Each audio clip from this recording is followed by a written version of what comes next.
only eggs, but... The soup was a blessing. Don't let anyone convince you otherwise. I follow the whole. You're taking Herbs, potions, sundries. That was just about some eggs.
Ah, my favorite customer.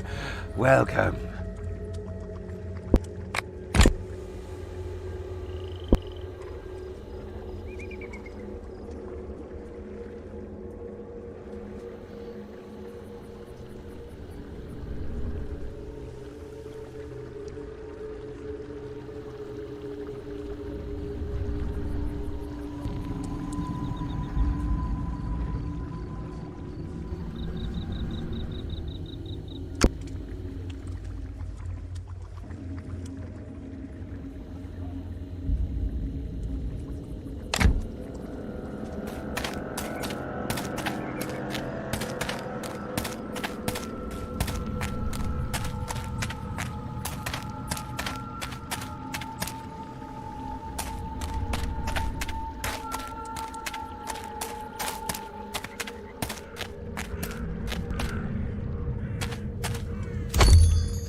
They're only eggs. The soup was a blessing. Don't let anyone convince you otherwise. I follow the whole. Have the 12 gods ever helped you, lets us down. stranger? Do you think good wood just appears out of nowhere?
You have to find him. The holy man has the answer.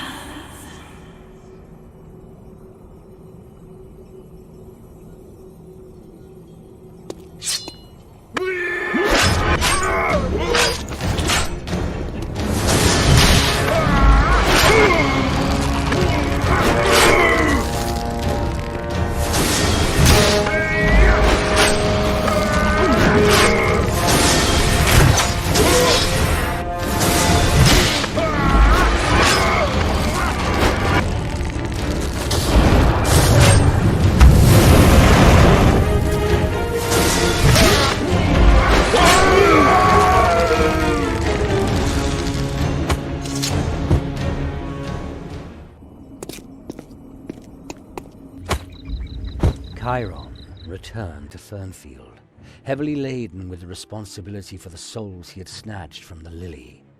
Befuddled by the pollen, he could not think straight, let alone find an explanation for the vision the demonic plant had given him. Defeat himself to win Calandra back. Did this simple message really point in the right direction? Did its very seductive simplicity disguise the demon lily's perfidious intent? Or could the vision even hold the answer to the mystery surrounding his gift and the mysterious awakened? If Chiron wanted answers, he would have to find the saint. That was the only way to find out what Azrael planned, the only way he could save Calandra.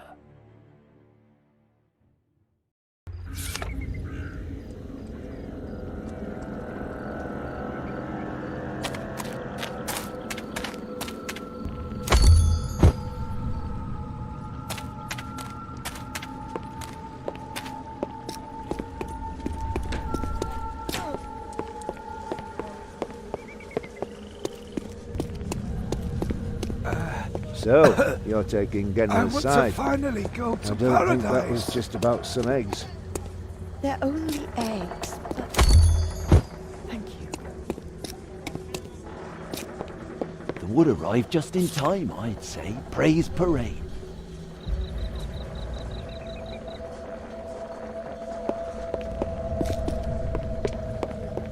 They're only eggs, but... You look exhausted, Chiron.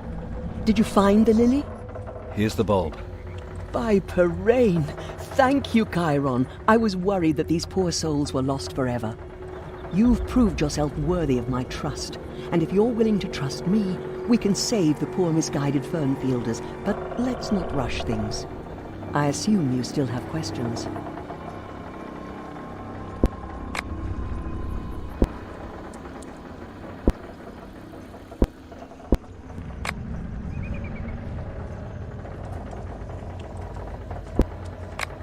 So tell me, how will you win back the Fernfielders? I rebuilt the old shrine with the wood you gave me. Once it is consecrated again, I'll be able to convince the Fernfielders that the gods have not forgotten them. And you believe that Parain's liturgy can heal them? Didn't that fail you once before?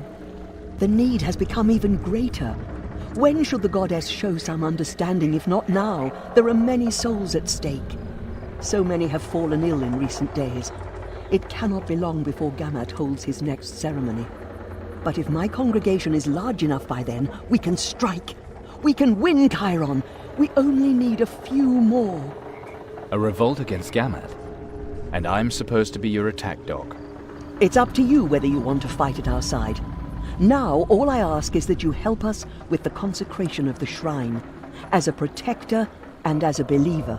And of course not a word to Ulev. We meet at the Cripple Ash at Fex's hour. Parain is with us. We are already preparing everything. Do you want to join us right now?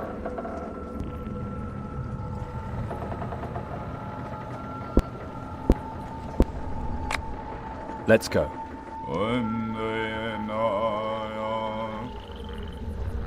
Divine Parain, the generous, the merciful, in the midst of evil do we sinners beseech your motherly blessing. Divine Parain, we welcome Chiron in our midst. Examine his soul, that he might join us in praying for the blessing of this thy new shrine. Your soul is not yours alone. You sold it! I am no demon pacteer, Genla, believe me. Whatever you are, Chiron, you've been touched by evil. Your aura poisons our prayer. I cannot allow you to stay here at the goddess's shrine.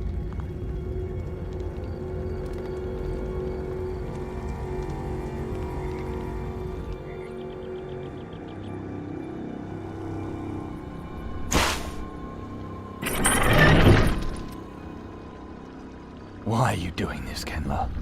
I feel your goodwill, Chiron, but you're too far removed from the goddess. It was the same with Gamat.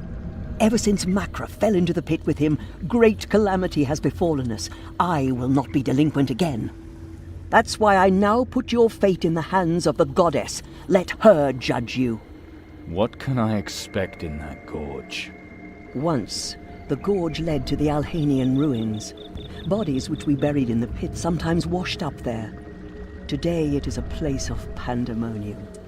If, in spite of everything, you can still earn the goddess's grace, she will lead you safely to freedom. If not, then descend to join your own kind.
Hello, handsome. My name is Chiron, and you are not like the others here.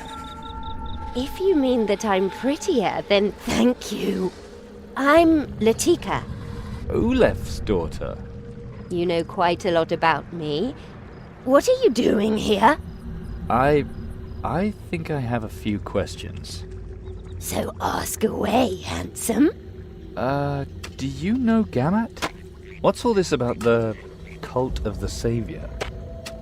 Oh, that's easy.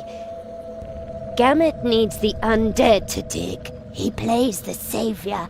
The sick follow him, and he throws them into the pit. In the pit, the swamp joins with them. They are flushed to the excavation through an underground tunnel, and then they begin to work here. And with the gorge full of tentacles, no one can come here, allowing Gammat and Ulef to keep the fraud a secret from the Fernfielders. They mean well. Gammat really believes that there is hope of finding an Alhanian artifact here capable of curing the plague. His talisman is a fragment of this artifact. If we find it, it could heal all those suffering from the plague. So it's not entirely wrong to say that the Chosen bear a burden that the swamp can take from them.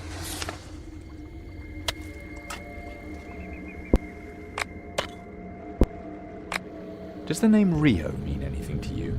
My Rio? Of course! Will he be joining me soon? He is my first love, you know. When we are finally reunited, our love will last for eternity. Did he promise? He even swore it to me. I'm looking for 2 women who visited Gammat. A girl and an elf. 2? Flattering of you to come to me, then. But seriously, the 2 were with Gammat. He showed them the excavation. The girl was very curious. But I don't think they're in the Clawmore anymore. Gammat talked constantly about them soon leaving for the west. I think he was afraid of the elf. What did Gammat call the elf? Mother, perhaps? No, he called her Azaril. But she spoke repeatedly of the 2 siblings. It seems a brother of this girl and Gammat must have killed the oldest brother before he could marry. And then there's supposed to be another sister and brother. I didn't really understand it all. It was pretty complicated.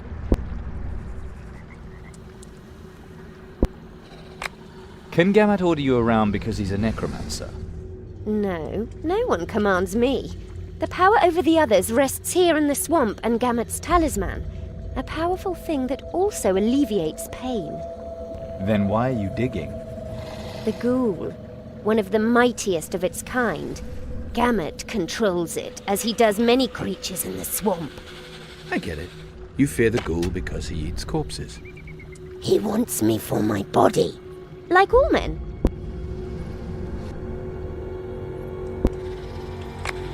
How come you're not just stupidly working away here? You're undead too. Yes, but in good condition. At least better than the ones whose skulls I had to bust on the way here. Poor souls. But they have as much in common with you as they do with me. You are undead. You shouldn't be able to think or act independently. Yet you can. Can't you? I'm still fighting for my soul, but your fight should already have been decided. Weren't you a normal Chosen? My soul is still in place. My father negotiated that with Gammat before he threw me into the life spring. I was among the first in Warwick to fall sick with the plague. About that time, my father met Gammat. I was the reason why father joined the Exodus. Do you know what Gammat promised the archdemon Thargunitov, so that she would spare your soul? No, I don't know how much I'm worth to the Dark Mother. You're afraid of the answer. Yes, I am. Each and every time I see the ghoul eating one of the others. We undead just can't hit the ghoul hard enough, and we also can't perform any kind of magic that would kill him.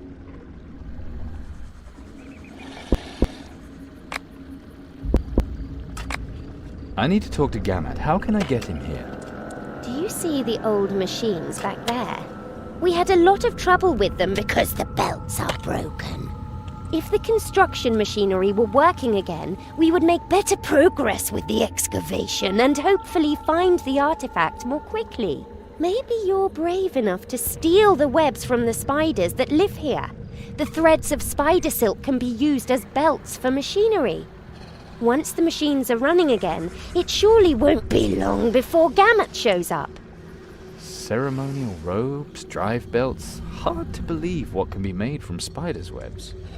They are fine, strong, and glisten in the morning dew.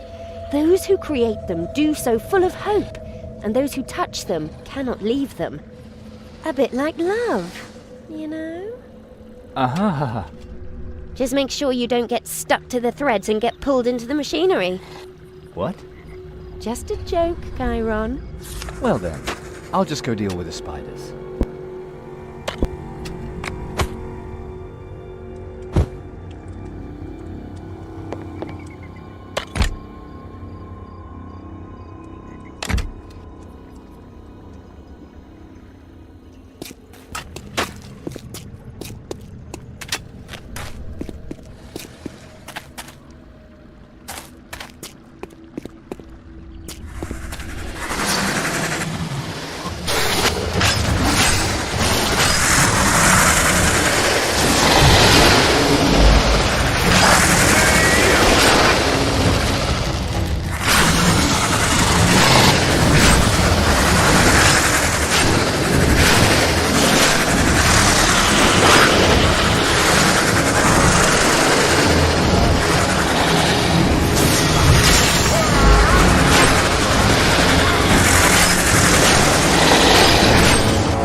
I'm sure she will send someone. She will send an awakened to get me. A ceremony. I must make preparations. It will soon be fuller here, Latika. Now, everyone must help. If we work together, we can do it. The artifact will bring us freedom. For you and me, and for the Chosen too. Soon we will all be saved. That's a great sacrifice for the village. Maybe he won't want to do anything to you. If he comes, I mean. It is the only way. The struggle must have an end. What the? Gamat! Finally! It's him. The Awakened is here. It was you. You got the machines working again. Latika, why didn't you warn me? You'll be sorry, you stupid piece of meat. Gamat, where's Kalandra? What game are you playing here? You think I'm weak. You all think I'm weak, but you are wrong. I will find it. I will escape your circle, Awakened, and my soul will be mine alone. Gamat, listen to me, damn it! You stay right here, brother. If you continue to follow me, I'll take your life and your gift.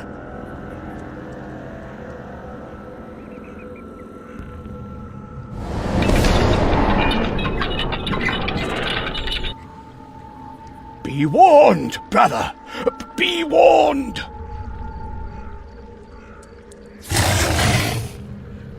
Obviously, I lured the rat from its hole. And what was that little show all about? He is afraid of you. But why? Have you heard the roaring? That was Gamet's most powerful ghoul. I think he is supposed to kill me. Just as I finally got the machines going. No, I won't let that happen. Thanks, Chiron. Here, take this. Maybe it can help you against the ghoul.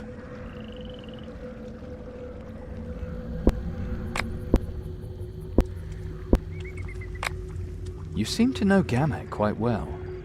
He is a very sad and lonely man, and he is always afraid that someone will come and take him back. How do you know that? Whenever Gamet is feeling poorly, he talks to me about his worries. I am the only one who listens to him. Don't have much choice. Gamet and I have a lot in common, you know? Both of us are somewhere between worlds, without really belonging to anywhere. I'm not really an undead, and he is not really a necromancer. But rather... Well, he's part man, part swamp, and part... something really evil. Does Ulef know what goes on here?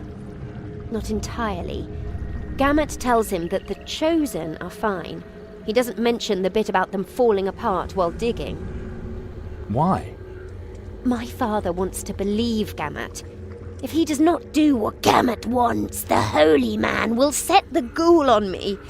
He knows that. Sometimes I'd rather be dead. You are dead. Don't say things like that. I know myself that I exist against the will of the gods. Then what keeps you together? The hope. I mean, maybe we really can find the Alhanian artifact Gamet has promised us. That could save me.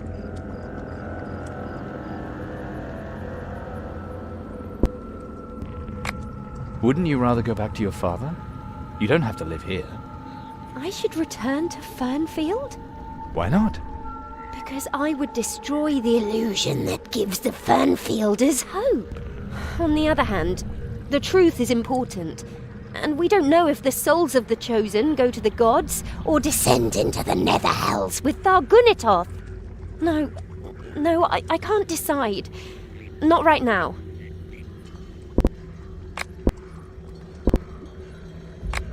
Why does Gamet only let undead dig here? If there's hope of a healing artifact, the Fernfielders would certainly lend a hand. Can't you smell that? The air is poisonous. No normal human being can survive here. I can. A little strange, that. Are you sure you're not dead? Then we would have something in common. Did Gamat bring the plague to Wurrung? Hard to say. My guess is that it came into being when Makra threw Gamat into the pit, and Gamat joined with the swamp. The plague was carried by his clothes. Maybe Gamat really did want revenge on the Fernfielders, because they drove him off the first time he came into search of Alhanian artifacts. When I became ill, my father lost faith in the gods. Through the use of the talisman, Gamat attracted the attention he needed. Father followed him immediately.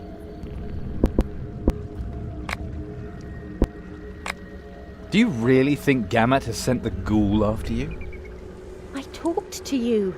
That's why he's supposed to tear me apart. But that doesn't make any sense. You or him. I chose wrong, Chiron, I'm afraid. Please kill the ghoul. He would no longer eat the others here. I wouldn't have to be afraid anymore, and Gamat could no longer blackmail my father. Do you think Ulef would renounce Gamat if he had the choice again? I don't know, but there's a chance. Please, Chiron, please.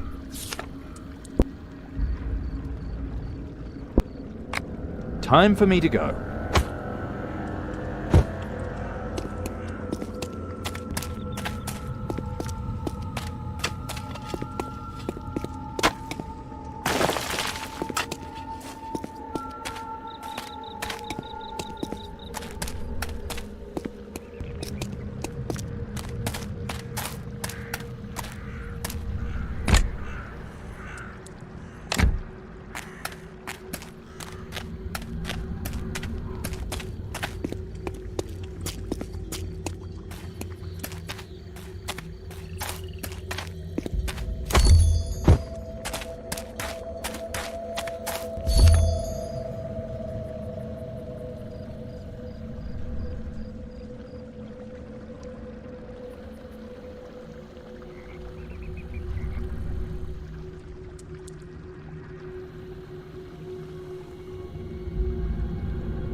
So, one less ghoul in the Clawmore.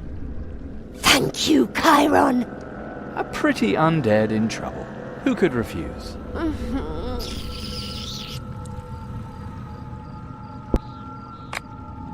Not that Rio gets jealous. You saved me. I have to thank you somehow.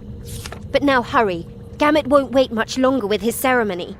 If I understood him correctly, he wants to send half Fernfield through the life spring. Then there will be a revolt. Genla's people will turn against him and Ulev. You have to stop him before it's too late.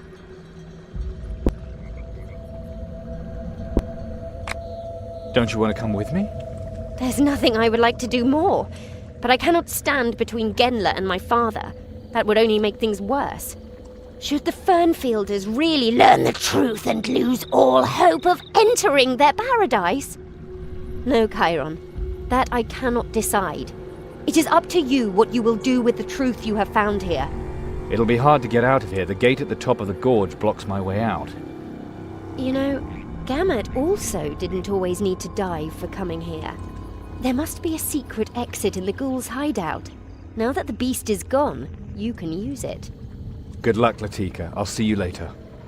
Looking forward to it, handsome.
With Latika had opened Chiron's eyes. Gamut had cheated the Fernfielders. He had taken advantage of the desperation of the terminally ill, in the firm belief that what they would find in the swamp would bring their salvation. Chiron knew not why Gamut considered him an enemy. However, something told him that his gift connected him in some sinister way with the so-called Holy Man. Time was short. Gamut's ceremony, which threatened to wipe out the entire village, drew nigh. Chiron had to confront the fraud, and it were best to do so before the assembled congregation. You're back. What price did you pay the demons to have them release you?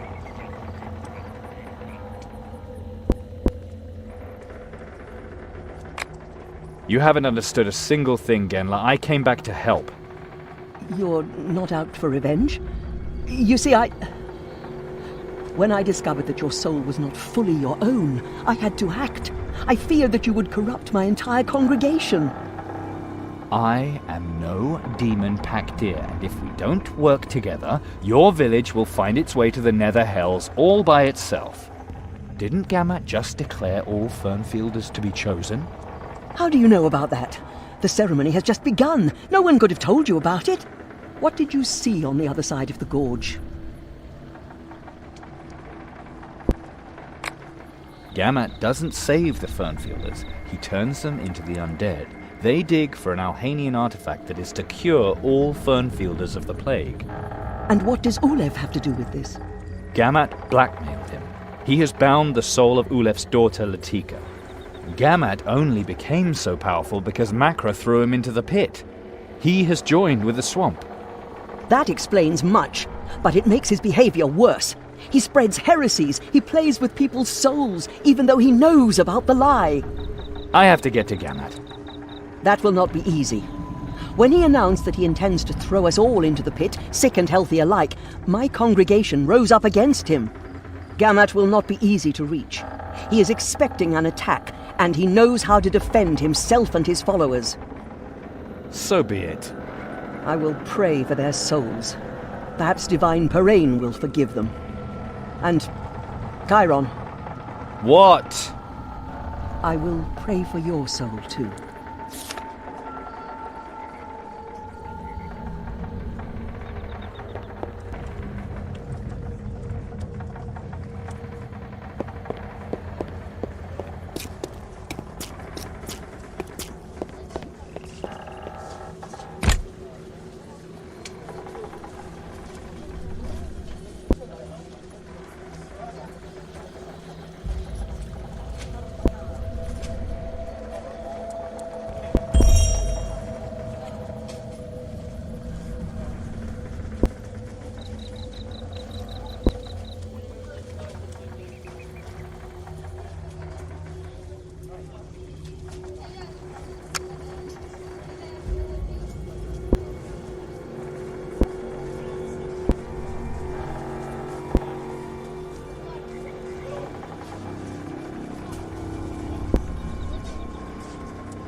Are you looking for something in particular?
Welcome, Chiron. As I always say, new location, new luck.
Behold the spring!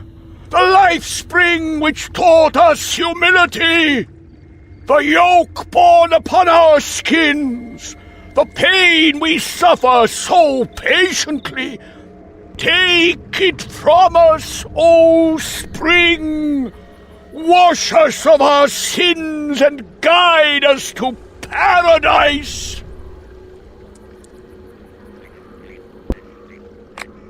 Hey! Priest of lies! Where'd you hide Calandra? Out with it! As if it would change anything if I were to tell you! At least I gave you a choice. You want war? You shall have it! Kill him!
Our fight has just begun. Follow me, brother.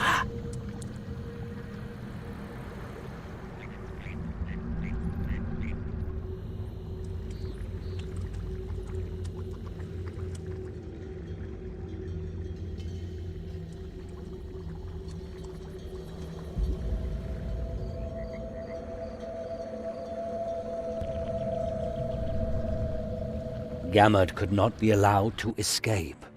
Regardless of the creatures that might lurk in the so-called life spring, Chiron sprang into the abyss. Black silt covered him and clutched him tightly, as if the sinister spring were a single gigantic monster that slowly squeezed the air from his lungs, that it might devour his soul. Chiron's resistance waned, yet he fought back the panic. If he had to die here, he wanted his last thoughts to be of Calandra whom he loved. The pain Chiron felt touched the very depths of his soul. His gift roared out of him, breaking the monster's grip and hurling Chiron into the open. The life spring had spit him out. Something had saved him.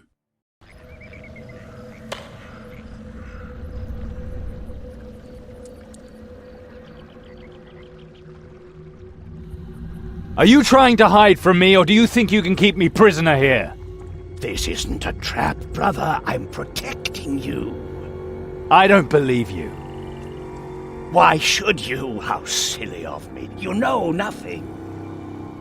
I know that I'm going to tear your head off when I get out of here. I always wondered what you two would look like if we met. The lost brother, the lost sister. Azrael spoke highly of you. Your whole holy man fast must have gone really to your head. It's a pity that we are only meeting now. We might have been friends, but maybe it's not too late. Maybe I can stop the struggle. If we want to be friends, Gamut, you letting me out of here might be a good first step. I think talking would be a better start. I'm sure you have many questions.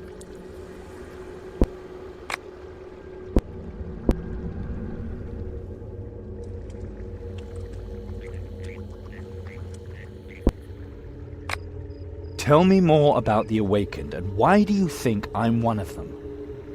You breathe poison and dive through the pit. What more proof do you want? You are awakened, and you want to kill me. What makes you so sure I want to kill you? Volk is dead. Azrael was here with Calandra, and you're standing before me. The killing has begun. But I will survive. I just need time. I was able to get rid of Azrael, and you will stay right here until the artifact is recovered. Imagine, you will be the second redeemed from the forced killings, the second after me. You just have to wait. Gamut, who are you really? Born on Borbarat's altars, blessed by the nether hells, driven by the power of the gift. I am like you. Did your gift awaken when your blood mixed too? Volk and I were supposed to awaken one another. Azrael put us on opposing sides, Volk with the Rondrians, me with the necromancers who ruled Warunk. But before she sent us away, I found out that the magic of the Alhani was the key to our gifts. I had time to research under the necromancers, and my search led me to Fernfield. I had found out that the ruins here held the secret that can save us. But I was not welcome here. Genla sensed my talents and incited her husband Makra against me. We fought and fell into the life spring. Makra died, but my gift protected me. It joined me to the swamp and awakened me. Meanwhile, the Rondrians freed Warunk. Volk never met me there. He was never awakened. That's why the wedding, the bastard. He wanted to use Calandra for his awakening because he couldn't lure you to him. I still went back to Warunk, secretly. The plague in my clothes. I knew I would never find the artifact alone, and the living cannot dig here. The rest you know. Where is Calandra? Azrael is teaching her. I think that since Volk's death, she has become Azrael's favorite pupil. Where is this happening? At the place of our birth, Chiron, where Azrael summoned the demon to fashion the 7 awakened gifts from his power. What does Azrael want from Calandra? Why did they go to Fernfield, and what do they want with the Irabar Lily? Calandra's gift is still young. It has had but little time to mature. Azrael used the lily's visions to expand Calandra's awareness and strengthen her gift. Our sister seems to learn quickly. I hate to disappoint you, but she is not my sister. You have a lot of catching up to do, Chiron. But it's no different for Calandra. That's why Azrael simply introduced us instead of pitting her up against me right away. She has a rather peculiar sense of justice. What about me and my gift? Why didn't Azrael kidnap me? I don't know why. Maybe she wants to test you harshly to make you strong. Or she wants to get rid of you. Maybe she lured you here so that I could kill you. Either way, it is best if you stay here, nice and safe. I have been on the run all my life, Gamut. I have never had a home. Do you know how that feels? A life in fear. I know that better than you think, brother. Then perhaps you will understand that I want to at least know the name of my birthplace. Maybe we'll get lucky and find the artifact in the next few days. Then I'll even go with you, brother.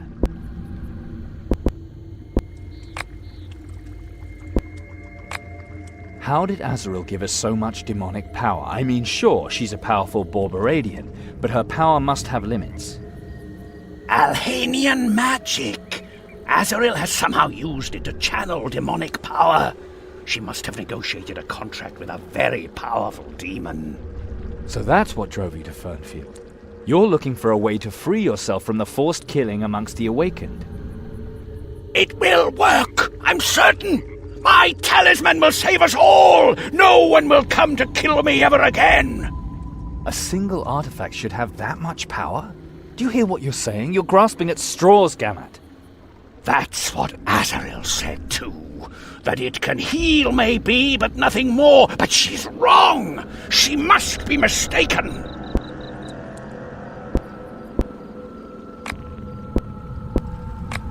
What is this struggle you keep babbling on about? The Paladin will arise from the struggle. That's why the Awakened must fight one another. The winner takes the loser's gift. Their power is transferred to the winner. The Awakened. We kill one another because we must. In the end, only one of the 7 will remain. That is what the demon to whom Azrael dedicated our souls wants. Who exactly do you mean by we? You, me, Calandra, and there are more. We've talked enough. Open the gate and we'll settle the matter. Unfortunately, that cannot be, brother. The excavation will continue until my talisman is complete, and I have to protect us, both of us. Imagine if I had to kill you. The power of your gift could corrupt my will if it came to me. Don't worry, that won't happen. Calm yourself, brother. I know you want to go to Calandra, but sooner or later you would kill one another. The gift would force you to do so. If you want to be relieved of this bloodlust, you must be reasonable. I'll be reasonable as soon as I've rammed your head into the mud! You are weak, brother. Already the gift possesses you. You cannot control it forever. Accept this prison as the last gift I can give you. I'm sorry, brother.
you! If... Maybe I'll... Take my... Before...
Brother, please, take my talisman. Give it to the Fernfielders. Alleviate their suffering. The patients, they must continue to hope. I could also keep the talisman. Please, brother, someone has to lead them. Alone they will be lost and the plague will never be cured. If my soul descends to the nether hells, then at least my life should have had some meaning.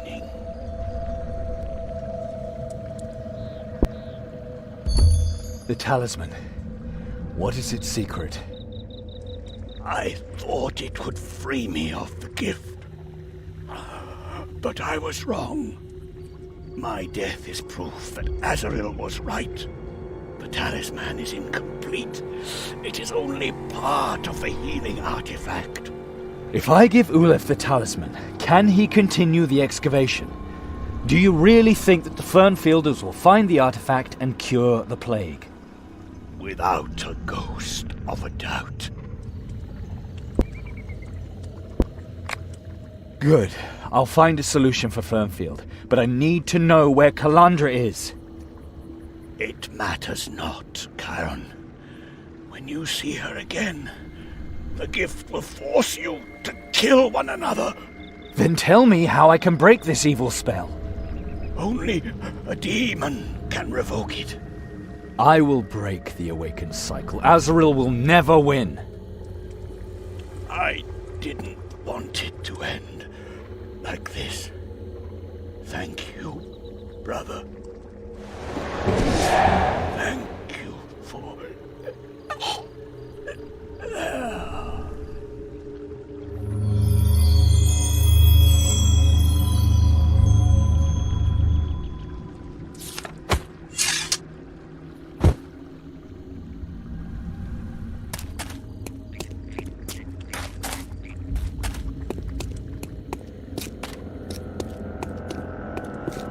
Gamut is dead.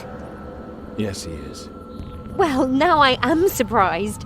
Wouldn't have thought it'd leave you looking like a Prios novice cheated at a shell game. Me neither. And I have another surprise. I hope it's better than the last one. Attractive. Young.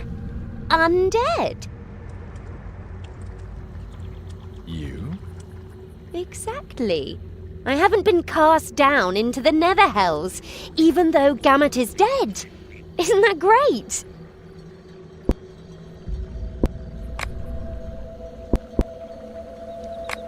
Do you know what you're going to do now? You mean whether I'll stay here or leave Clawmore? I don't know. I don't have the faintest idea. Of course I want to see my father again, but not as an undead. Well, you're not exactly ugly. Really? Yes, not repulsive or slimy anyway. And you've kept your sense of humor too. It almost sounds as if you're a little in love with me. Well, if I weren't looking for Calandra, you certainly wouldn't be the worst choice. Oh, too bad. But I'm sure the bards will sing songs about you and Calandra. It's so romantic. What does that mean? Thalgunitoth doesn't have possession of your soul. At least not so firmly that she can wrest my soul away. Thanks to you, I'm free. My heart leaps for joy.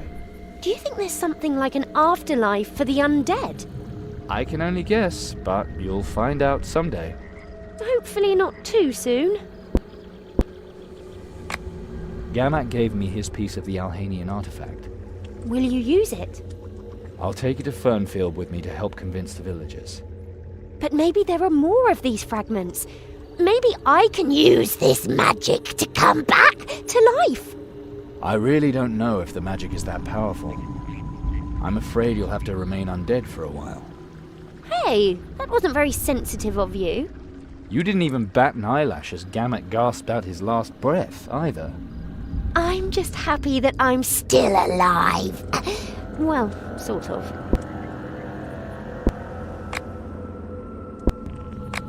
And what about your Rio? Oh, Rio.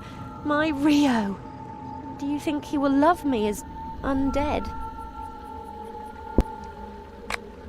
If you two are serious about it, he'll have to love you the way you are now. And I'm sure Rio would like to at least sing about you a little. On a harp strung with spider silk. How romantic. I'm gonna head for Fernfield now. I hope you make the right decisions. I wish the same, pretty Latika. Perhaps we will see each other again. Perhaps.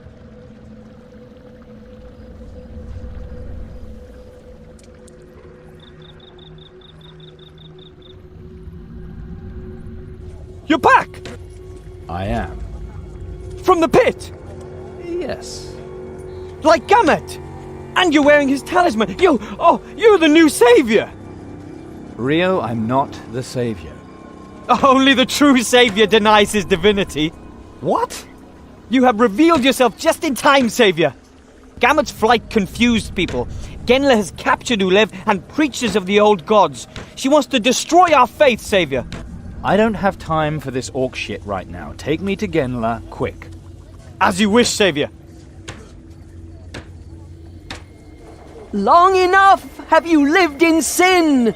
But now the wind has turned. A storm has blown the seeds of faith to Fernfield. Genla, what are you doing? The people of Fernfield pass judgment on those who deceive them. Long enough has heresy prevailed in this place. Gamut was a fraud, and Ulef his lackey. Gamut's flight proved it, and Ulef too will soon confess his misdeeds. Chiron, you have returned. Gamut is defeated. You wear his talisman. Which side are you on?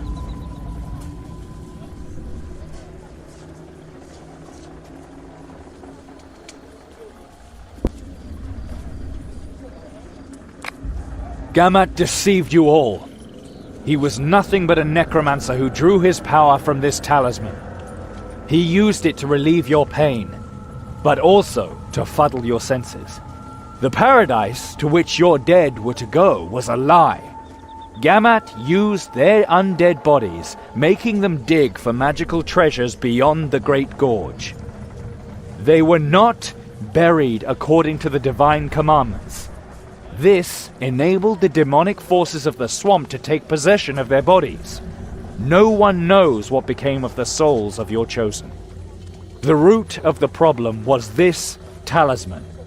It seduced Gamut and Ulef to their misdeeds. In your names, will I take this instrument of the Nether Hells far, far away, where it can cause no further damage. Well spoken, Chiron. And now, in the name of the goddess, it is time those who serve the blasphemer were judged. Ulef, liar, coward, and servant of demons!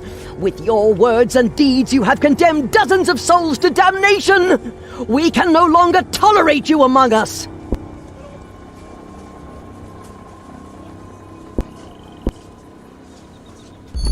But consider this, Genla.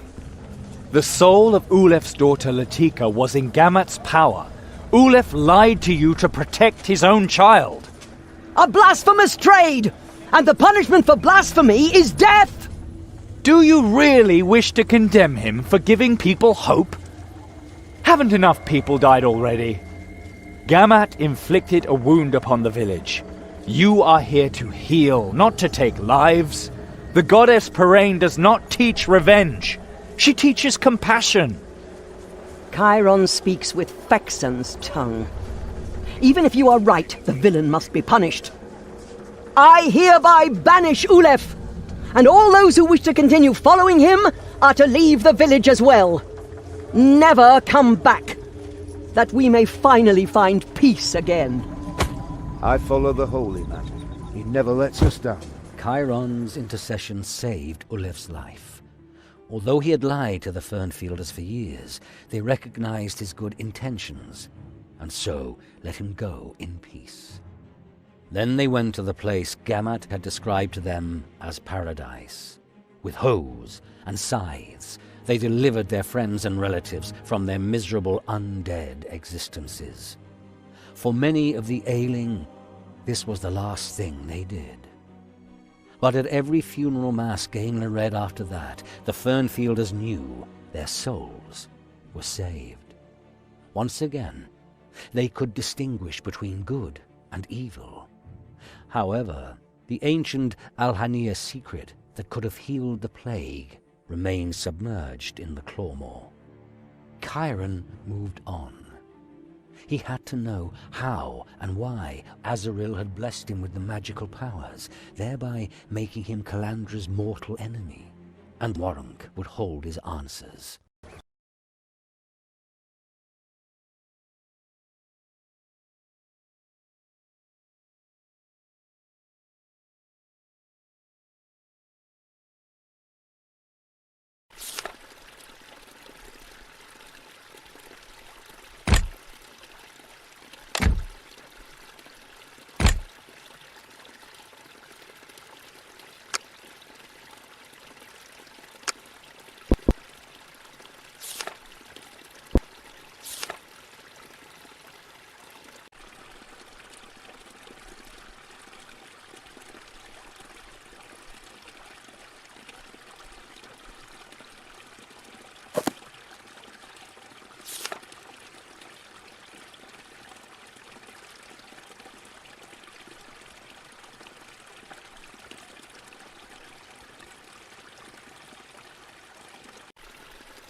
My daughter's nothing but skin and bones.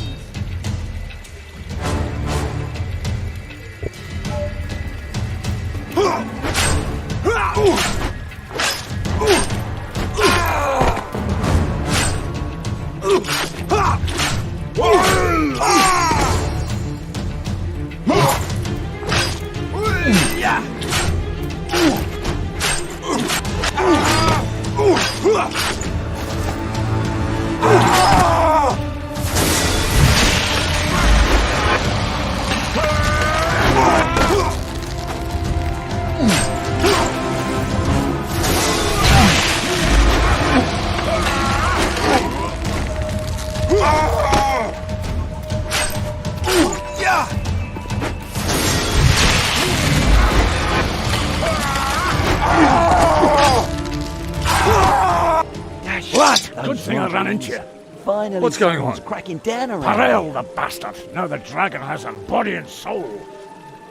You two have been enemies for as long as I've known you, Sergeant. This time it's different. At first I thought he wanted to get revenge for a few things from earlier. It would be just like him to break your truce. But it hasn't stopped. He claims he wants to free the Warunkians from some subjugation. Been calling himself the Protector of the Forgotten lately. The truth is, he just slaughters anyone he doesn't like. Women, children, he's gone crazy. This isn't just crime anymore, lad. This is war. Sergeant, what do you want from me? Why, to warn you, of course. What else, lad? Sooner or later, Parel will sidle up to you and start spreading his dirty lies. You must not believe him, lad.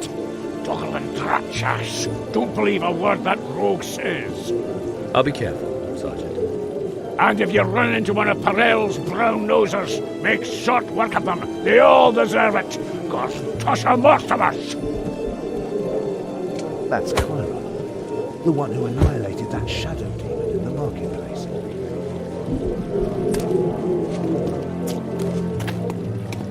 Those snobs in the uptown don't care whether we eat dirt down here or die in our own shit.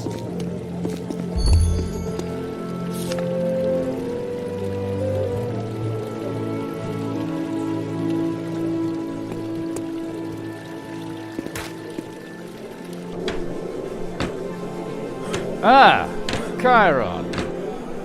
Reverend Margrave. I'm glad you're conscious this time. Thank you again for your dedication to the good of the city. What have you discovered? This Gamut was a demon Pactier. He had established a blasphemous cult and driven out the village of Fernfield's Deont. I smashed the cult, and the Deont is once again conducting services. Well done! It is the soul which matters, especially in these dark times. Take this reward. May Rondra be with you. And be more careful in future. Evil often comes unexpectedly in the Shadowlands. My people can't be everywhere. Especially since your people should be primarily concerned with the enemy beyond the walls, Metropolitan. All the better that there are no disagreements as to who will execute the summoner my people caught. To my knowledge, that was a certain traitor, one whose demise left a vacancy not only as your deputy, but also in the office of Plague Bailiff.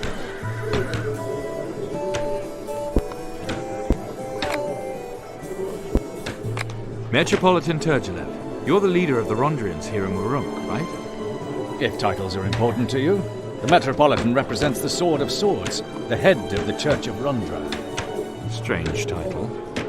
The sword is the queen of weapons. It is simple, honest, and without guile. And virtuous enough to be used to put false co-conspirators in their graves. If you want to look at it that way. Margrave, isn't your place really in the upper town? That does not mean that I don't like to mix with people. I enjoy watching the carpenters just as much as I do spending an evening in the gardens up there. But you're right. Normally, Sergeant Fergalosh would be responsible for the lower town. Currently, however, some developments require my attention. So the summoner finally gets his just desserts. Have you learned any more about why he was summoning demons within the walls? His deeds were too reckless for a mage. His demonic masters must have ordered him to. Or Falk. We demanded answers from him, but he remained silent. And your goddess doesn't like the methods available to force someone to answer, right? Either way, the sword is too good for him, so he will hang. An interrogation will be a waste of time.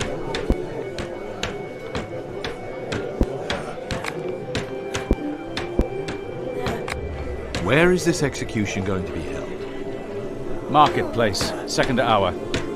And of course you too are welcome to be there when the villain gets his just deserts. Until then, farewell.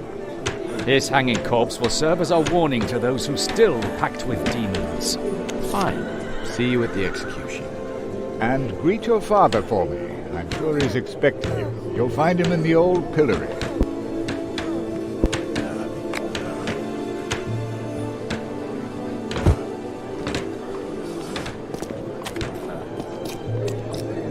Hear, Warunkians! The Metropolitan has decreed that from this day forth, whomsoever makes unfair speeches shall be punished with 12 strokes of the cane.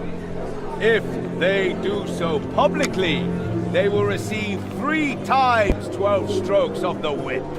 However, those found to be obstinate and incorrigible will lose their tongues.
Is a valuable commodity. My prices only reflect that.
People of Warunk, be reminded that every death must be reported to the Metropolitan, and each body delivered unto the Diots.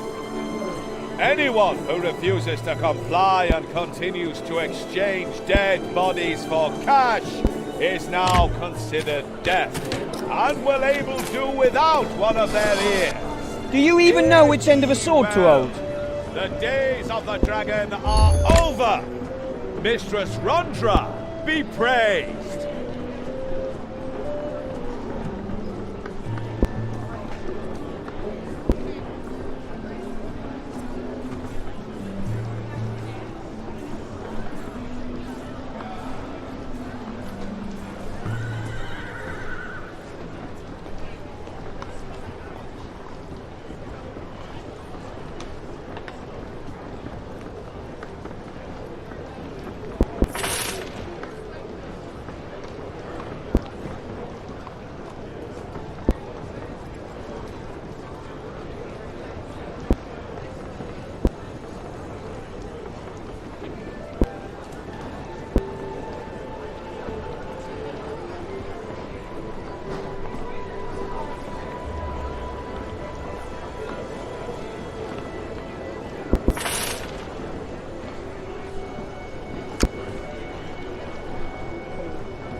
Back again? So tell me, how many monsters have you killed with my steel so far?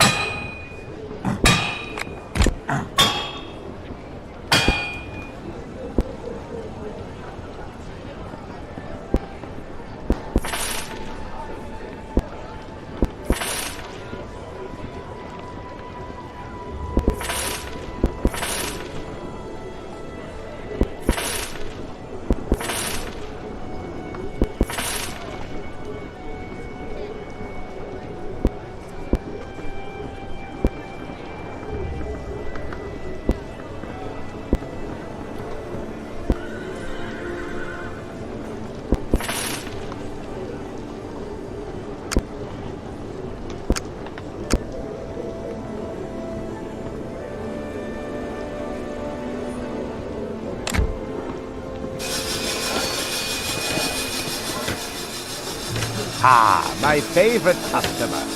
Welcome.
Ah, my favorite customer.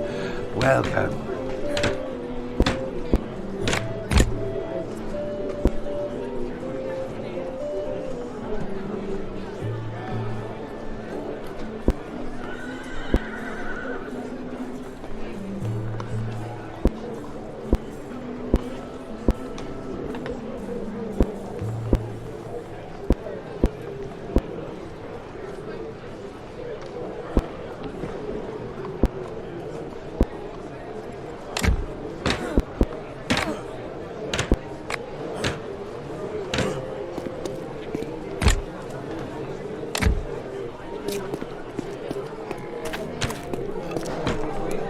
The Metropolitan announced the city walls have been completely rebuilt. Those through assholes joint in the guard efforts slaughtered everyone who after wanted to get the divine food from lioness the armory and spread it around. Those assholes in the guard want to spread it around fairly, not just throw it out into the street where the strongest just take it all for themselves. Remember, Waronkians, this sacrifice served to protect your freedom from evil necromancers and sinister Paktirs. Now that we are protected from harm from outside, let us work together to eliminate the last eyesore from the upper town, where remnants of the unholy pyramid are still to be found. Volunteers, report to the east gate at the 6th hour.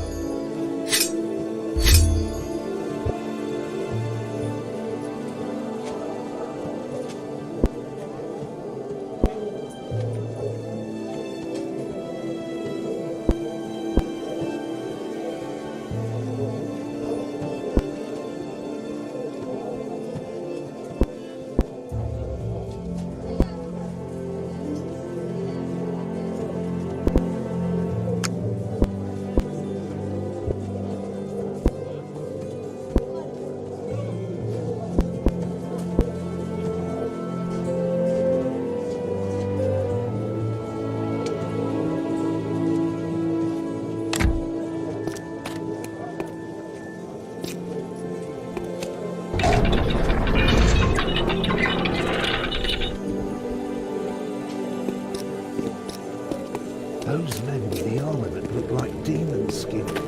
I didn't just... You're back. You defeated Gammat. It was his destiny, he claimed. The power of his gift has been transferred to me, just like Falk's. But I have even more to tell you. About undead slaves and false saints. And then there were 5. It's terrible to learn how your own children butcher one another. And now the next awakened is already on your trail. She says she will find you, and she gave me this. An awakened was here? She spoke with you? I don't know if she wants us as allies, or only as tools for her own plan. These are instructions on summoning. She said it can call up the demon that created your gifts. But the document is complicated. Nandurian figures, encrypted 3 times. I'll need some time to make sense of it. Why should she play into our hands when she has everything and we have nothing? She says that she can free you from the forced killings. I'm afraid we have to play along for now. Only until she shows herself to me. Then she will answer me.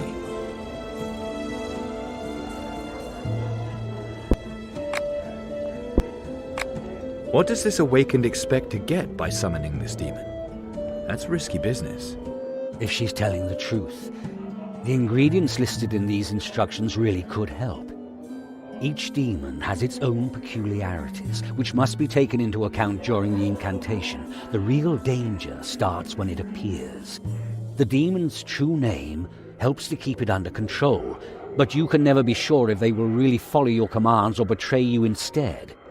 In the end, the exact wording of the command is the most important thing. Whatever you negotiate with the demon, it will stick to it. And that's why every summoner is eventually dragged down to the nether hells, because they used the wrong words just once. You've always had this way of boosting my courage. You're not just every summoner, Chiron. You called Gammat your child. Don't tell me that you're father to us all. Calandra is not your sister, you know that. I know I sired 3 of the 7. 1 girl, 2 boys, and you are one of those boys. And Calandra? She has a different father. He is as shrewd as he is obsessed with Borbarad's teachings. 3 women and 4 men. That should be all 7 awakened. That means this awakened could be my real sister. Yes. Maybe Falk was your brother, or Gammat, or one of the others. I found out that Azrael took Calandra to the Clawmaw to expand her consciousness using a demonic plant. Azrael introduced her to Gammat, but didn't let them fight each other. The way Gammat spoke about their relationship, it reminded me of the way you taught us. It fits. Azrael is trying to seduce Calandra with Borbarad's teachings, just like me. Vast knowledge, infinite power, tempting things. We also don't know what role the Awakened who visited you plays. She may even be Calandra's messenger. Or her killer. That would be the worst. But there has to be something you can tell me about this Awakened. After all, she did come here. Maybe her gift drew her to you. Maybe she couldn't resist its power any longer. The gift influences the will of its carrier. You've already noticed that, haven't you? Yes. Can you tell me more about her? Her clothing is provocative. Lots of necromantic symbols. Not exactly Borbaradian. Maybe she's not one of Azrael's followers. She did say that she wants to help you, though she may be out to trap you. But with her look, she will have to keep a low profile in Warunk. That could give you an advantage. Why should I summon this demon anyway? If the bearers of the gifts truly are destined to kill one another, then the demon is probably the only one who can remove that constraint. Negotiating with it is more likely to be successful than trying to talk Azrael into abandoning her plan. Demons are hungry for human souls, and nothing else. Right, and this is your chance. With the ritual of your birth, Azaril forced the demon to her will. That is the only reason he created the gifts. He should hate her for that. If you can offer him something valuable, then I'm sure he wouldn't be averse to taking revenge on her. I have to offer him my soul. Hopefully not. But you have something he wants, and for some reason cannot get. Otherwise, he would already have taken it. Also, you both want to hurt Azaril. That's not a bad basis for negotiation.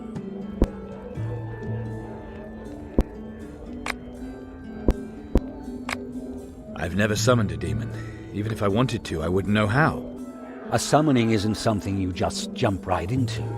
The preparations require time. As far as I can make from the document, 3 paraphernalia are needed to perform the invocation.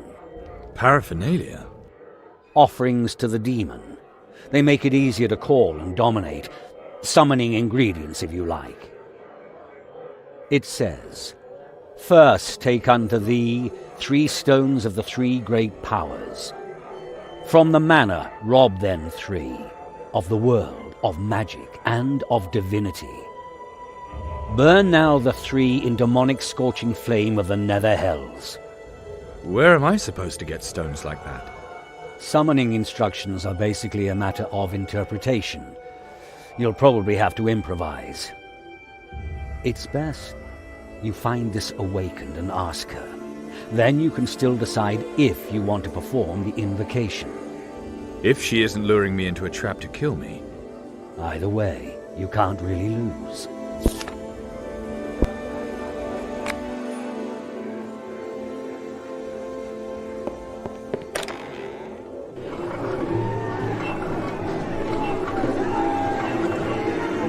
People of Warrank, here you see the villain responsible for the attack on our city and our faith. The executioner's sword he defiled is too good for him. A vile rope should suffice to send his dark soul where it belongs, the nether hells. Know this, Warrankians. So end those who dare rebel against the 12 gods. Take heed, those who have used recent events to satisfy their greed. They are wrong, and I will call them to account. So, Rogue, any last words? You will pay. You will all pay.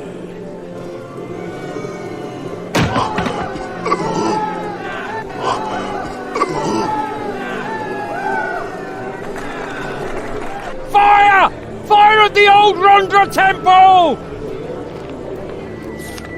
Skelina, Magtala Widharika. Your pardon, sir, but have you seen my girls? We had agreed to meet, but they haven't shown up. That's not like them at all. Oh, it's you. Right. It's your fault my brother died in Moloch Mountain. The least you could do now is help me. If I lose the girls too, I'll have no one. Please, find my daughters. I can reward you.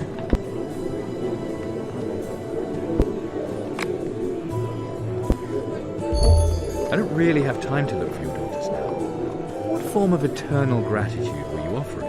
If you bring them back, you shall have the most valuable thing I own. Apart from my children, I mean. Do you know more about what's going on between the Guard and the cartel? The streets look like Waronka's at war. I'm just a simple teamster's wife, but I think it's about power. It always is. Maybe amongst the Rondrians too? I mean, ever since the Lord Aravor's betrayal, they've been busy with themselves. Many duels, many dead. That left them little time to take care of the refugee camp, but what does this have to do with my children?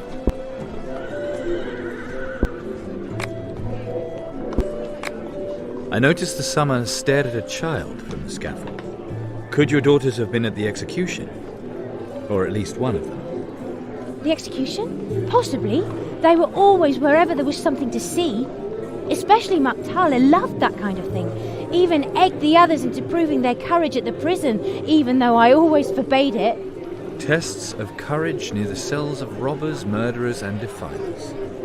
I bet the summoner really impressed them, didn't he? By the Dark Mother, they spoke of him. Please, you have to find them. They're triplets, barely 10 years old. They all have my hair, and they're all wearing green dresses. The prison is in the guard headquarters, but they could be anywhere. Maybe even in the upper town. I'll have a look around.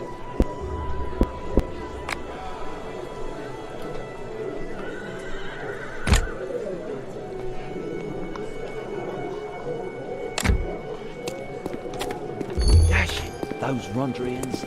Finally someone's You cracking want down to prove around yourself useful? Good.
Whatever you do it with honor.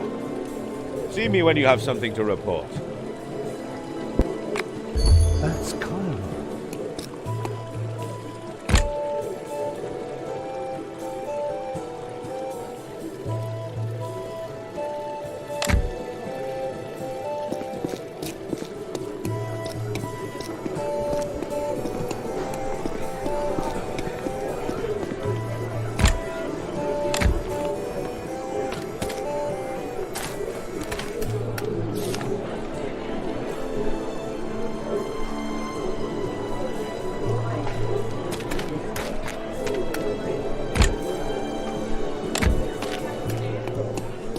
Announcement of the Metropolitan. Those assholes in the guard Salt slaughtered everyone who wanted to get the Aragorn food from the was a armory and traitor. spread it around. Those assholes in the guard want to spread it around fairly, not just throw it out into the street where the The strongest dumb just take it all Noumena for is themselves. forgiven, inasmuch as they were unable to see through false lies. The following Deons, however, are challenged by the Metropolitan himself to the third blood, that the Church continue to be devoid of any stigma. Hadumar of Pericum, Udalbert of Donnersbach, Rodriga of Donnersbach, Leomar of Andergast, Bernica Those of assholes in the Festum, guard slaughtered everyone who wanted to get the food from the armory and spread it around. Those assholes in the guard want to spread it around fairly, Everhell not just of throw it out Gareth, into the street where the strongest just take it all for themselves. Valusa, Hilbert of Hunin.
Nice fight.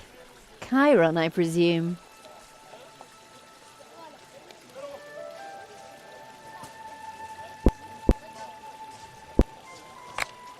You know, if you have something hotter to offer than that fire, I just might be able to answer that. Where that fire comes from, it's so hot that tougher men than you have melted like sweet caramel. And you want to be the one to suck the last bit of life from my body before you enslave my bones, right? Sounds inviting. But first, we too have a demon to summon. So you really mean it? Of course. It's high time we were rid of these demonic gifts. I'm not summoning some demon just to toss in my soul.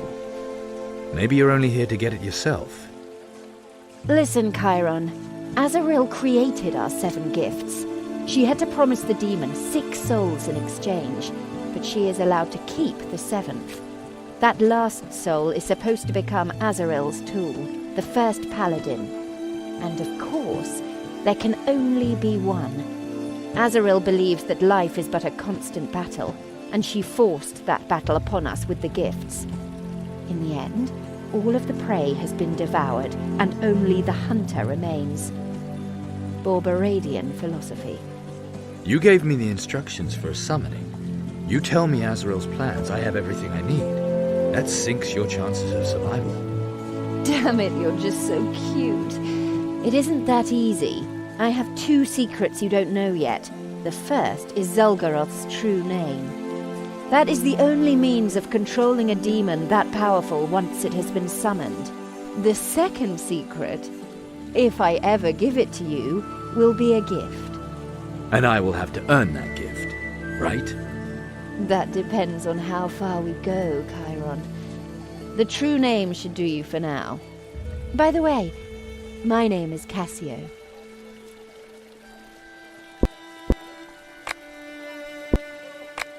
This guy they call the Demon Master. What do you know about him? Oh, have you no respect for the divine Borberad? He failed. Maybe so. But more important is, those fools who worship him still haven't understood him. He followed no one's teachings, never recognized a master. Do you think he would have wanted statues erected in his honor and choirs of cultists mindlessly aping his teachings? Azrael forced Kalandra to swear an oath to Borberad. Azrael is not Borberad, Chiron. Your appearance isn't exactly inconspicuous. Thank you. You look pretty tasty yourself. Who am I supposed to hide from? That shriveled-up dwarf or the old man with the cane? They're busy enough just trying to kill each other. Why is Warunk considered freed when a woman is frowned upon just for showing a bare ankle? I wasn't really talking about your ankles. I noticed you for other reasons. That doesn't bother me in the least. What is this first paladin business? Each awakened passes their gift on to their murderer. The paladin arises from the combined gifts. The paladin is infinite power, free-forming astral energy, the wet dream of every dried-up old magician ensconced between dusty books. And your reason to kill me in the end? When the time comes, the last of us will have to pay the tribute. They lose their will to Azrael.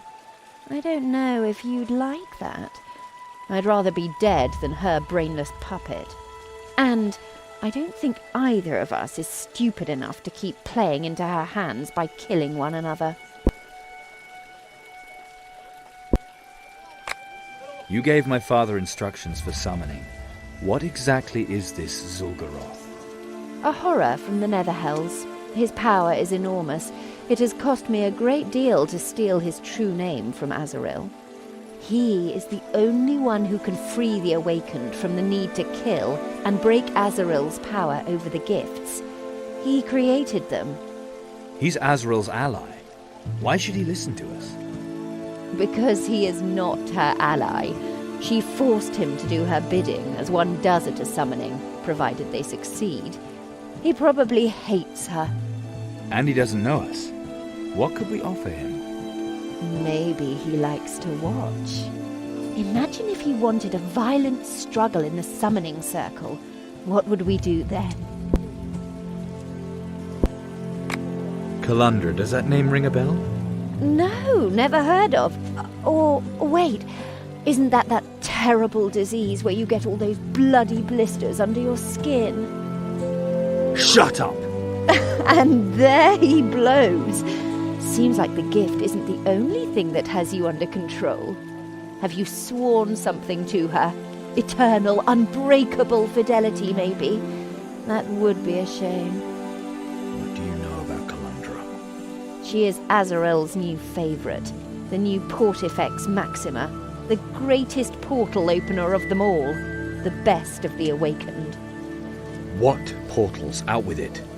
Her gift is supposed to open portals between the worlds, the human and the demonic. And although this is only my personal impression, Kalandra doesn't seem uninterested in this power.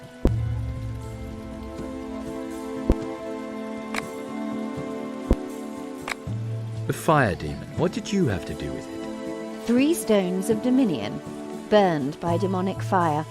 The first from a house of worship. It couldn't have gone better.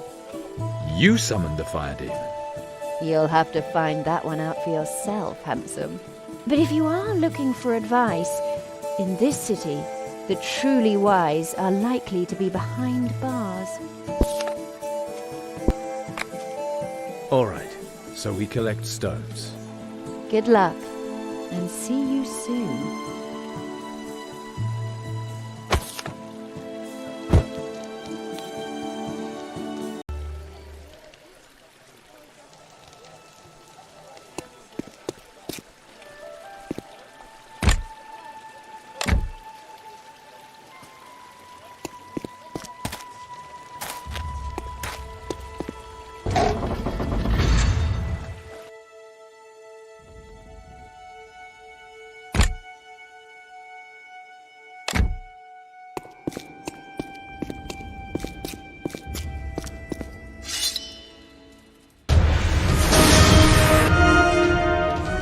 No, this is against Rondra's teachings.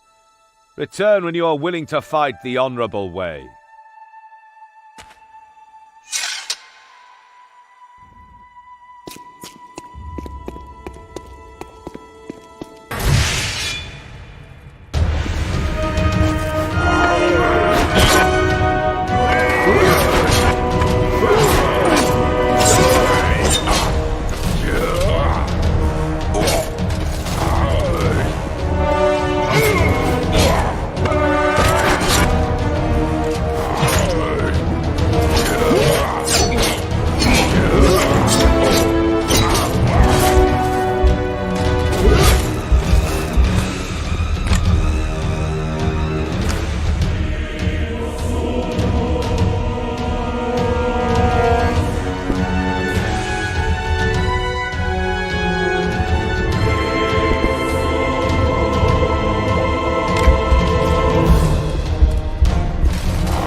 been found.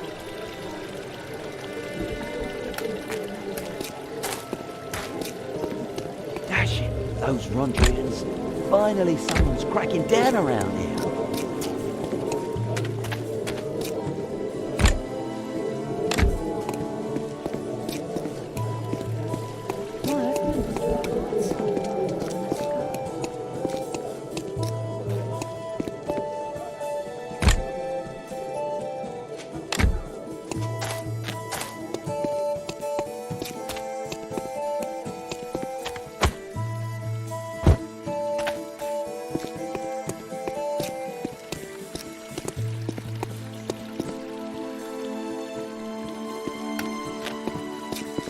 It's good that the Templars found the new mistress.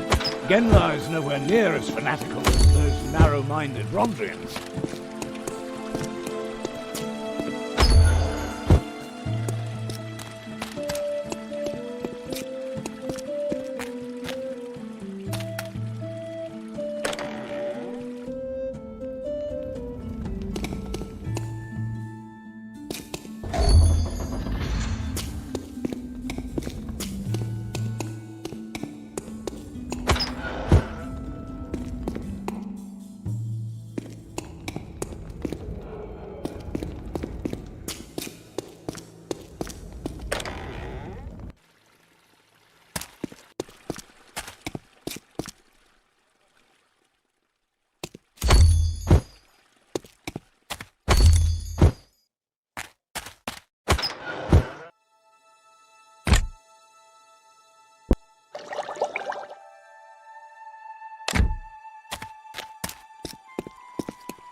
Hey! Down here!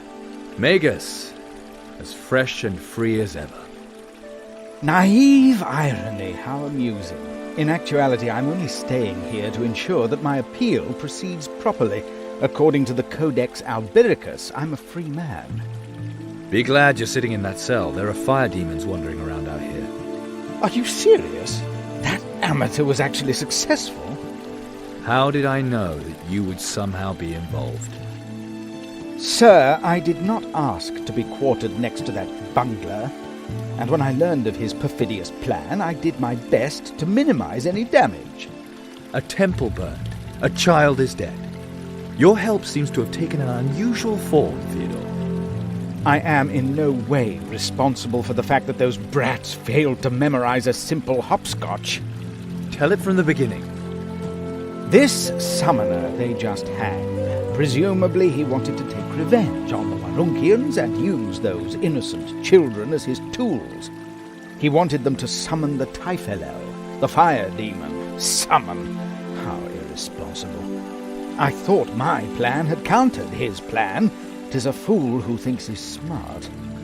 Just so I understand this correctly, the summoner taught the children a magic formula that would allow them to summon demons. Absurd, I know. Also, I can hardly believe that pin-headed academic lightweight actually created that plan. It is as if it was someone else's idea.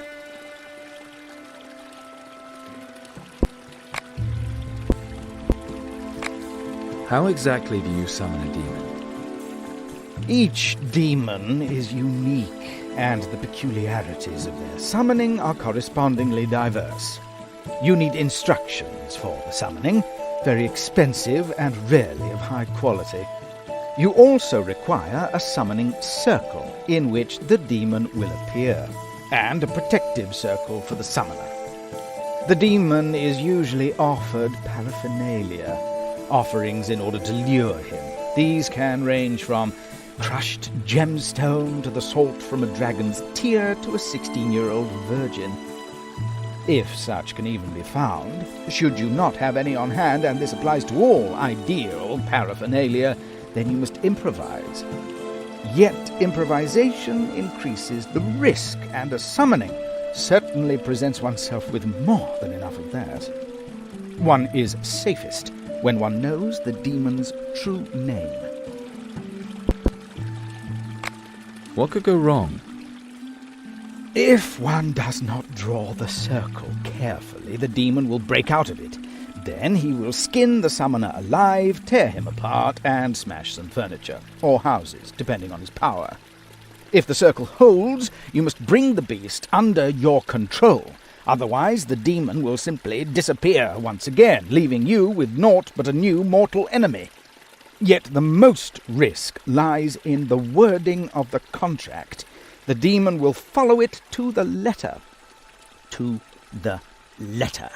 And he will use every possible misinterpretation, every little ambiguity against the summoner. Even the most powerful summoners have failed because of that. And if that doesn't get them, the plague of Douglum does. Eventually everyone who consorts with demons gets that.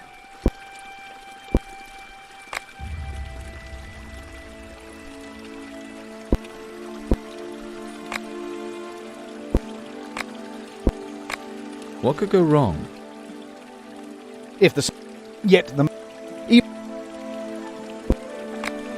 Any advice? Do not allow any discussion. And decide quickly whenever a decision is needed. The longer you discuss, the worse it gets. Quite like an academic dispute, actually. I'll remember that.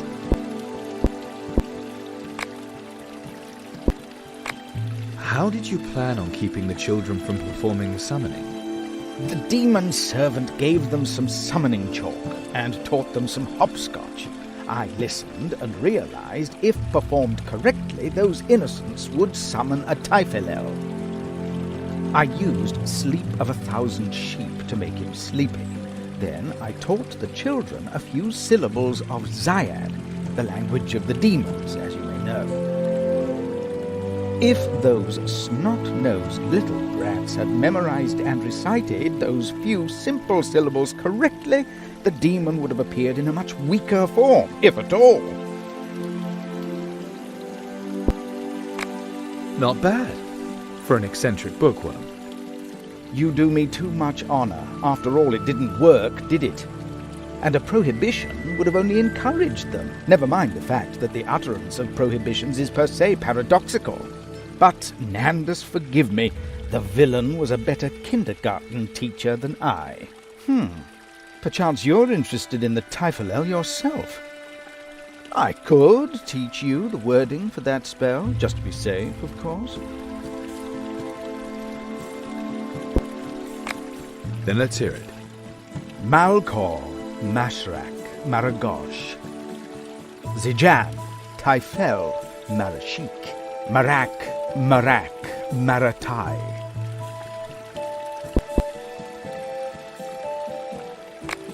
Do you smell that too? Yes, but it is not my fault that the sanitary facilities in these lodgings leave much to be desired. That smells like smoke. Truly. The upper town, it's burning. Well, at least now you know where the remaining children are, don't you? We'll speak again, Magus. If I still should be here, gladly.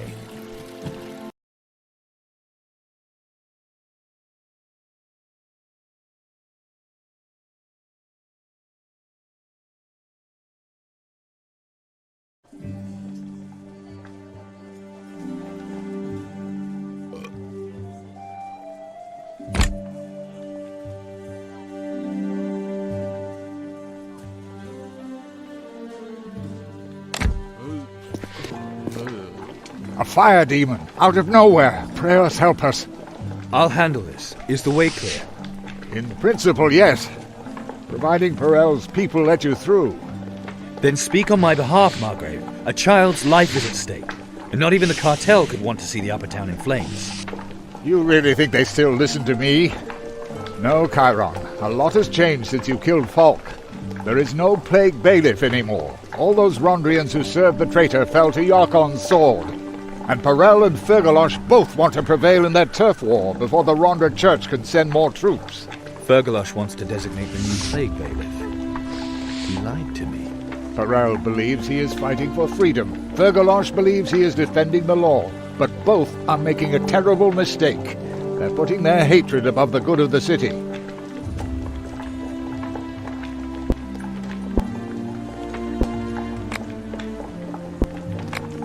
I understand.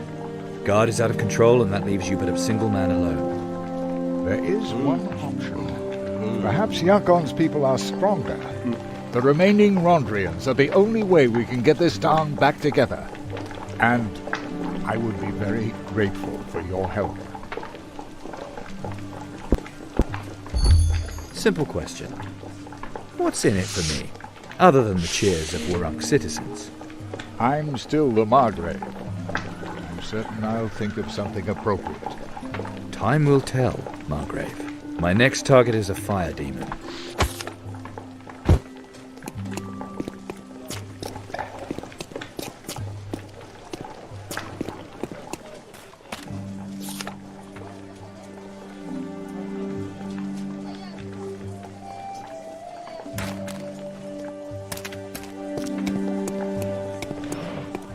Fire!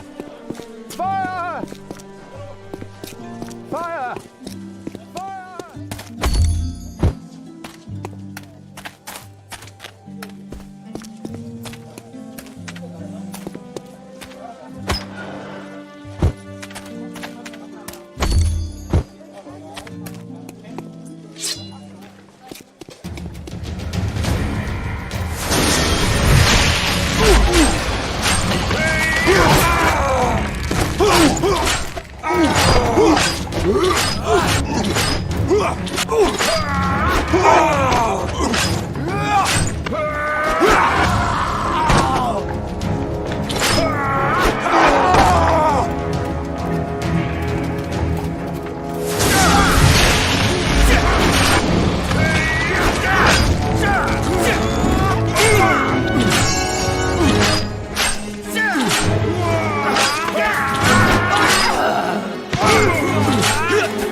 Well, still looking for the flames of passion. You know there's a fire, and all you do is stand around.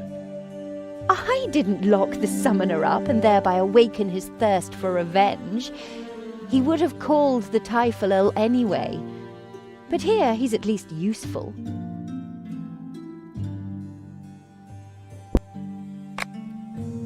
You are an animal. Men often tell me that. You think it's all a game, do you? Be nice if it were a game. But we need the Typhonal Chiron. We need those burnt stones.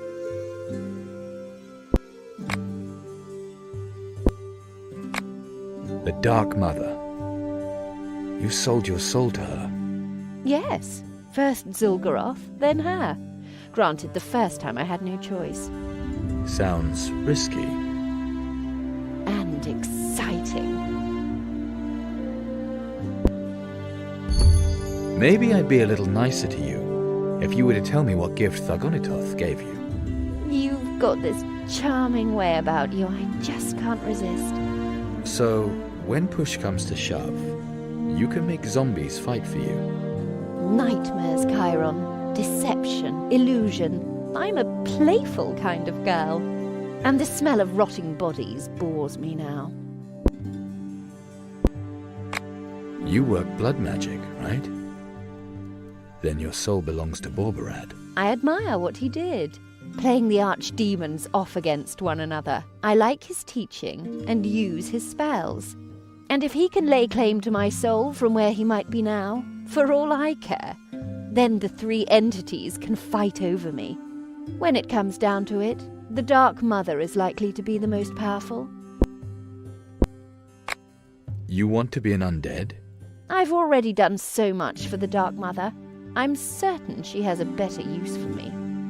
Once she accepts me, I shall become a Morkan, a demon that creates entire worlds from people's nightmares. I couldn't imagine aspiring to anything higher. But I don't want to take any chances. Zul'Goroth must release me, and that's why we have to summon him.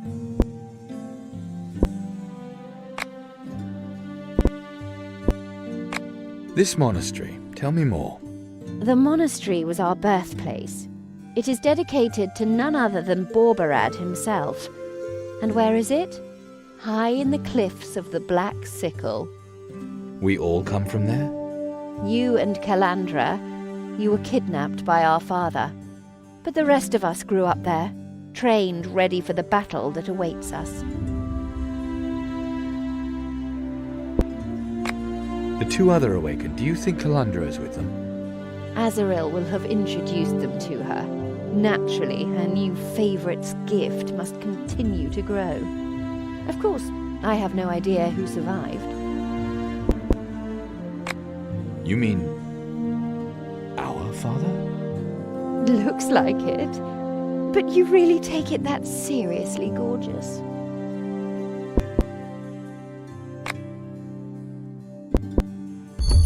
You're behind the fire demon summoning. What do you know about these things? You do me too much honour. I had skilled support, but I like to help. Besides, bleached bones, they're nothing but deadly hot flames. Hard to crack with your sword and your cute metal glove. Thanks to Azrael, I have more than my sword and my fists to use in dealing with demons. And you should use that spell. And don't get too close. Otherwise, you'll singe the rest of your hair. How do you know so much about Azrael? I was her student. Many years. Growing up in the monastery where we were all born. You, me, Calandra, Folk, Gamut, and the other two. You are no longer there. You had the good fortune to be kidnapped. I had to escape on my own. And of course that was easy, from a monastery full of blood mages hidden from the world in the mountains. Once I'd seen through Azrael's plan, it was easy. I feigned affection while establishing contacts with the necromancers. When she brought Calandra to us, I saw her incredible talent, so I got some help. A new mentor, so to speak. Who? The Dark Mother. You're the first awakened I'm not forced to kill right away. Can you tell me about the others? Gamut and I were the first to see through Azrael's plans, and the first to flee.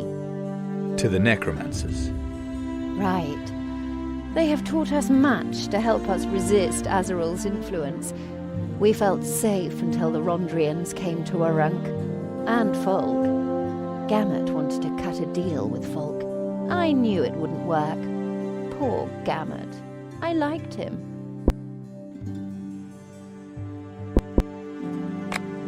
More than Folk, I suppose. Folk was a fool. He obeyed Azrael's every word and believed that she would give him preference for that. He was to awaken Calandra, but for some reason, he was too late. If you hadn't exposed him, Calandra would have come to us much less spectacularly after the wedding. That would have helped him, but only until Azrael found out how quickly little Calandra learns. Then she would have dropped him. Folk, Gamut, Calandra, you and I. 2 awakened are missing from the list. Right, but you will learn nothing about them from me. I owe them that much. At least their gender. Why that of all things? I understand. 3 women, 4 men. You want to count, to know if we are related by blood. Yes, that could become important for both of us.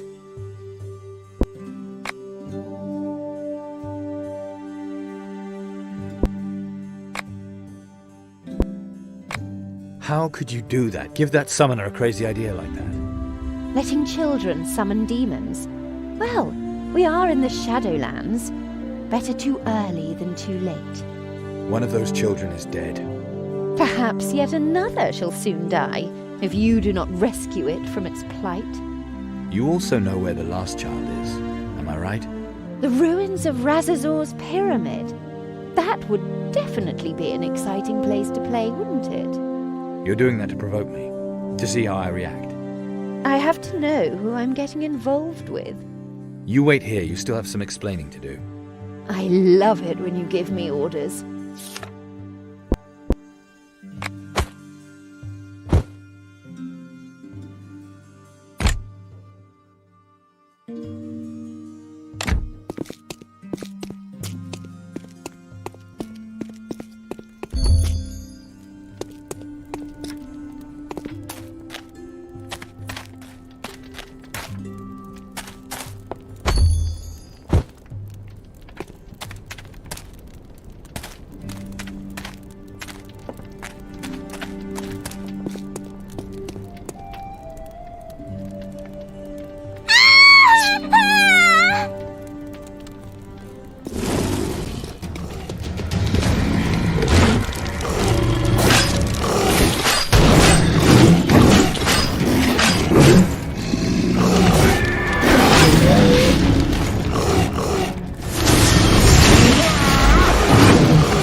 Hey, kid, Malko Mashrak Malko Mashri.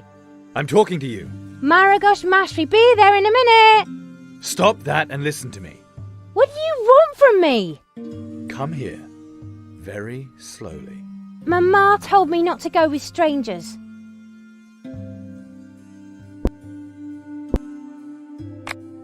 But she didn't tell you not to call demons. If you want to see her again, listen to me. And now get a move on. Your mother is waiting at the place of execution. You're a party pooper. If you don't get a move on, I'm going to turn into a really bad party pooper. I'm going to tell Mama.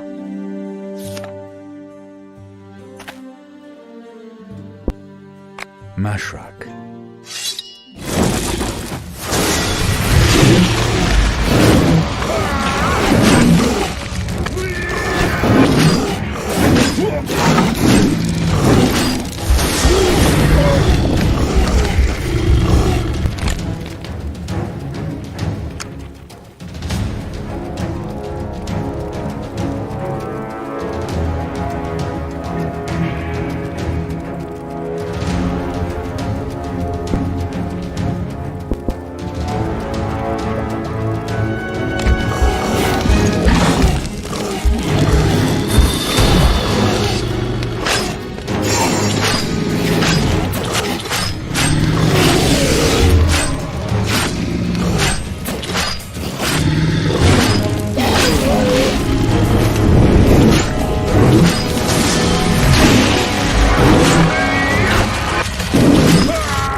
Those fighters...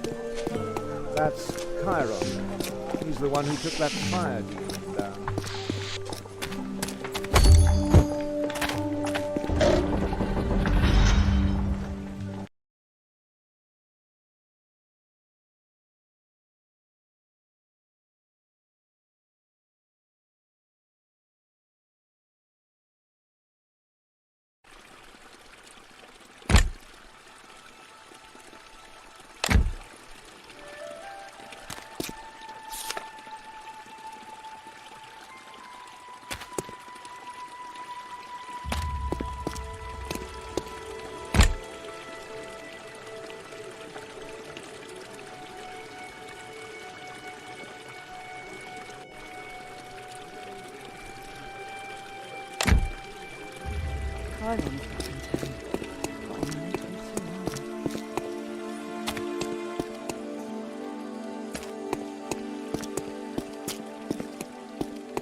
There you are. But where's Skelina? By the time I got to the fire, it was too late. I'm sorry. Lizzie, please don't talk about it. I'm grateful to you, despite everything. You brought back 2 of my children. And I know I promised you something. Without Skelina, I don't need this anymore. I wish you strength. And good luck in your travels. Last night the guards had it out with the cartel again. How may I be of service, my friend?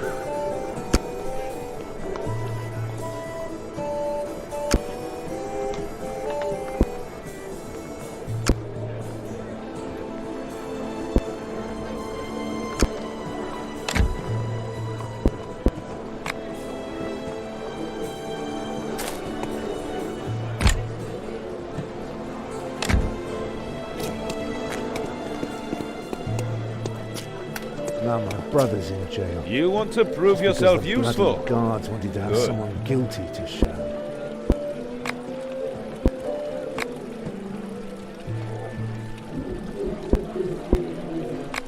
Mission accomplished. Well, take this, and may Rondra be with you.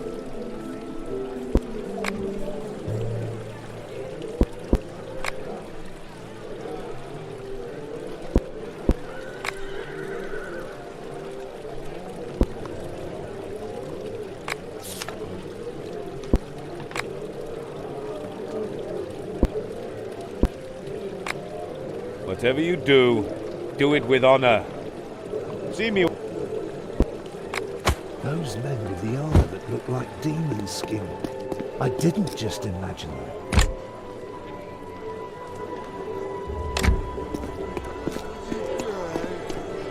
Waronkians, keep your city clean.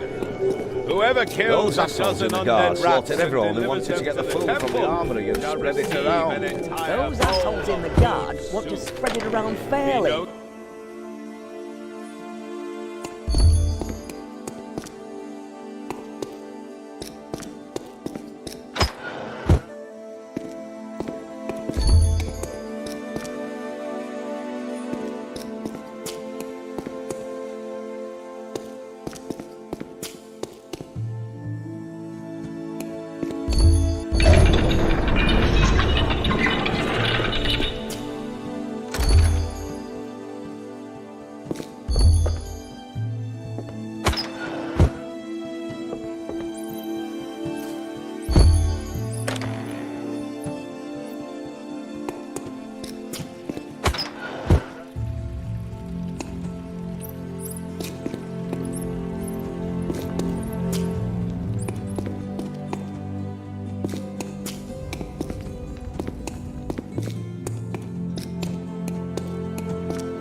Those assholes in the guard slaughtered everyone who wanted to get the food from the armory and spread it around. Those assholes in the guard want to spread it around fairly, not just throw it out into the street where the strongest just take it all for themselves.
My daughter's nothing but skin and bones.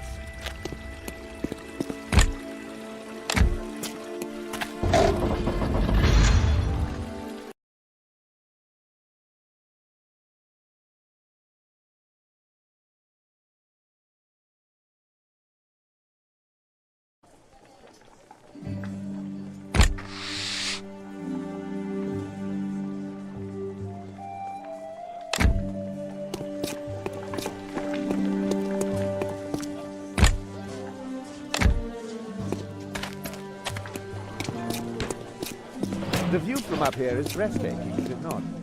Only...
Demons and undead monsters. Maybe down there.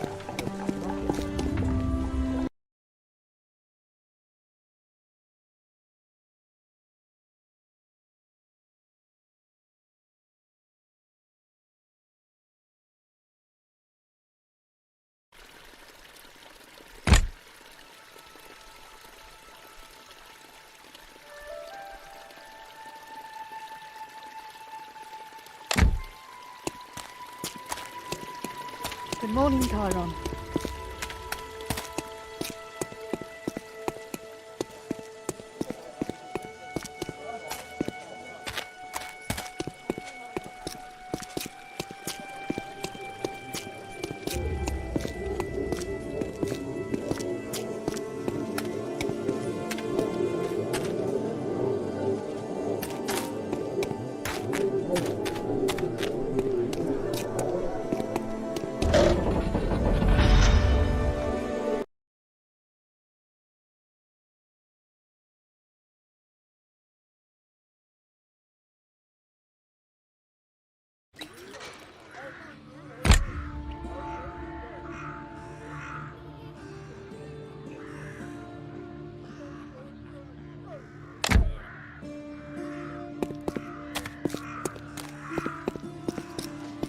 Oh, business is going well, my lord.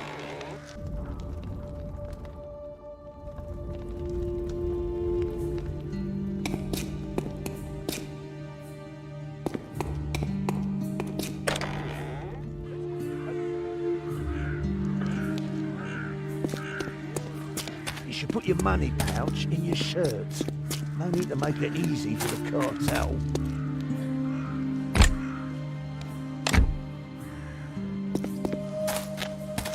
Back there in the alley, that shadow. And there, in the window. And there, in the bushes. Don't be like that. Keep your eyes Still open. 2 more customers today.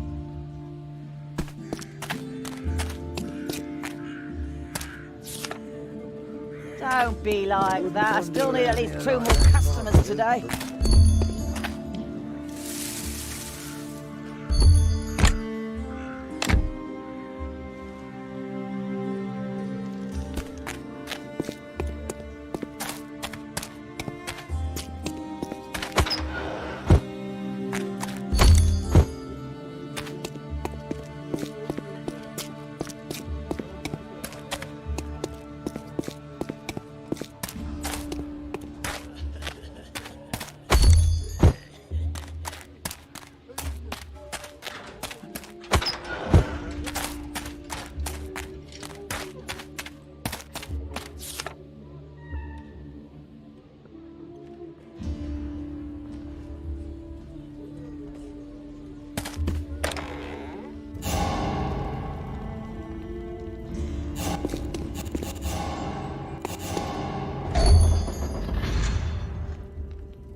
Wanna show me your marks?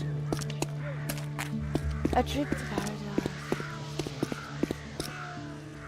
What are you looking for round here? Punch in the head?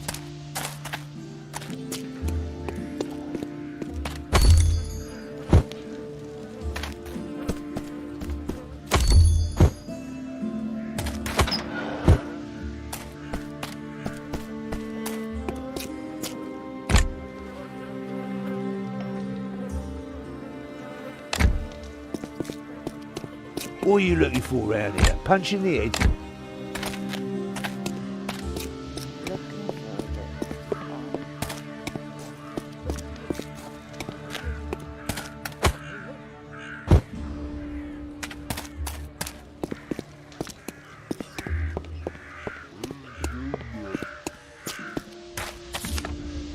Now, if it isn't a strapping Back there in the alley, that shadow. And there, in the window. And there, in the bushes. Eh? Keep your eyes open. What do you want?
My dear friend.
I wouldn't wander around here like that if I were you, but it's your life.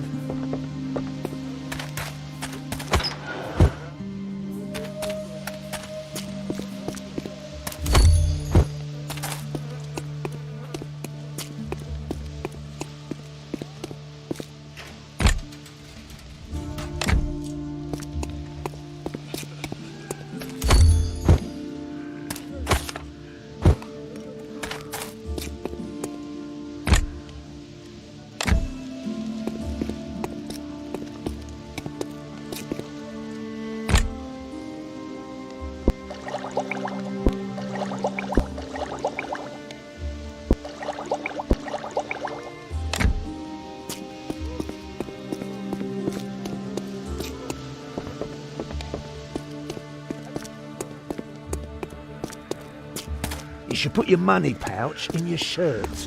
No need to make it easy for the cartel. Don't be like that. I still need at least 2 more customers today. Punch in the head.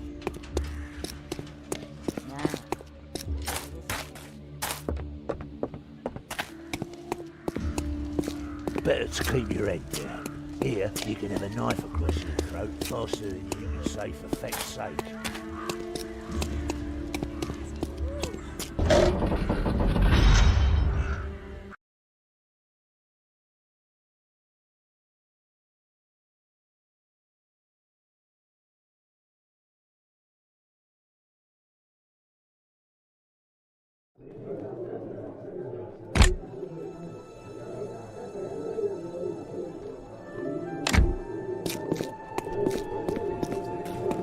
Those assholes in the guard slaughtered everyone who wanted to get the food from the armory and spread it around. Of Arivor was a traitor. A good day. You want to prove yourself useful. So far. Good. Mission accomplished.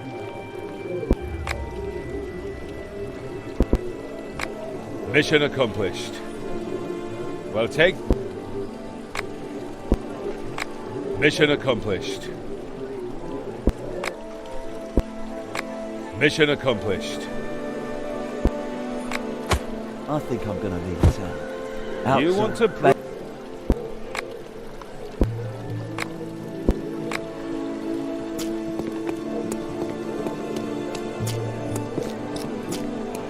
Praise the divine lioness! Another blow has Those been assholes struck in the guard against the slaughtered everyone darkness. who wanted to get the food Even from the armory and fallen spread it women. around. Yea, there Those is hope. assholes in the guard. Even those who once sold their Not bodies just throw and it had out to into the compete streets with when the soldiers unnatural just take it all attractions of themselves. rotting flesh, the divine lioness welcomes them. This is an omen for your own return to the path of what is right and good. Know that it is never too late. Dash it, those Rondrians. Finally someone's cracking down around. Chiron, finally I deciphered the second ingredient. You mean you've translated the mysterious writing to mysterious babble? Maybe your mind has finally grown as big as your mouth. Then I'll be more than happy to leave the last part of the translation for you.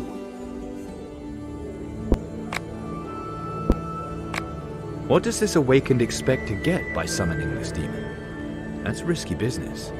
If she's telling the truth, the ingredients listed in these instructions really could help. Each demon has its own peculiarities, which must be taken into account during the incantation. The real danger starts when it appears. The demon's true name helps to keep it under control, but you can never be sure if they will really follow your commands or betray you instead. In the end, the exact wording of the command is the most important thing. Whatever you negotiate with the demon, it will stick to it. And that's why every summoner is eventually dragged down to the nether hells, because they used the wrong words just once. You've always had this way of boosting my courage. You're not just every summoner, Chiron. You called Gamut your child.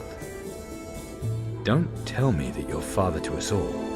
Calandra is not your sister, you know that. I know I... And... 3 women... That...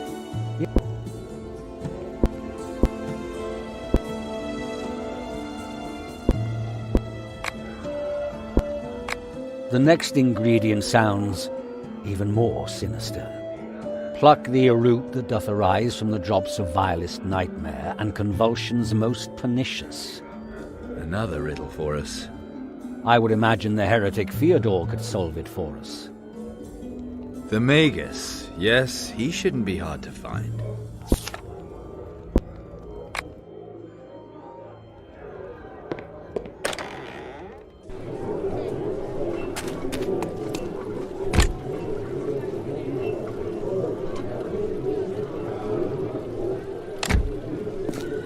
A good day. At least, no demons so far, anyway.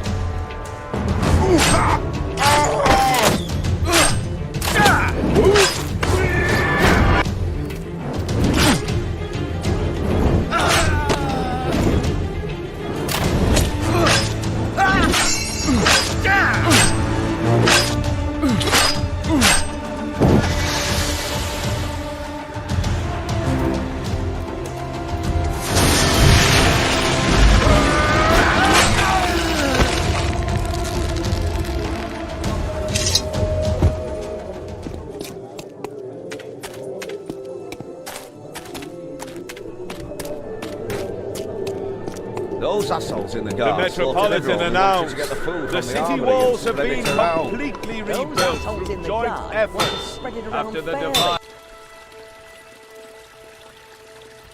In Rondra's name, drop your weapons! Belhalhard Heusenstam, you are in disobedience of the Margrave's orders. The guard will take care of this scum, your reverence. No need to bother the goddess.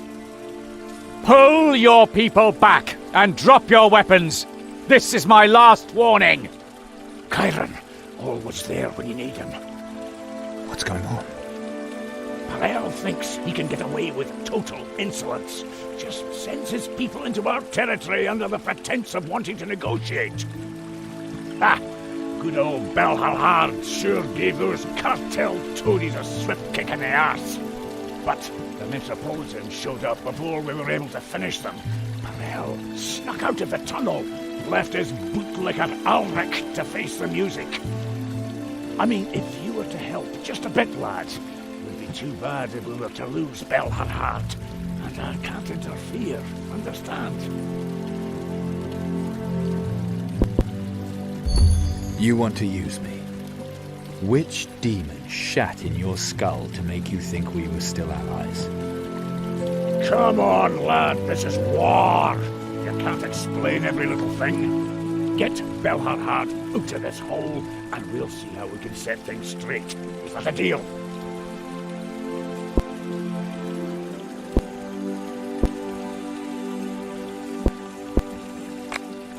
The whole city is in uproar. I get attacked on every corner. The Margrave has to approach the Rondrians as a petitioner. Fergalosh, what's going on? What's going on? It's about that lizard spawn, and that we... You wanted to use me, and now you need my help. Well then, let's see what our alliance is worth.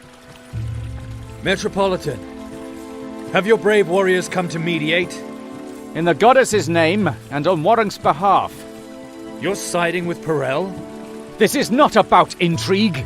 These men are guilty. I will not tolerate this kind of turmoil in our city. Those pigs in the guard started it. We came to negotiate peace. Chiron, you know these people. Tell the Metropolitan it's the truth. I don't care who wanted what. We have watched this honorless slaughter long enough. One side has to lose, and the Divine Lioness will ensure that the decision is just. You, Belhalhard, may now choose for yourself and your men. Death or exile.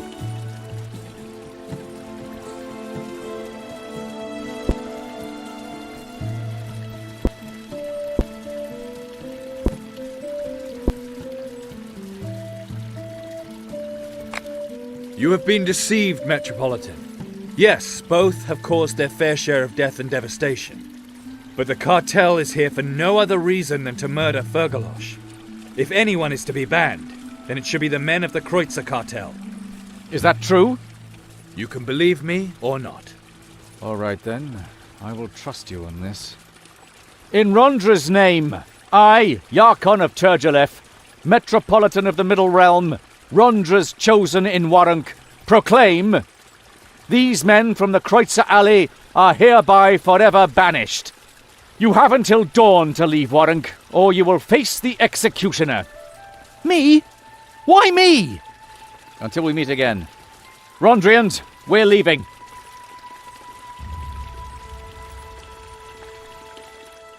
We should crack a barrel, but first take this. And a special allowance, as agreed. Thank you. I will get back to you. Now I need to talk to Fyodor. I hate to disappoint you, lad. He managed to break out. Ran towards the brothel, of course. The brothel. So in Kreutzer Alley. A cakewalk, lad. That pack of thieves will keep their heads down, if you even actually see one. One more thing. I don't like being used. Got it? Oh, lads, don't be such a stickler. Once a guard, always a guard. We stick together.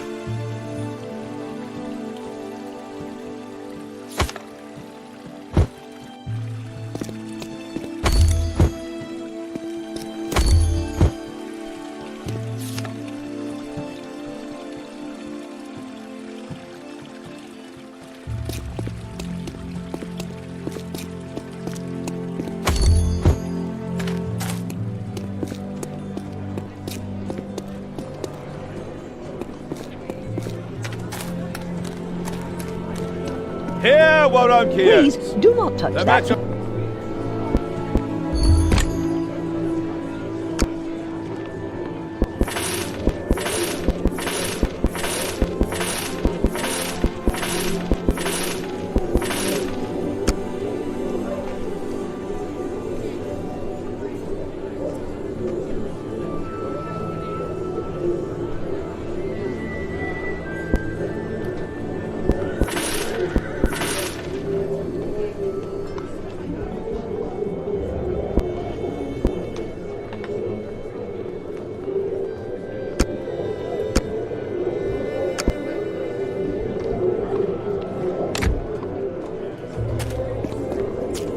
Those assholes in the guard slaughtered everyone who wanted to get the food from the armory and spread it around.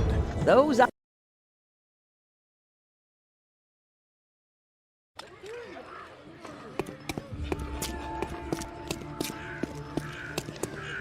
You should put your money pouch in your shirt.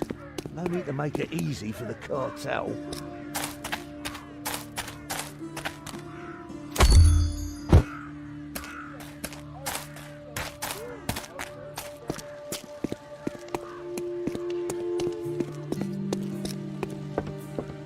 You should put your money pouch in your shirt.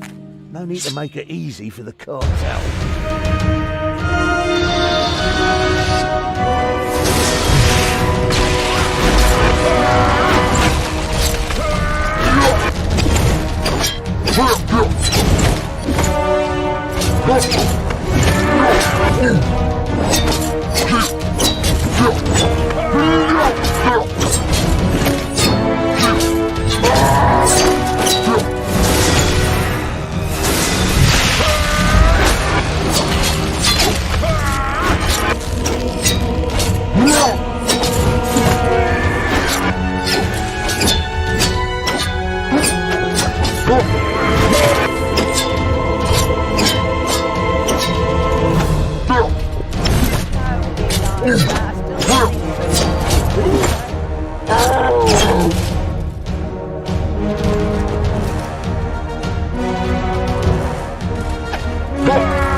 As soon as Azrael's minions show up, there you are too. Amazing coincidence. Yes, amazing the way you coincidentally lie in wait for me, over and over again. We're working together. Or should I just rid myself of the gift and watch you bash Calandra's head in? I'm looking for the second ingredient. And you? So, the second ingredient, right? That's why you headed for the brothel. Oh, and here I thought we had something serious. I'm looking for Theodore. Have you seen him? He's sure to be somewhere near the Thorned Rose. You'd better hurry, before he beats you to the prettiest one.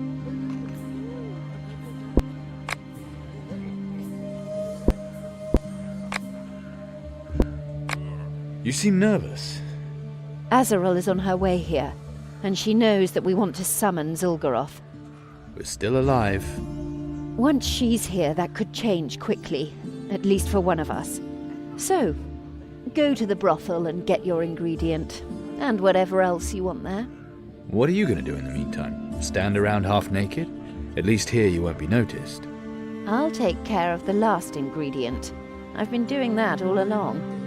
I'm one ahead of you. Hurry up. We may never see one another again. Well, if we both die, we'll meet again in the Nether Hells. Who knows? Maybe Zul'Garoth and the Dark Mother are neighbors. And Kalandra would remain without our gifts. But with Azarel as mistress, leading her soul around on a string, not the best alternative if you ask me. I'm not the type to die easily. And you? I hope that it doesn't have to go that far. Don't be like that. I still need at least 2 more customers today. Piss off, and no stupid look.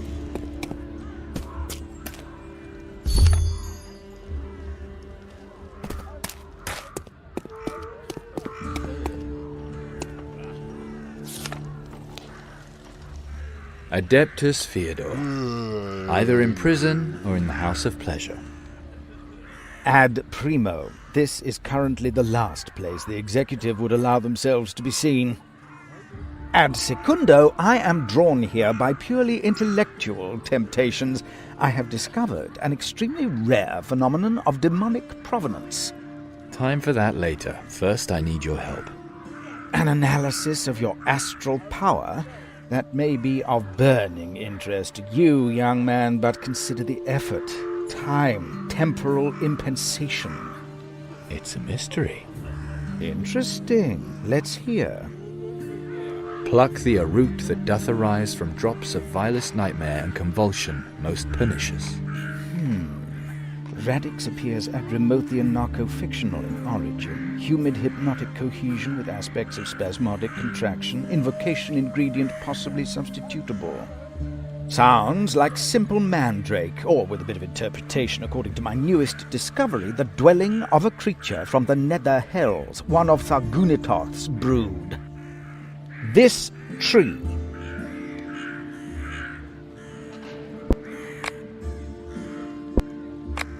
You spoke of mandrake. A magical plant, extremely useful for alchemical procedures. A humus elemental, actually, but in this case probably demonically perverted. This subject combines influences from Agrimoth, the corrupter of elements, and Thargunitoth, mistress of nightmares. Most unusual. And how does a mandrake grow? Mandrakes are usually found under gallows. Their conditions are ideal. At the moment of hanging, the man... fertilizer, if you will. Rather lends the term Mother Earth a whole new meaning, wouldn't you say? If only I hadn't asked.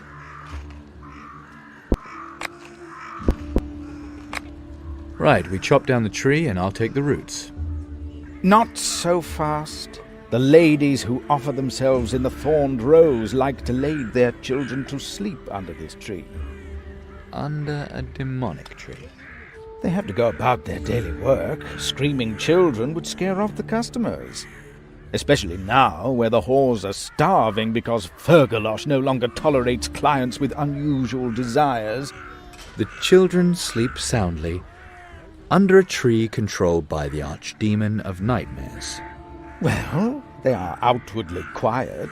The fact that they are actually tormented by horrible nightmares is the other side of the coin. Before we chop this tree down, we should first argue at length about the pros and cons. You're not serious. I don't want to chop the tree down, I just want a root. This is a veritable ethical dilemma. I am not willing to ignore this factor. Get out of my way or I will smack you. Oh yes, smite the defenseless unarmed scholar. A true challenge for a minuscule mind. But I made acquaintance enough with violence in prison. You will have to cut my throat if you want to get past me. Or argue with you? Or argue with me.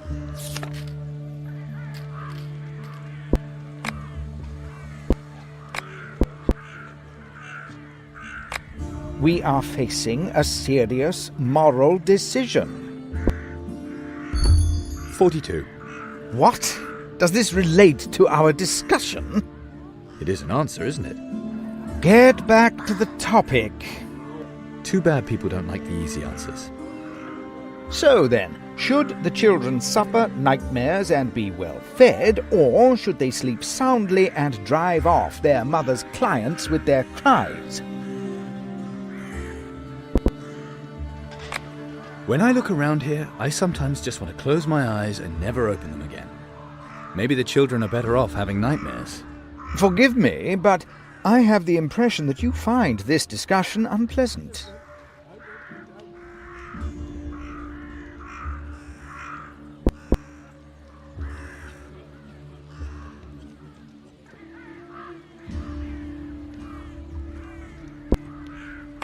Don't you feel the same? Here we are, standing out here, when we could be in there instead. I beg your pardon? You seem somewhat out of sorts. Luckily, there's a brothel not far from here. How is that supposed to help me? The best cure for confusion. It brings a man back down to earth. Indeed. You wouldn't mind waiting here a moment, would you? Take your time.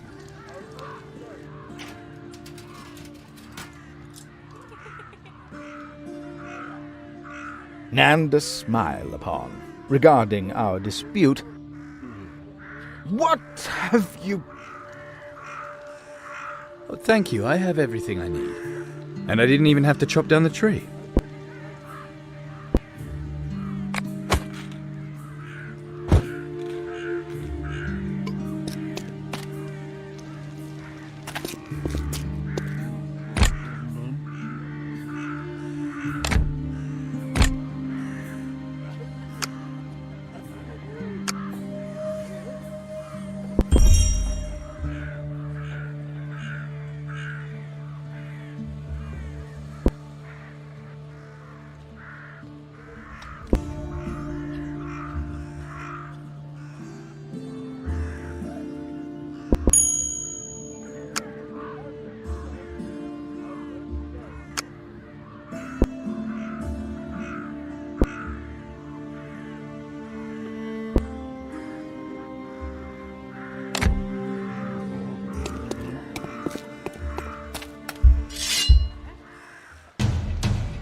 Come on, you get me and my sister together. She's already cold, though.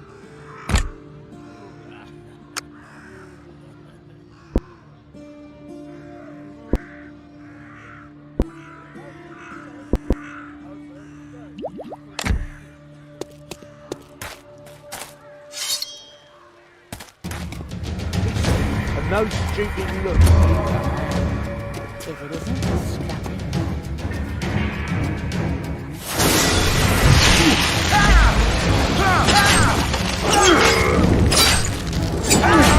Don't be like that. I still feel at least 2 minutes.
All's going well, my friend.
Those assholes in the guard slaughtered Praise everyone the who wanted to divine get the food from the lioness! armoury and spread it Another around. blow has been Those struck assholes in against the the dark. darkness. That's Even for the fallen women.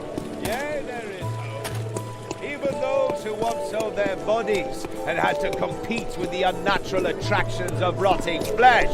The divine lioness welcomes them. This is an omen for your own return to the path of what is right and good. Know that it is never too late.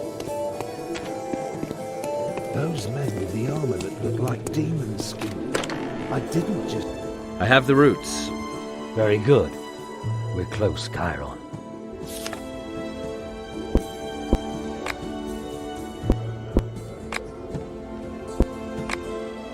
Here, the third ingredient's description. Look at it. A dram of those humours which doth nourish the demonic majesty. Its bearer is rooted most firmly in the earth. There's this stone at the gates of Warunk. People here still tell horror stories of how the necromancers used to force every traveller to sacrifice a mouthful of blood on that stone before they were granted access to the city. It's quite possible that you could use that. Still, I think it means black wine. Black wine. Mutated vines that feed on living organisms, animals, humans. The juice of the grapes causes severe intoxication. Many associate this plant with Bel-Kelel, the archdemon of black, rotten lust. Many slaves were sacrificed to her in Mogalat Oron. They were thrown naked into her vines. Oron no longer exists, but the wine should be available here too, in Kreutzer Alley. Where else? Sounds like cartel business, and Fergalosh always has a sharp eye on his archenemy. He'll help me.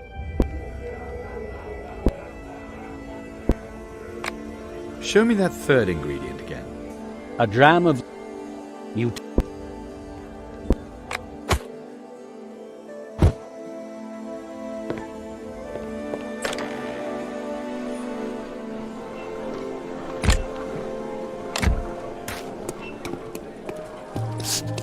He's from the guard.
Those Borvaradians really are everywhere.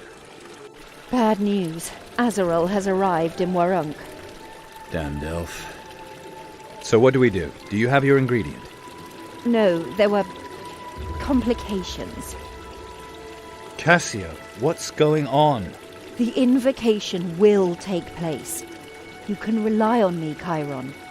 Completely.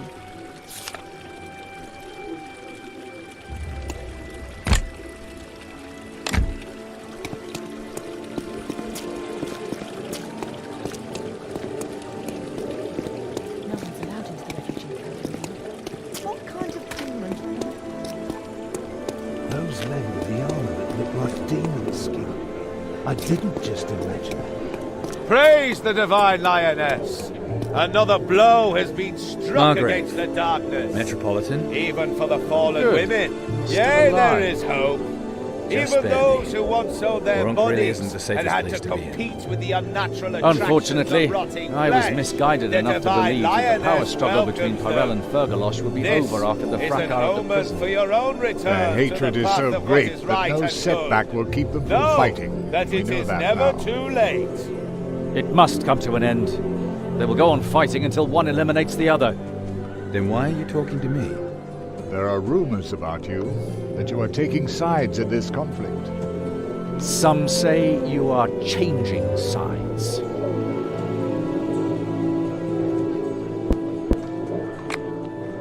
That's my business. Your actions are of no small concern. Make no mistake about it, Chiron. You have become an important factor of power. Both sides are worn down. A final battle would decide everything. Probably for your side. We need only wait to see who wins. I know where I stand. Is that good enough? We've heard where you stand, and if that's your final word, we won't keep you any longer. Throughout history, there have always been those who have paid a price. Yarkon, without a winner there will be no peace, but we can't wait until his boots are ankle-deep in the blood of his enemies to recognize him. Women and children have already been killed, and it will not stop. Fergalosh has taken cartel family members hostage. He probably wants to gain time to prepare for the final assault, aimed at destroying the cartel. So, what do you want? We let them fight, until one side has the upper hand, then we step in. Perhaps you can assert your influence and get the hostages released. We should save as many lives as possible. The Metropolitan and I agreed on a reward which is probably quite fitting. The Lord of Arivor's armor. Arivor consorted with demons. If the armor ever had Rondra's blessing, then it has long since been lost. A dirty cause, a new wearer. You understand? Charming. Simply charming, Metropolitan. Those assholes in the guard slaughtered everyone who wanted to get the food from the armory and spread it around. Those assholes in the guard want to spread it around fairly, not just throw it out into the street. The Metropolitan announced just the take it all city for walls themselves. have been completely rebuilt through joint efforts after the divine lioness.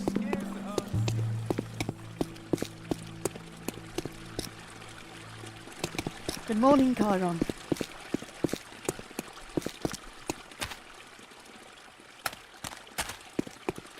It's good that the temple has found a new mistress. Genla is nowhere near as fanatical as those narrow-minded Rondrians.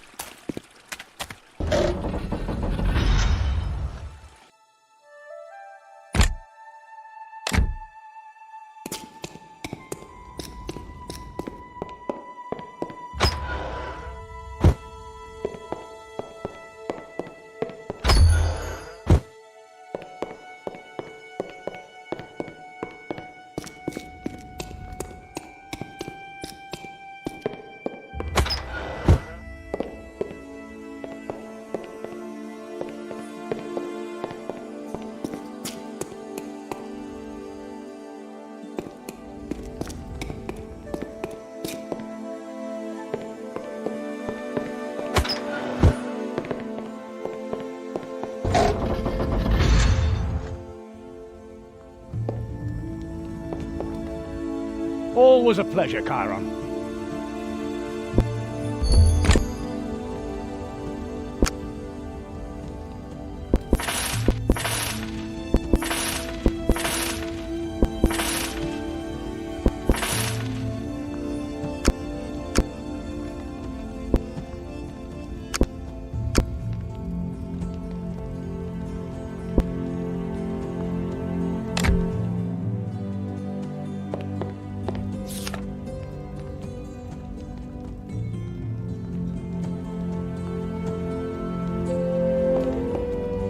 I see you're getting ready.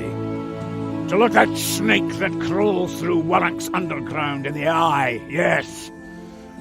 You've both done your share of the killing. I know how it looks to you. Guards and smugglers, an everyday ordinary conflict. But this is different.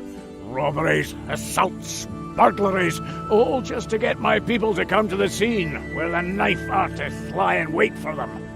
Young men have lost their lives, many women their husbands. Perel seems to have gone mad in his bloodlust. He wants to destroy us. He used to believe in freedom. Now he's fallen to the dragon completely. He must die, lad.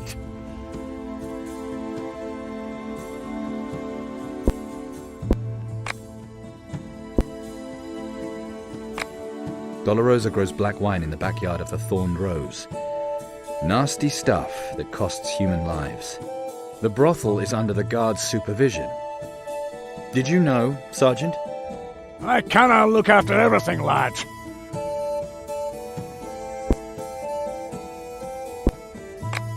And that's all you have to say. All right, if that's what you want. Dolorosa will be whipped as soon as we've done with the cartel. Satisfied? I thought you were friends of a sort. I tried to talk to him, often, but he's not the man I once knew. He's become an animal, a servant of demons, he and all his people. And that means? We must prevent those ideas from spreading at any cost. It's like the plague, but this time we can stop it.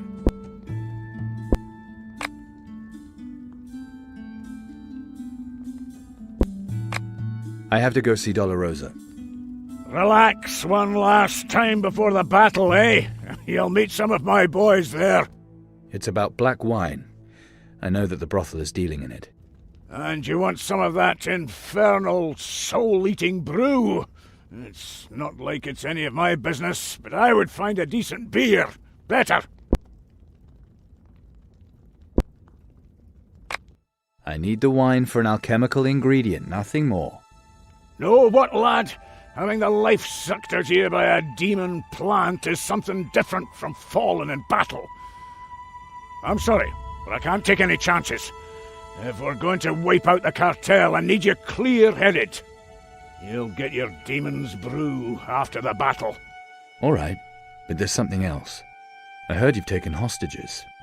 The families of Perel's people. As long as we have them, he dare not attack. And after the battle, they'll be eliminated. We'll tackle the problem at its roots. We'll kill as many of their breed as we can. Those are women and children. If it weren't necessary, I wouldn't have given the order. But to defeat the dragon, you have to think like the dragon. Perel would do the same. You want to kill the women? Sergeant, are the profits from the brothel really that important to you? I don't understand. As you said, the men want to relax before the battle. And guaranteed afterwards as well. What could be more convenient than fresh widows? What? Except, of course, if you own a brothel. And you have decided to kill all the lonely widows for the profit. No, it's not like that. Maybe so. But people would believe it. All right, for all I care, I'll let them go. Let's talk now about the danger I'm going to face. After all, a lot is at stake for you. You are truly insatiable, lad, but please. Once the Kreutzer cartel has been destroyed, I'll put together a little something for you. All right, it's a deal. Wait here, lad. I'll look after the prisoners. Tell them a few lies. Maybe that way we can at least surprise Perel. So, they're free. Now we have to strike. Are you ready? Let's go. That's the spirit! Off to extraordinarily!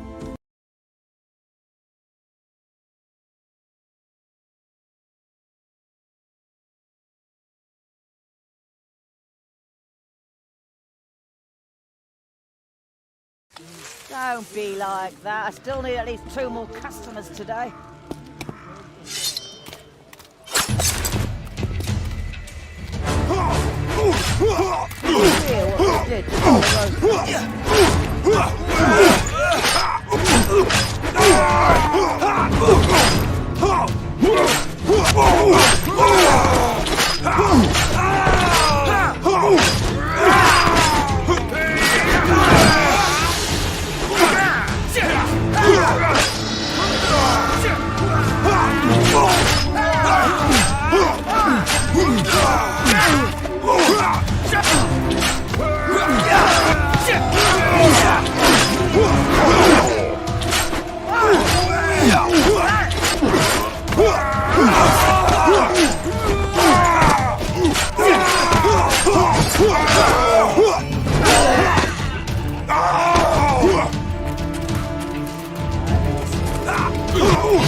Don't be like that. I still need at least 2 more customers today.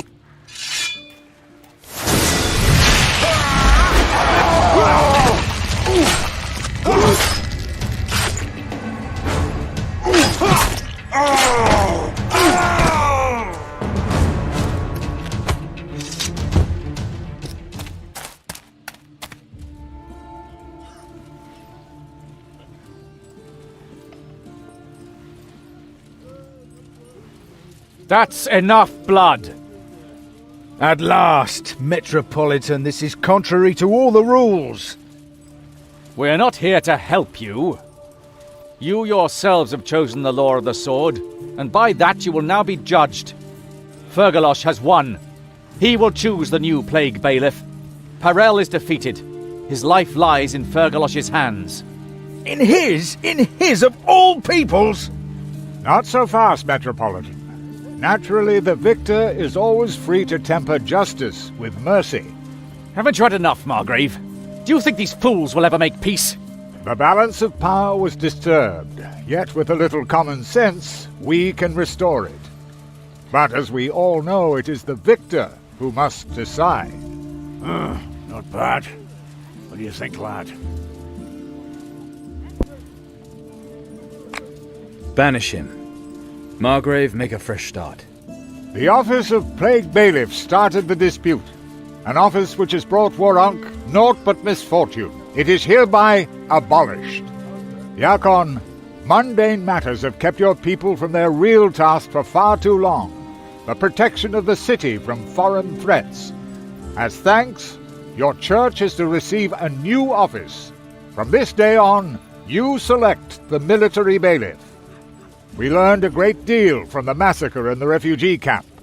The necromancer's poisonous beliefs have seeped deep into our city. Metropolitan, you shall receive assistance. I hereby create the post of Black Bailiff, who, in Lord Boron's name, will combat everything the unholy Razazor and his minions left. Clever. Very clever indeed, Your Honor. Fergalosh, however you decide to deal with Parel, the loss of the Kreutzer cartel will tear a hole in our supply chain. Your disobedience was to a good end. Choose, therefore, someone from your ranks for the office of tax bailiff. Uphold the law and manage trade shrewdly, that Warunk may flourish anew. So, Parel, ya rotten piece of dragon shit! Get out! You can keep your head! So, now you think you're the all-merciful, eh? Just get the hell out! We have better things to do! And you, lad, thank you. Your reward is waiting for you. This is a great day, not only for Warunk, but also for the hostages you freed. The future will show that you made a good decision. Of that, I'm certain.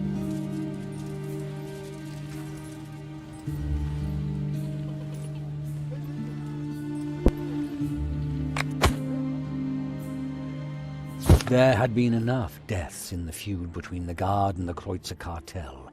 Margrave Noumena considered the balance of power to be resolved for the moment. The Guard had won, and the cartel never regained its former power. Parel continued to conduct his business from the shadows. Margrave Noumena set up 3 new bailiffs. First, a tax bailiff, who was selected by Fergalosh. Second, a black bailiff, who took over the necromantic remnants on behalf of the god of death, Boron. The military bailiff came from the ranks of the Rondrians. This let Noumena cement the balance of power in Warunk while allowing the Rondrians to save face. Although no one was completely satisfied, they accepted Noumena's decision. Lasting peace in Warunk was worth it to them.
And all thanks to the Saviour from the street.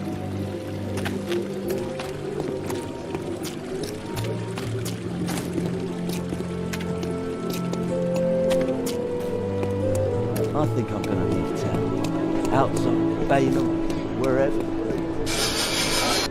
Do you even know which end of a sword to hold?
Do you even know which end of a sword to hold?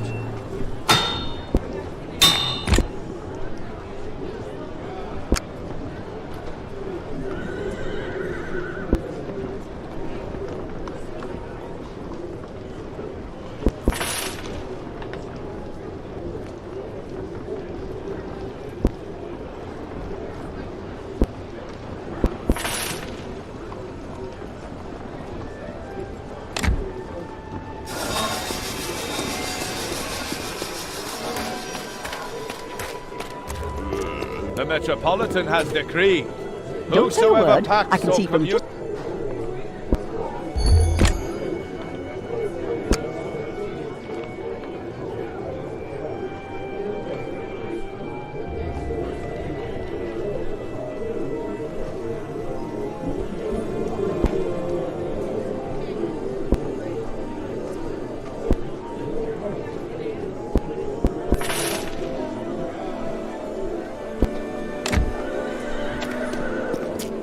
Those assholes in the guard slaughtered everyone who wanted to get the food from the armory and spread it around. Those assholes in the guard want to spread it around fairly, not just throw it out into the Announcements of the street. Metropolitan. Take it all for themselves. Vault of Arivor.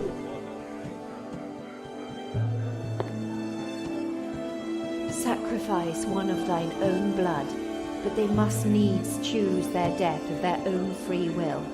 This is the last part of the incantation. There is only one person who fits this description. He was easy to convince. Our father is a man of sense. Come to the Prior's temple as soon as you read this. We are waiting for you. And hurry. If Azaril finds us, we will pay dearly for this.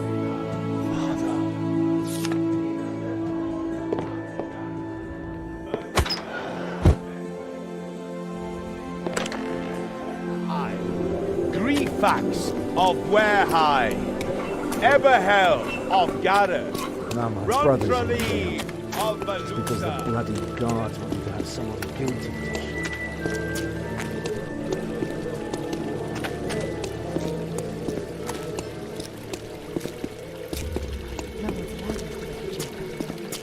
What kind of demons ran amok down there?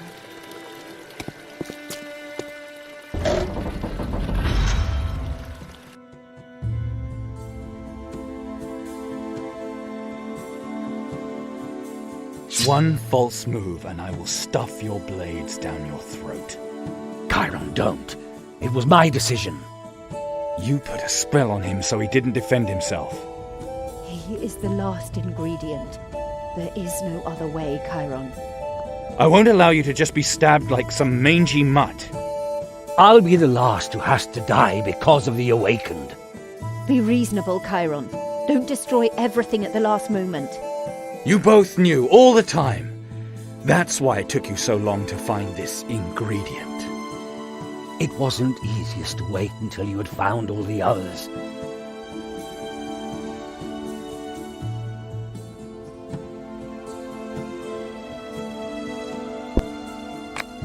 You'll never stop deceiving me, right? Let's get this over with. Your courage does me proud, son. I knew you'd understand.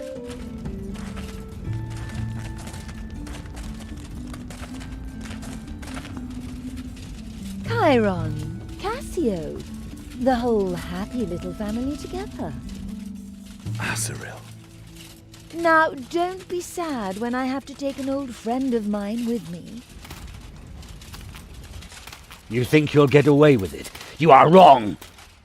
What's to stop me from cutting off your head here and now? Try it, Chiron. Maybe you are faster than my people. And maybe you'll even find our pretty little Kalandra. What have you done with her? Kalandra is developing marvelously. She is eager to learn, strong-willed, and loyal. My dear Cassio, I know you are versed in a variety of interesting games. Entertainment and deception, Mother. Two victorious sisters, both as edifying as they are beautiful. Certainly. Unfortunately, we agree that the most edifying part of this meeting is yet to come. I feel it. Your gifts crave union. And the arena is already prepared. Why don't you start with the union right now? Sooner or later, you will have to anyway. I'd rather ram my weapon into my chest myself. Come on, Chiron. Otherwise it will be too boring. What? Mother is right. Draw your weapon. We didn't go through all that crap together just to tear out one another's guts. I'm a necromancer who wanted to use you just like one of her mindless servants. I kidnapped your father and wanted to stab him like a mangy mutt. Isn't that enough for you? I don't buy that for a minute. Damn, you really are so cute. Draw your sword, or I might be tempted to let you win.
And again, the powers of the gifts unite.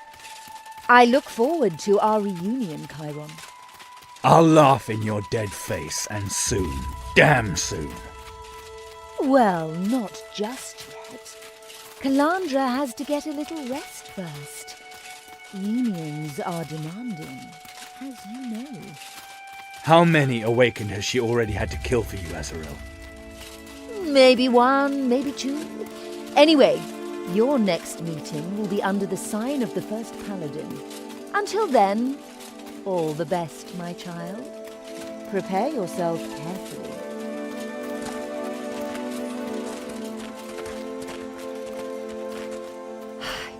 You sure showed me, didn't you?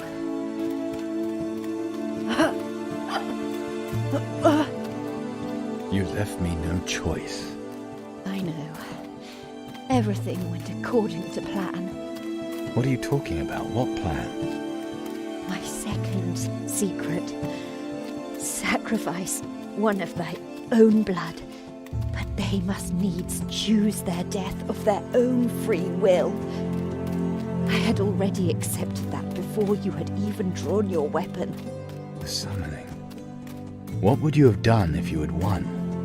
Hoped that you would do the same for me. But I won't ask you about it. Azrael knew. That I would sacrifice myself for you and your stupid Calandra. No. Something like that would never even enter her infinitely wise little head. She trusts her persuasiveness too much.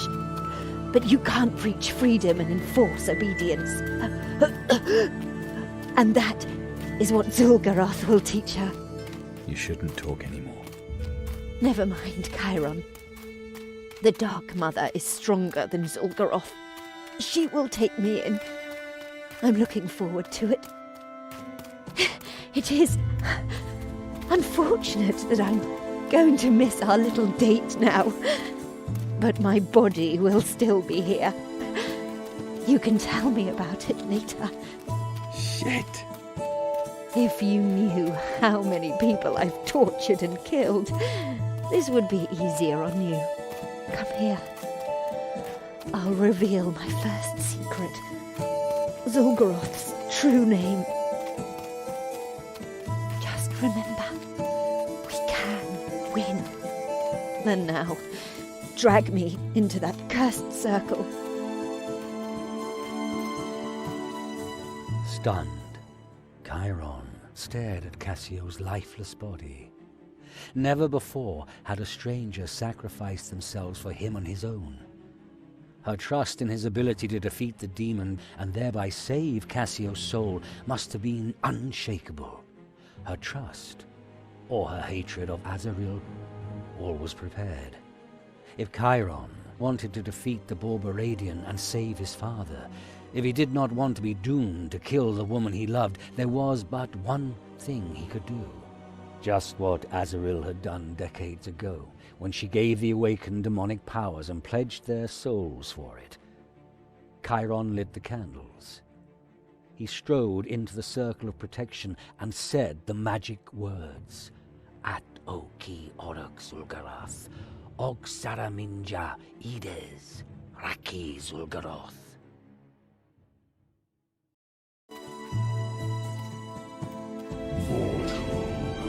Who are you to drag me into this sphere?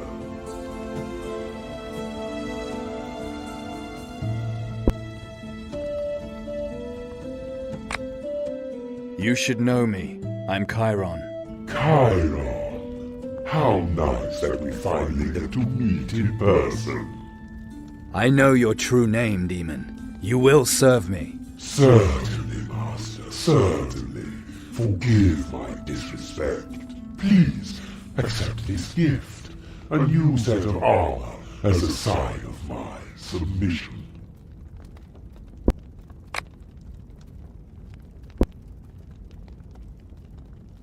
Do not think you can escape my circle so easily. Forgive me, Master Chiron. I didn't mean to surprise you. What is your command? Our common enemy, Azrael. Kill her! Oh, Master, you do have no idea how I'd love to do just that. But as long as our contract exists, she is protected from my anger. With the power of the gifts, a mortal such as yourself can subdue her. And as for the contract, there is a solution. Please, give me a different command. Break your pact with Azrael. Release the souls of the awakened. Master, that is not in my power. I am bound by a contract with your enemy, Azrael. I cannot change that from my sphere. 6 of her 7 souls are mine. Nothing will ever change that, especially since you have nothing to offer that's not already half mine. And 5 of those souls already serve me. Please, give me a different command. I want to see Kalandra. Bring me to her, alive and well. Nothing simpler, Master Chiron. I hear and obey, but I like you. Therefore, Master, you shall receive an additional service. Please, give me a different command. It is my destiny to become the first paladin, and I want it now. Do you really, Master? That would be a victory for your enemy, Azrael. The first paladin will remain her preacher for eternity, and to do so, you would have to kill Kalandra. There is another way that you would like better. Please, give me a different command. Bring me Azrael's prisoner, Kalandra, alive and unharmed. I would be happy to, Master, but I cannot. The monastery where they reside is shielded against me and my kind by powerful magic. Then, too, you have, unfortunately, given me a poor command, Master. I can't obey, because Kalandra is no longer a prisoner. Please, give me a different command. The need to kill attached to the gifts must end. Extinguish the Awakened's need to murder one another. You want to be able to transfer the gifts freely without having to kill one another. I like that, Master, and I can make it happen. But for that, I must ask something in return.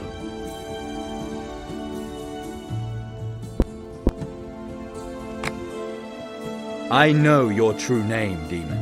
You must obey me. Please, Master, forgive my presumption. It is only that your humble servant is too weak to accomplish this service alone. I should have known. What do you want? The kidnapping your father once performed ripped some holes in Azrael's contract with me. She tried to fix them with 7 seals. I'm bound to them, as you are. But I can act more freely than she thinks. I will lift you through the spheres. I give you the power to break the seals. Once that is accomplished, your need to kill will be lifted forever.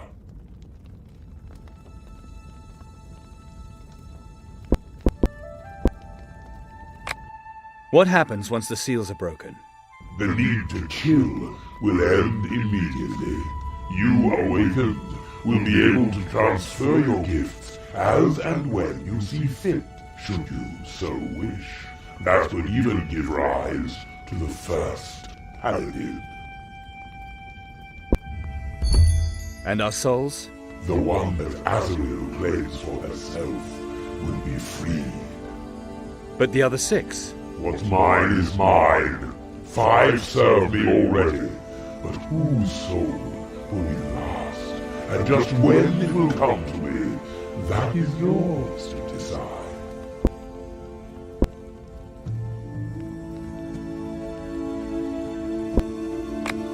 I'm ready. Take me to the seals.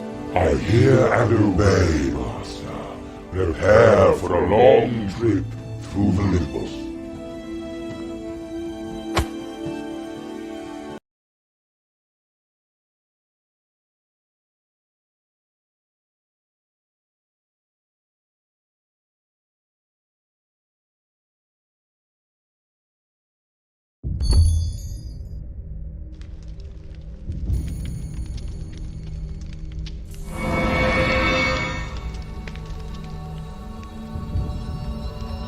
Chiron!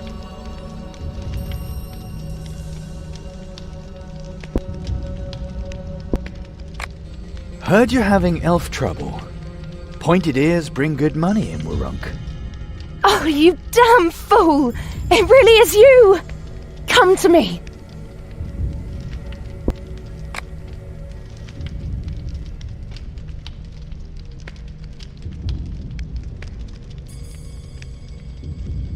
You are more beautiful than ever. Oh, the armor? Don't worry, it has nothing to do with the gift. Or, not directly. It's a symbol. For my people. You have people? Some would even call it a retinue.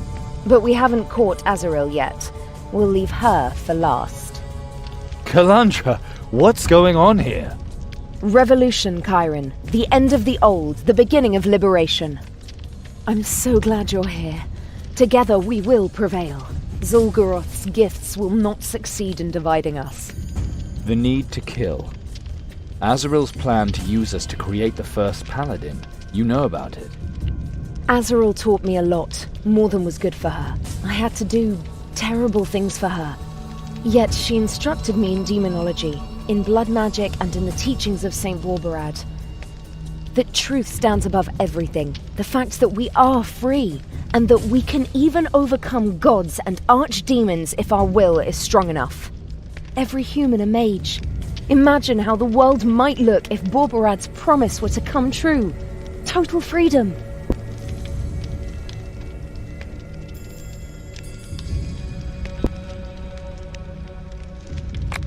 Oh, what a wonderful world that would be. We could all be like Azrael, sacrificing virgins, kidnapping young women, and forcing demonic powers upon innocent children whenever we want.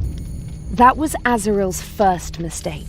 Her second mistake was that she wanted to force me to worship Borberad, and I feared that would cost me my soul for all eternity. But her third mistake will be her downfall. Every believer must promise his soul to Borberad. They thereby enter into a pact with a demon, probably Amazaroth the Deceiver. The pact is needed to learn blood magic, but there is a way to break it. Azrael knows it, and she keeps it secret, and it gives her power over Borberad's disciples. But this knowledge is every man's right, every human a mage.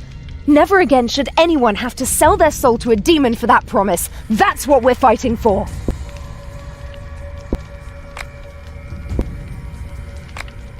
We've changed. The gifts have made us stronger.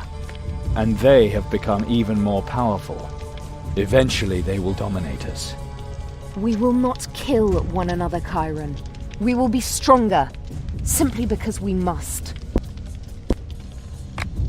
My gift has become very powerful. Zul'Goroth seems to see me as some sort of murder weapon. How has your gift developed? Remember that portal in Moloch Mountain? My gift let me open it. Since then I've learned much about magic, about demons and portals. Large portals. Powerful portals to other spheres.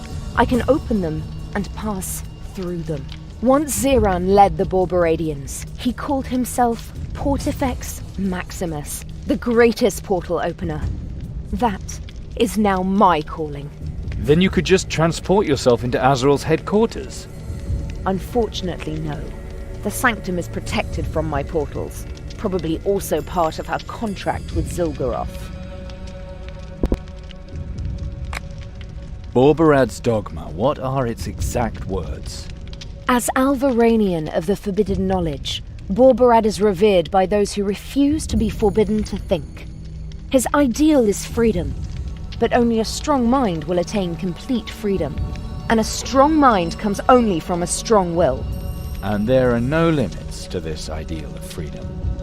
Your freedom ends where your will ends, and your will opens the forbidden gates.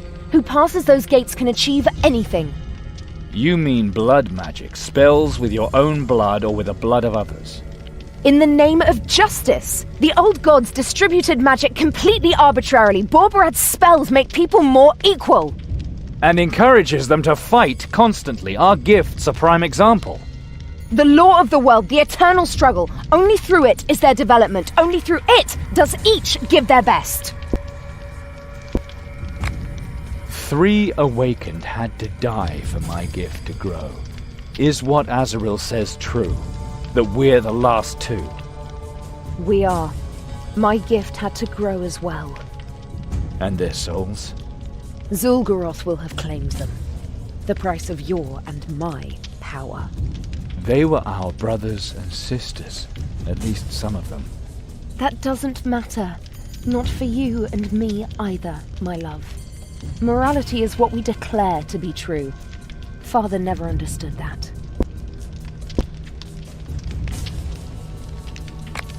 You're right. I know. I summoned Zul'Goroth. Cassio revealed his true name to me. So, Cassio, I see.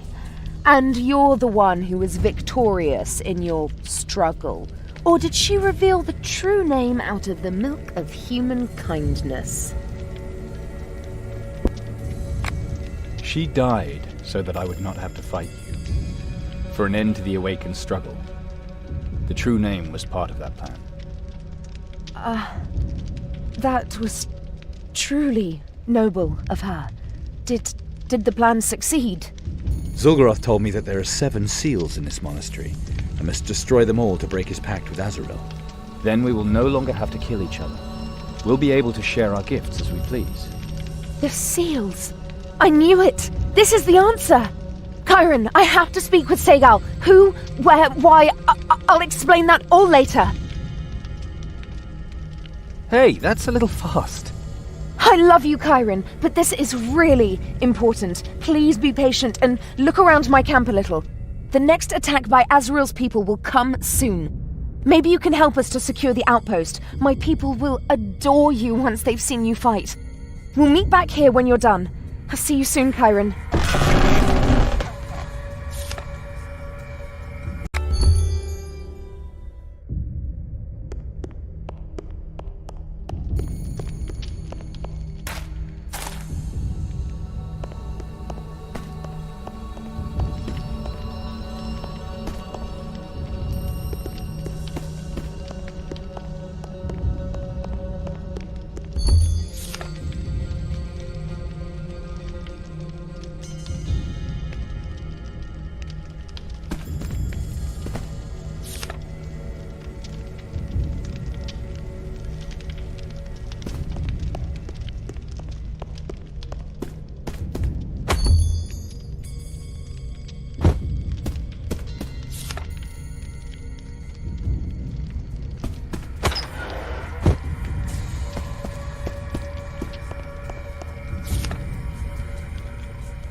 My name is Aegis. If you want to help, we need wood to reinforce the gates.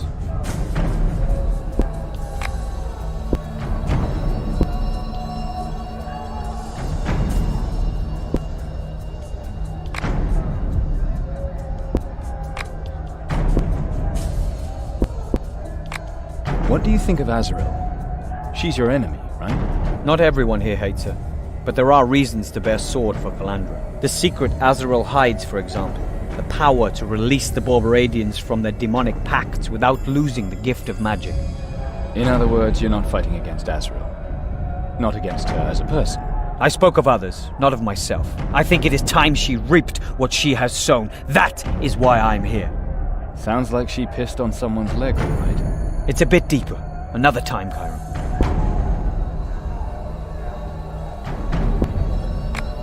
What do you know about this monastery? It is the most secret place in all the Shadowlands. If belief in Borbrand has a home, then this is it. Ah, I forgot. If Zul'Goroth actually brought you here himself, as they say, then you have no idea at all where we are. We are high in the Black Sickle. Never before has a wanderer come across this place. The perfect place for your battle. No troublemakers. Except me.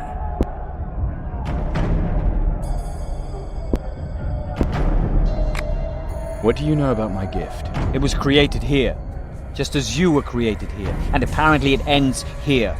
A pit fight like in Maraskan. There are bloody contests there in which trained tigers and lions are made to fight one another in a sand pit. Kalandra and I are the last two awakened. But which one are you? The lion or the tiger? The lion, because of my hair. Not bad. I would have held you just for a fox, but in view of the hair, you could be right. A cornered fox is more deadly than any other predator. Or so I've heard. Then we can look forward to a good fight. You follow Kalandra, why? She is strong in will and body, strong enough to topple Azrael from her throne. Kalandra will wrest the secret of breaking pacts from her, because with Zul'Garoth's gifts, Azrael dug her own grave.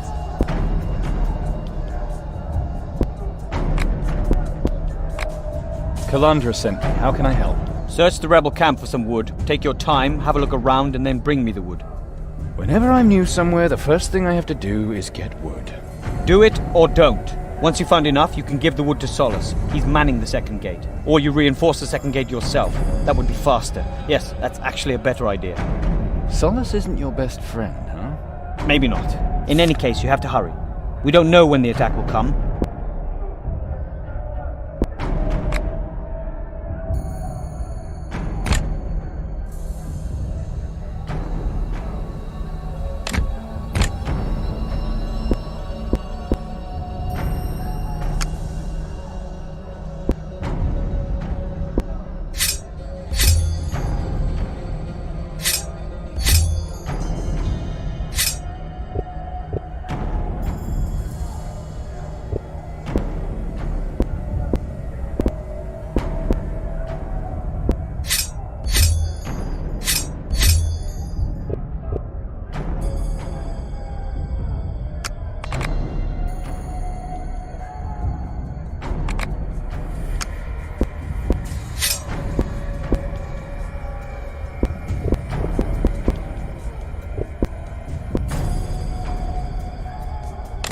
Do you have any more questions?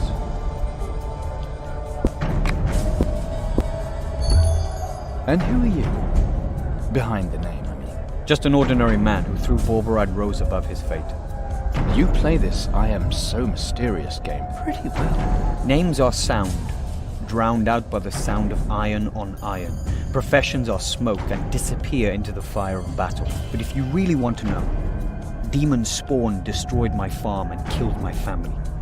I first followed St. Borberide for revenge. Later, I found out that it was Azrael's intrigue that had destroyed my life. An experiment that she undertook out of curiosity. I knew she was the High Prophetess, so I did everything to get here, where she is most vulnerable. And she will fall before Kalandra.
Only practice makes perfect, Awaken.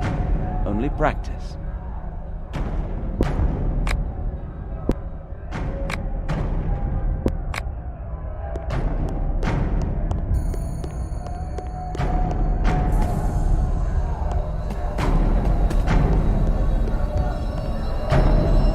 Solace, right? I have a few questions. Go ahead, then.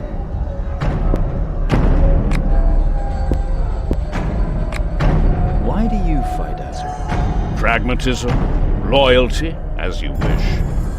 What do you mean? Under Zeran, we were still a real church. We were rich, we were powerful. Our robes were much more ostentatious and unique. I never could get used to Azrael's oh-so-spiritual ramblings, nor to her hypocrisy. I always say a church needs pomp and swords. The first for the believers, the second for the troublemakers. They say that under Zeran, the Church of Borbarad became decadent and cared only for gold. Let us say that is not pure invention. Do you really think that it will be like that under Kalandra, too? Certainly not. Kalandra believes in her revolution, and she wants to help the people. A strange view of Borbarad's teaching, but that's her affair. I spoke about loyalty earlier, and that is the real reason why I fight. Zeran did much for me. When they wanted to hang me, he gave me a chance. Not every pirate is so lucky. He got my loot, I got my life, and a great deal of influence. Azrael had shaped the church into an instrument of her power against Zeran and corrupting Borbarad's teaching. It is my church, which makes the revolution my cause. What is Borbarad's teaching? A great mystery and a great truth. The praise of diversity and proof that effort is worthwhile. We can achieve much more than we think. Borbarad helps us exploit all of our potentials. The spirit was more important to him than faith. Science.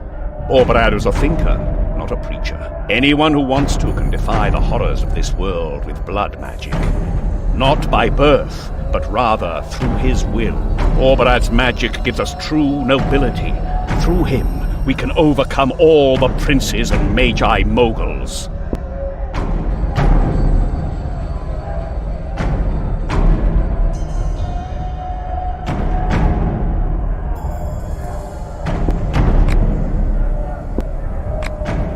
See you later.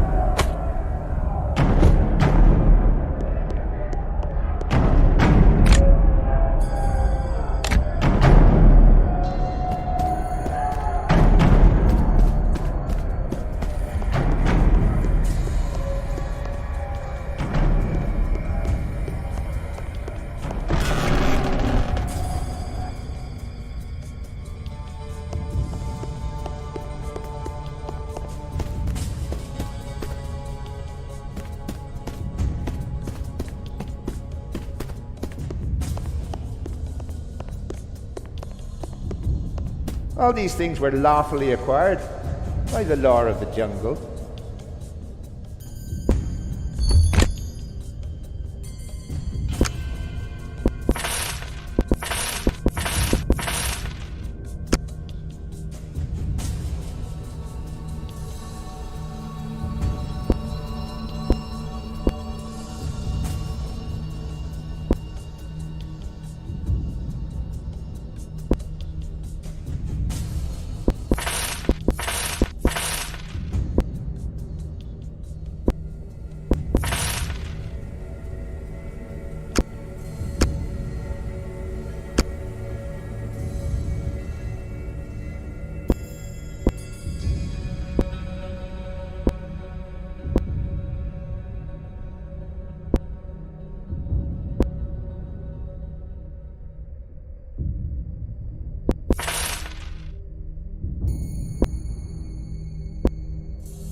Look around, but don't touch any...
Thank you, Chiron. Get me out of here. I want to fight!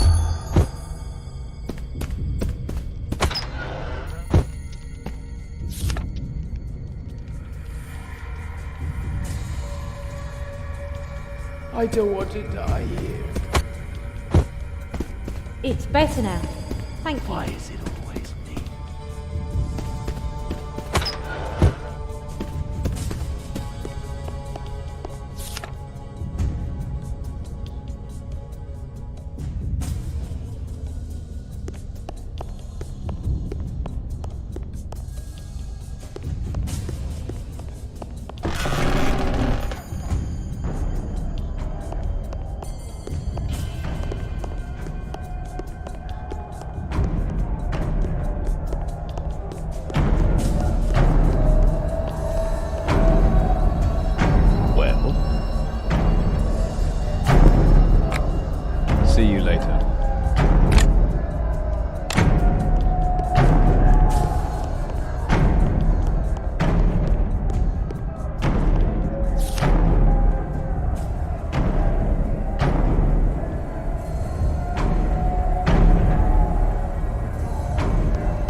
Well fought.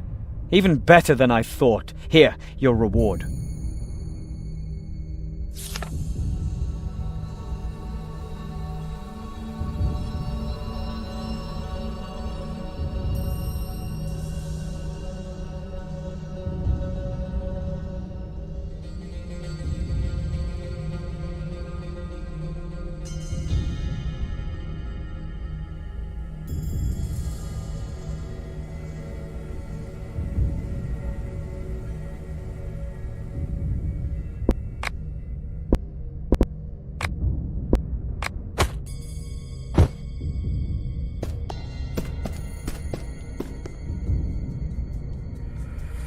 Good work.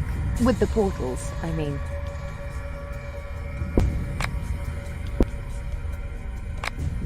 We've changed. The gifts have made us stronger. And they have become even more powerful. Eventually they will dominate us. We will not kill one another, Chiron. We will be stronger, simply because we must. My gift has become very powerful. Zul'Goroth seems to see me as some sort of murder weapon. How has your gift developed? Remember that portal in Moloch Mountain?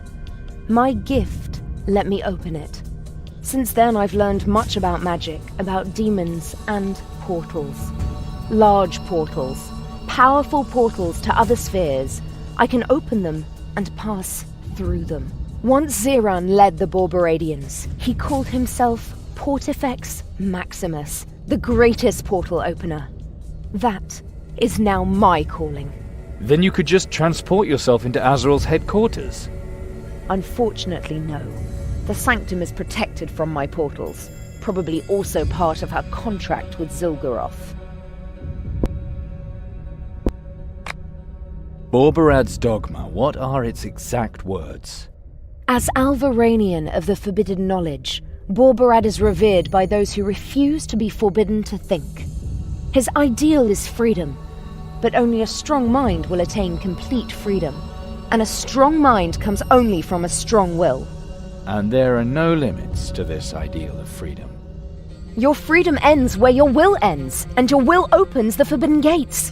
Who passes those gates can achieve anything. You mean blood magic, spells with your own blood or with the blood of others. In the name of justice, the old gods distributed magic completely arbitrarily. Borberad's spells make people more equal. And encourages them to fight constantly. Our gift's a prime example. The law of the world, the eternal struggle, only through it is their development. Only through it does each give their best.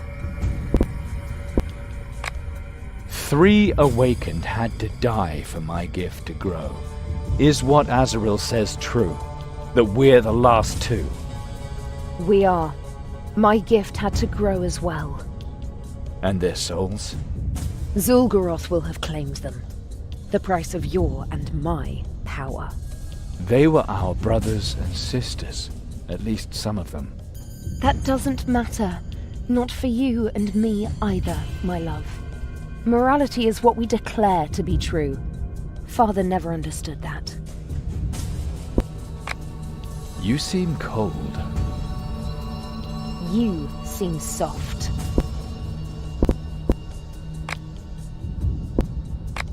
You disappeared very quickly earlier. Sorry, I suspected that the seals have a greater significance. That's why Segal wanted to bind the catechism to them. From 7 souls shall the first paladin arise. I've heard of this first paladin before, but Segal, catechism, what are you talking about? Segal has been following St. Borberad for many years, and no one knows Zul'Goroth's gifts as well as he.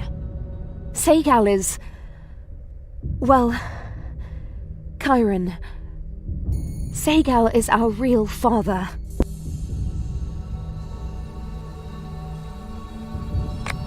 Your father, maybe. Azrael is holding my father prisoner. Calm down. The man who raised us is here. At the moment, Azrael still has him, but my people will find him. I can't wait that long. I'll find him myself. The catechism is more important right now. This book, take it with you when you break the seals. 6 seals can be found in the monastery. The 7th, the Seal of Anointing, is in Azrael's headquarters. Kalandra, what is the meaning of all this?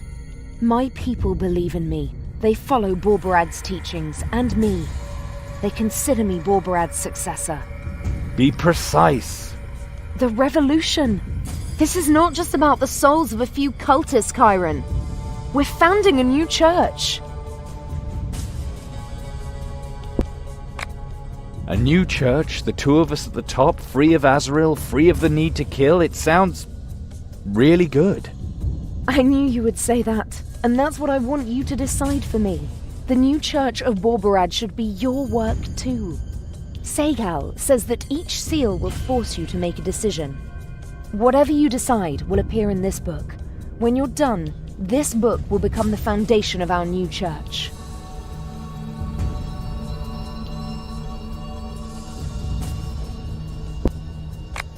That's a lot of responsibility you're handing me.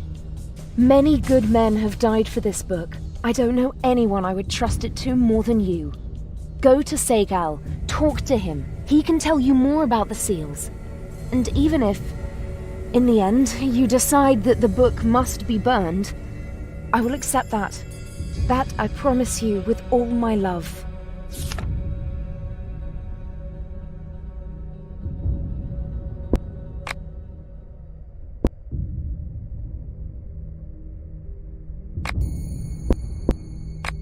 Time for me to get going.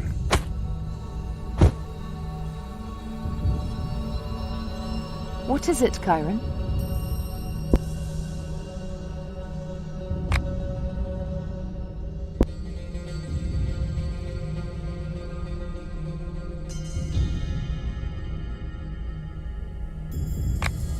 We've changed.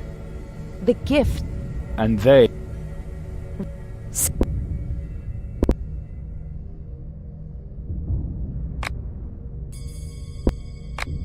These seals... 6 seals. Say... Time for me to get going.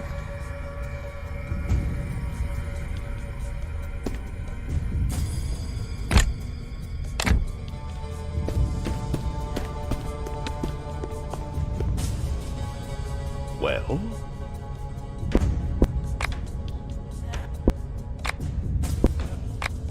See you later.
Death to the High Prophetess! Burn her body! The arrogance, as if she herself was the guardian of forbidden knowledge. What are you? No, the secret of breaking pacts belongs to all of the Master's students.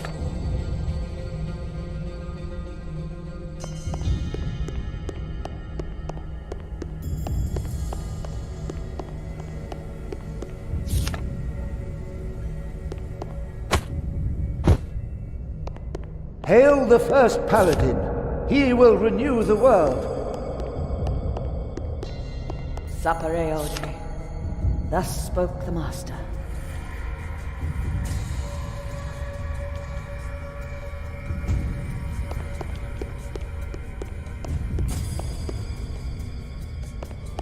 Simintisit expe concernante consequando luctam, qui ocnupte tenisti nobis nobit, as enis acusci quam labore restium, qui aut etur elis qui officid itibus, qui dolupti dolorerio sinisit.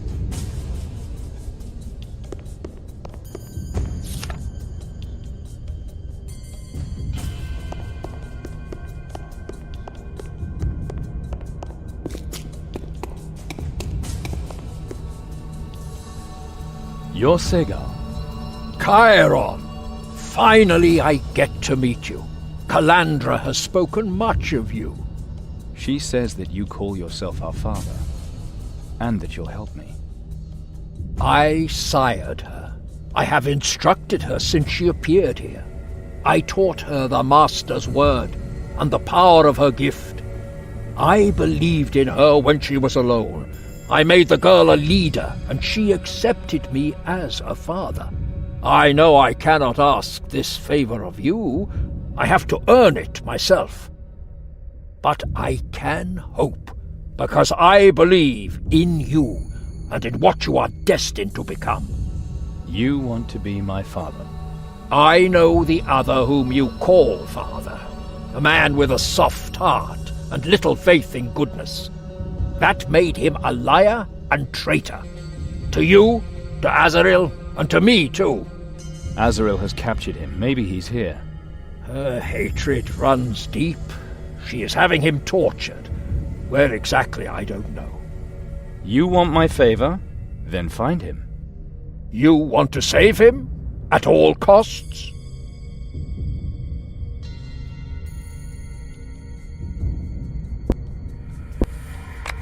Ask of me what you want.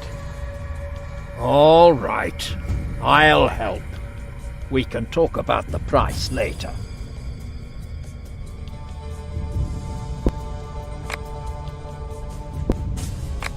The Awakened called me their brother. Calandra recognizes you as her father. You make me the same offer. Why? Azrael chose the man you call father and I to father the Awakened. We were to be your teachers and protectors.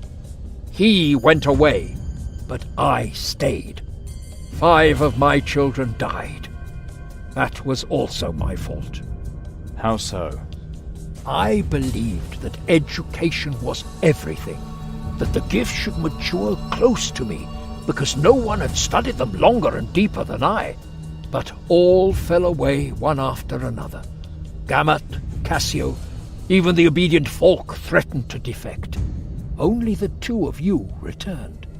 And your gifts are the most powerful of all. Because your gifts out there matured. Because you experienced chaos before your awakening. I'm glad that killing is coming to an end. I loved all my children. And even if it is hard to understand, I love the 2 of you just as much. I see in you what I loved about my children, what remains of them in you, and what you can one day become.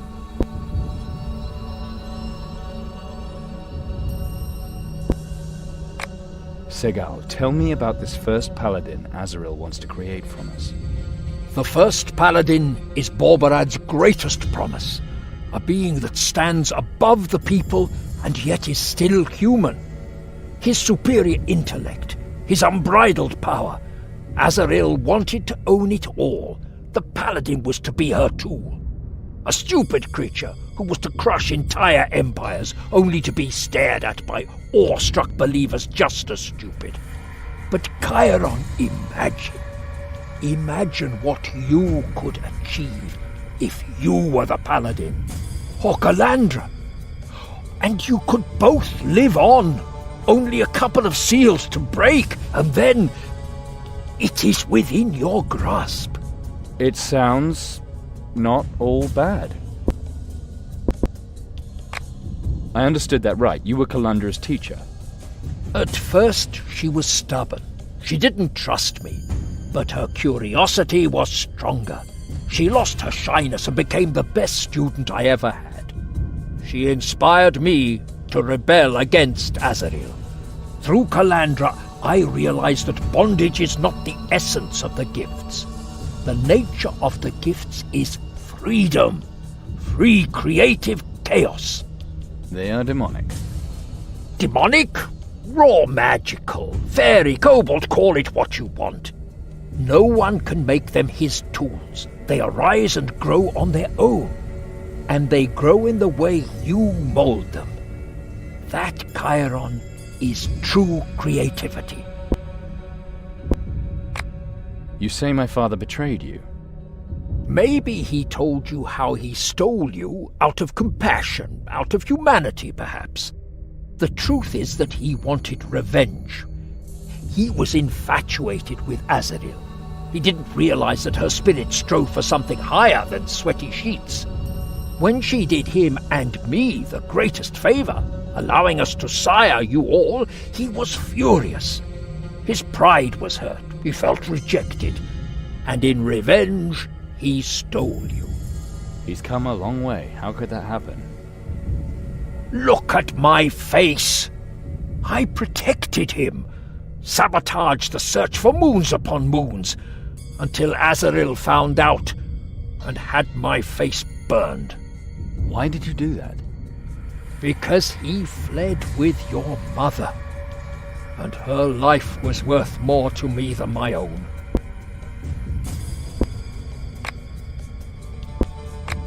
Tell me about the seals, Seagull. Do you see the seals behind me?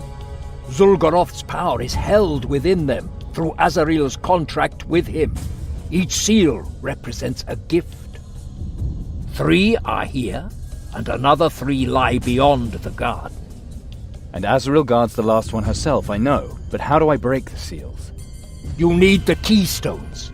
Green gems that fit the seals. Which are probably not just lying around. They are protected by puzzles, traps, and demons. And they themselves test to see if you are worthy. You have to understand the powers that they offer you by overcoming what you have not yet become.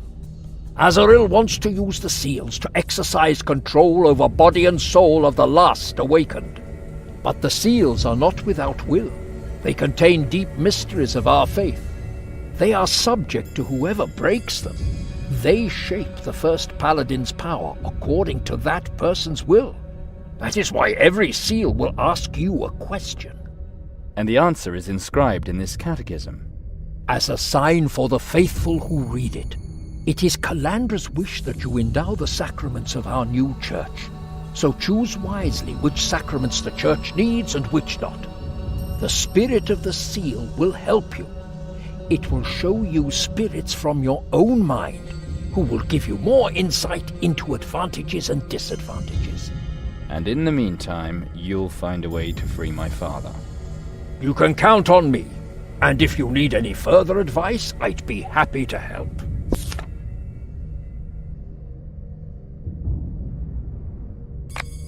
What about the keystone to the left seal?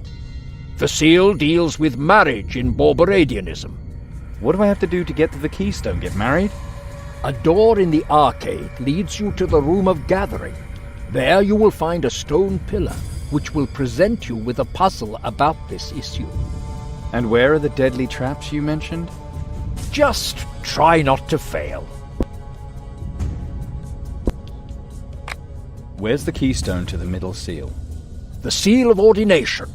A door in the arcade leads you to the monastery's laboratory. Now there you will find everything you need. Alchemy and ordination? How do they fit together? Ziran, who once led the church, was obsessed with gold. He claimed he could produce it himself. Under Ziran, only those intelligent enough to crack his alchemical formula received high offices. That's what he always claimed, at any rate. They say that Ziran sold orders and offices to the highest bidder, and that's why he was able to collect so much gold. The solution was, of course, given in secret. The rest you can imagine. The puzzle in the laboratory is probably Azrael's comment on that. The villainess has a sense of humor. That really is new. How do I get the keystone to the right seal? The baptism seal. If you want to find the keystone, examine the fountain with the 2 blood spouts. They want you to baptize them. With the blood from the fountains? I'm sure there is enough blood on your hands for a baptism. You're trying to be funny. Touch the statue's foreheads, and be ready for anything.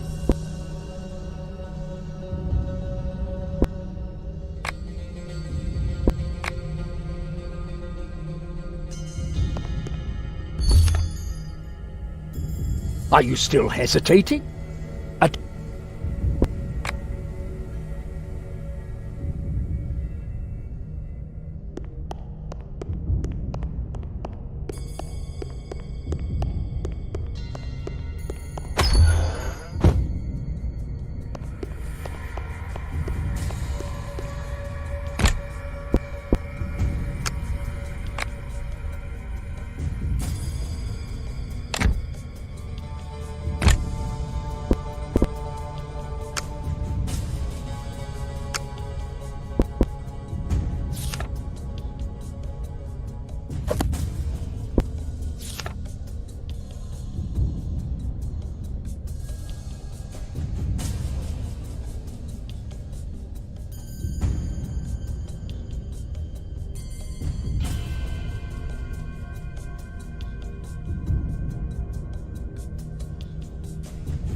What are you,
So that's Azaril's comment.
Looks like I have to rearrange the sentences correctly.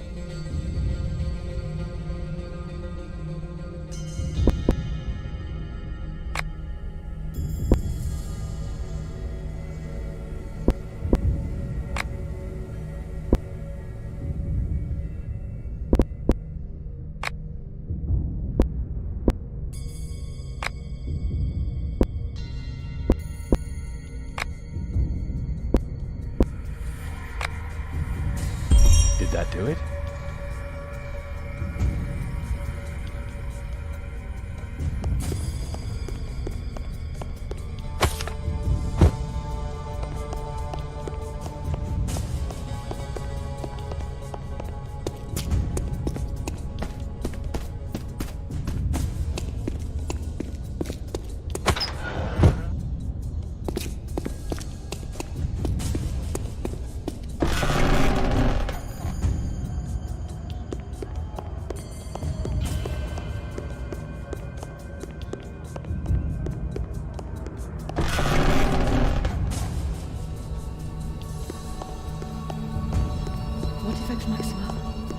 I have never had a role model that shone like Calandra.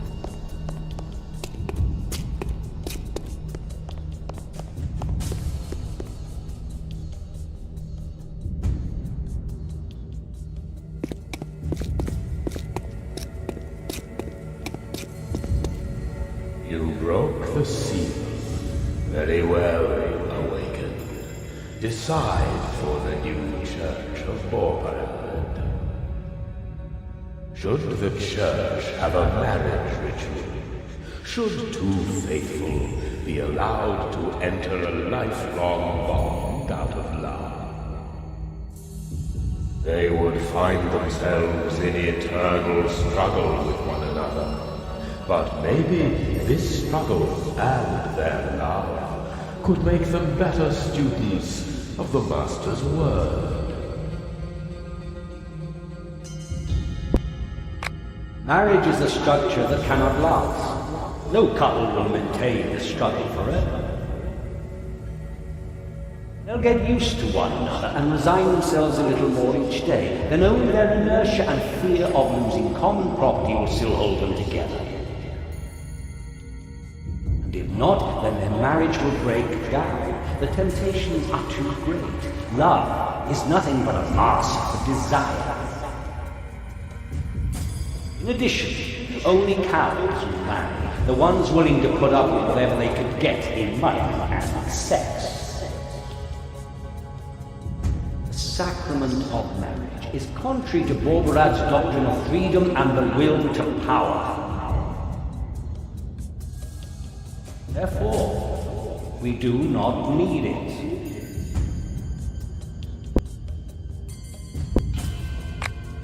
Love is just as powerful as magic because it strengthens our will.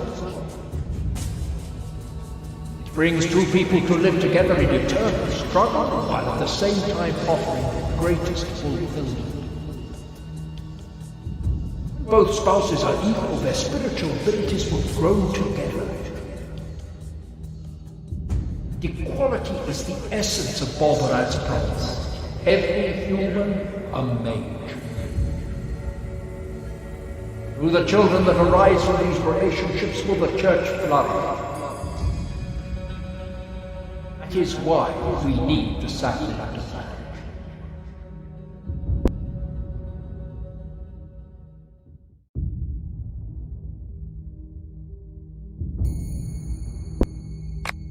I have made my decision.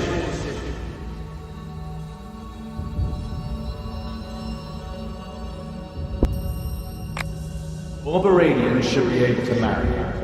Love is to have its place in a new church. So be it. May the faithful follow the wisdom of your counsel.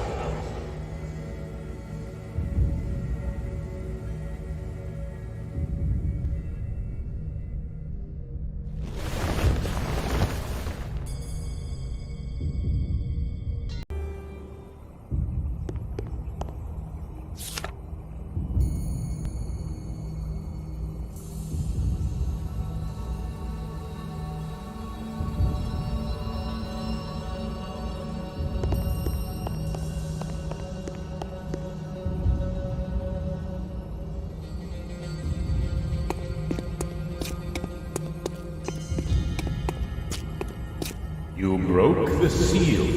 Very well, Awakened. Decide for the new Church of Borberad. What makes a true believer? How are the deserving members of the community to be raised above the others? Should there in future be ordination for believers who rise above the laity? Should one obtain priestly office by means of a sacrament?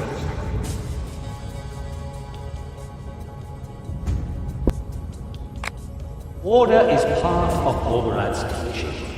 Through it, the human spirit can force the essence of chaos to its needs. The Fellowship will only follow those that it has itself into office, and they will appoint those who have made outstanding contributions through spirit and power. Ziran did not fail because his church had offices, but because you could buy them. But with a solemn ordination, this too can be overcome. That is why there must be a hierarchy in the new church. It will illustrate the principle and superiority of mind. That is why we need the sacrament of ordination.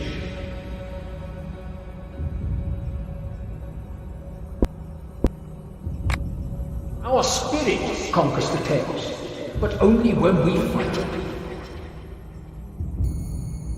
With more complicated hierarchy and ceremonial ordinations, this source of renewal will dry up. Ziran once tried and failed because there were offices, and also because the arbitrary distribution allowed corruption to eat its way into the ranks of defenders. One becomes a leader solely through their own ability and desire, not through the permission of others. That is why we have no need of the sacrament of ordination.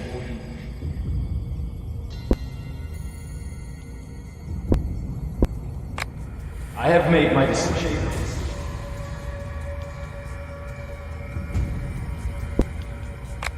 The new church needs no ordinations. The fittest will prevail without hierarchy. So be it. May the faithful follow the wisdom of your counsel.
You broke the seal. Very well, Awakened. Decide for the new Church of Borbaran. In other churches, it is customary to baptize newborn children in the name of parental laity. This sacrament can protect a child from demonic influences until it is old enough to make its own choices. But in the event of the child's death, its soul goes to that higher being. However, the Master teaches the overcoming of immaturity, and that a person's soul belongs only to himself. Should newborns be baptized in the Master's name? Should their souls in death really fall to the Master?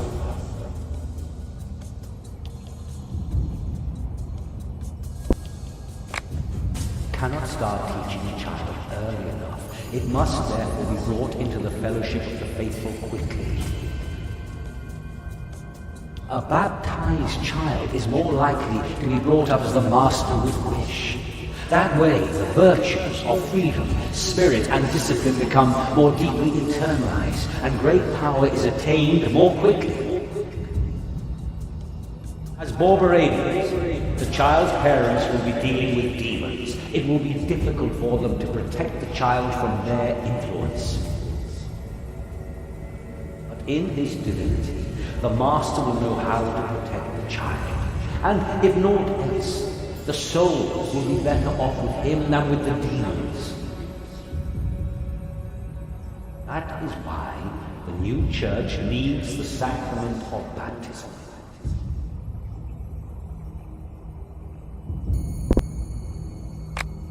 This sacrament is a verdict for immaturity.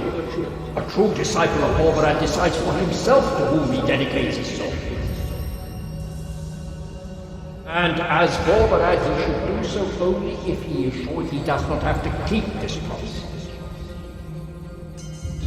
The awakened should be the last ones to have to make this sacrifice without their consent. Moreover, if the child's parents are unable to protect its soul, they should not have brought it into the world. Our children do not need baptism.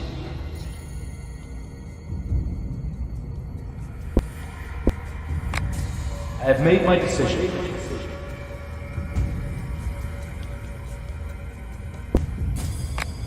We do not need the sacrament of baptism. Borbaran's doctrine of free choice should not be restricted.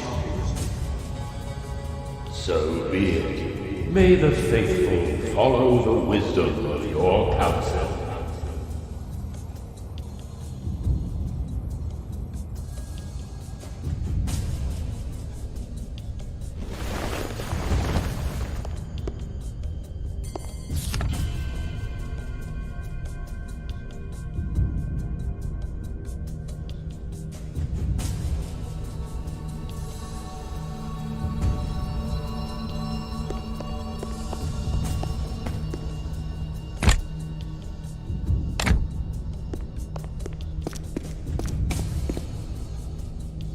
Chiron, my people have found the man who raised us. We know now in which torture chamber Azaril holds him captive.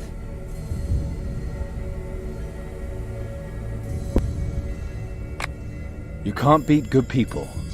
Maybe I underestimated your rebels. What is yours is also mine, beloved, and his rescue will make you happy. Let's get going. Or do you have any more questions first?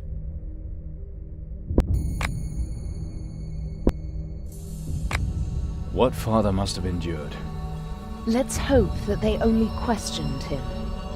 If there's anything Azrael wants to know about father, then at best it's how much pain he can endure. It must be something personal. Segal has hinted that. But we had best ask him ourselves. A torture chamber in a monastery. Now that is unusual. This isn't a monastery in which people only eat, sleep, and pray. Here, men and women search for truth and freedom. Both are paid for in blood. What did you expect? Forget it.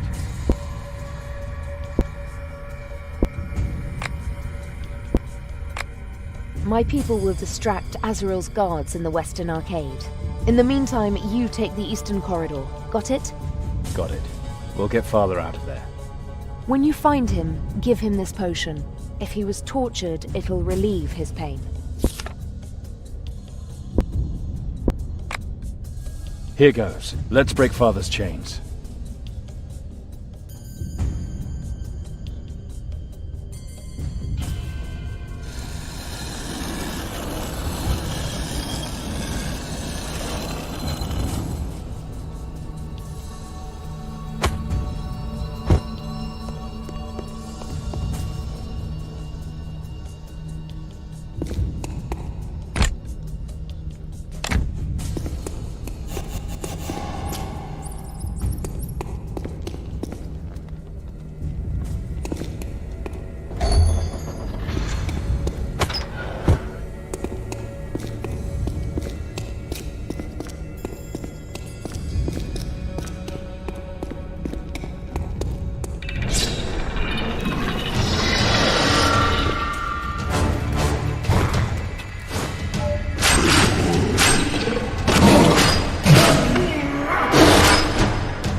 Father, your eye!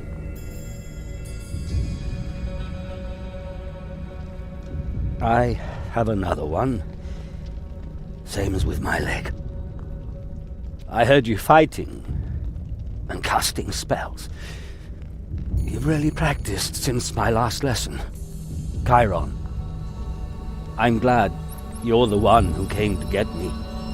Father, it's nice to see you again. What do you want? To show your generosity and welcome me as one of your religious warriors? We offer you our help, old man. Take it or leave it. She showed me, Calandra. You have become Sigal's daughter. Your gift makes you Azaril's creature, and a tool of the demon.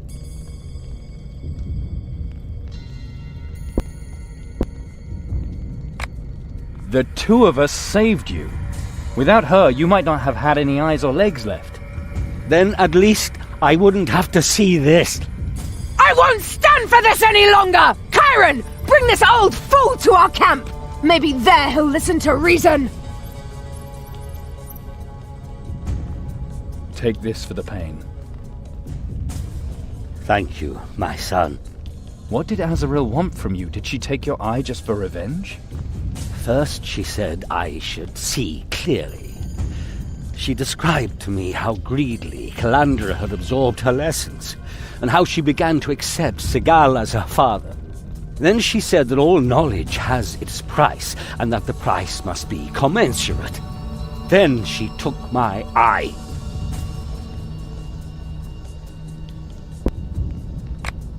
So much vengefulness after all these years. There's one thing I never told you. I was too ashamed. Azaril and I were once lovers. What? I left the clover for her, my friends Fergalosh and Perel. Even back then she worshipped Borberat. I didn't care. I loved her. But she never really opened up to me. She always backed away at the last second. I thought she was playing with me, that she wanted to challenge me. But with every step that I followed her, she withdrew from me still further. Before my love, she fled ever deeper into Borberadianism. Finally, she used Sigal to get rid of me. Maybe she thought she had no choice.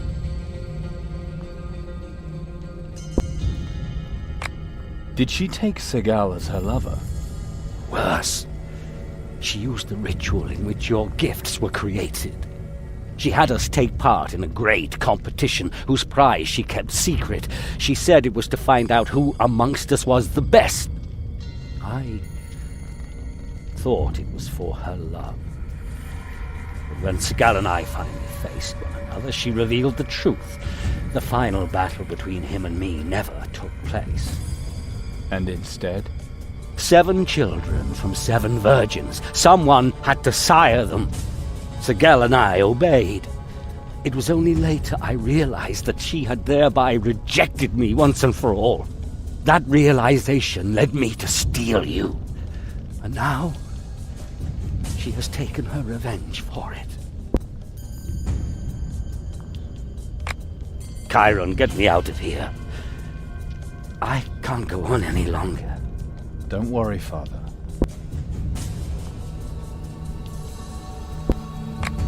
Let's hurry.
And? Is the traitor now free? Azrael has taken one of his eyes. What did you have to do with that? I have not spoken to Azrael since the revolution began.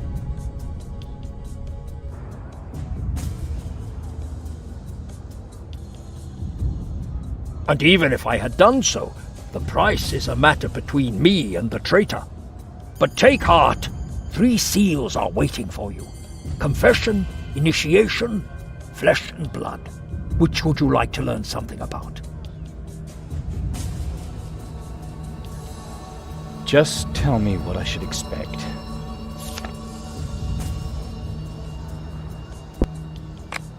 What is with the seal of confession?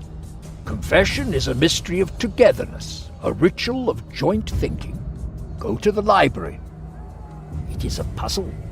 I'm not a librarian. Nevertheless, you'll have to solve the puzzle if you want the keystone. What do you know about the initiation seal?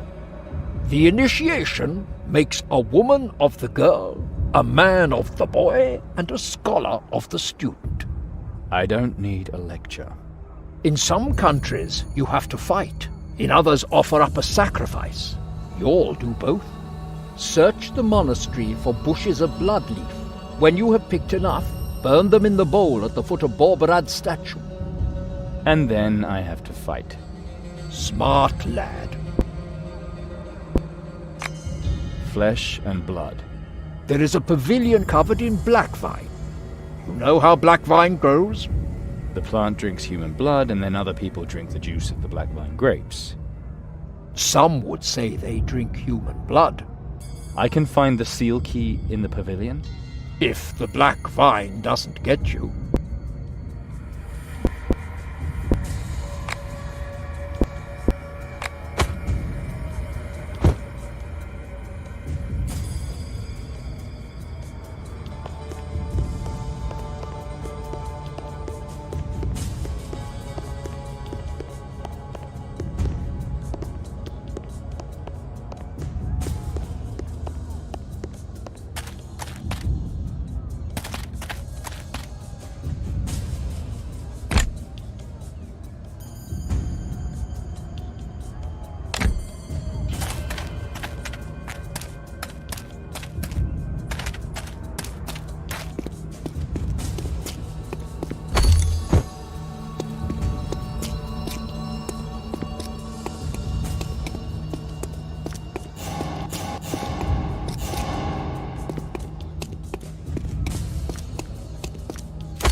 Earth blessing is supposed to protect.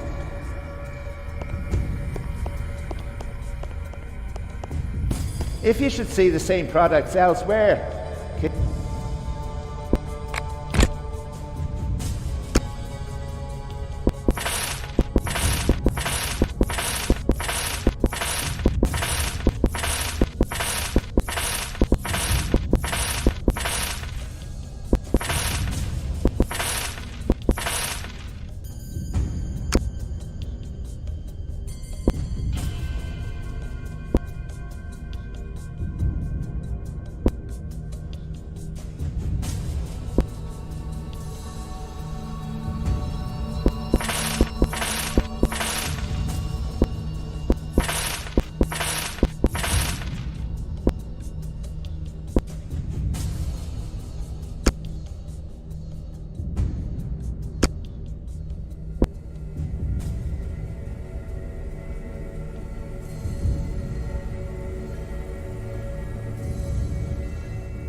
Only practice makes perfect, Awakened. Only practice.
Meet me when the time has come, Awakened.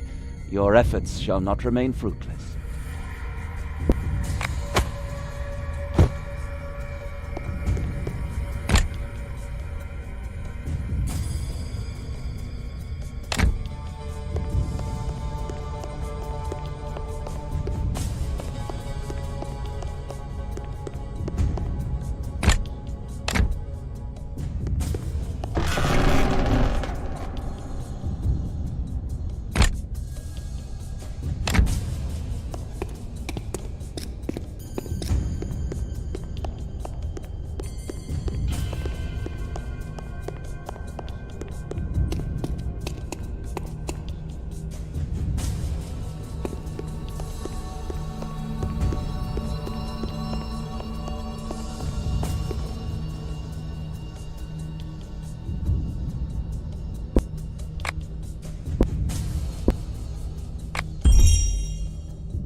demon?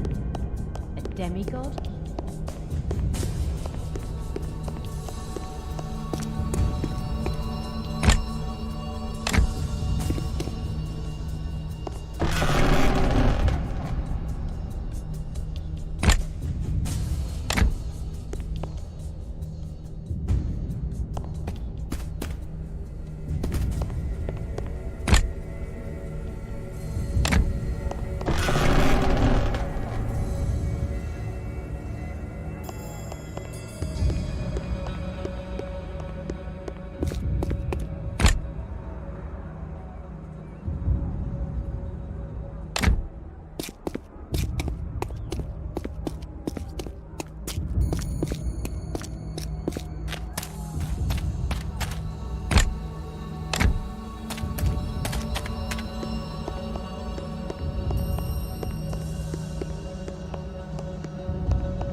decide for the new Church of Borbarad.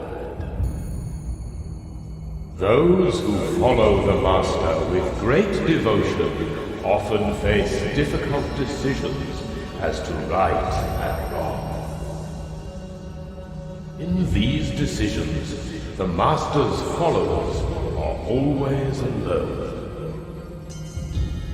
They cannot take anyone into their confidence, for to show weakness in front of others easily leads to ruin amongst the true believers.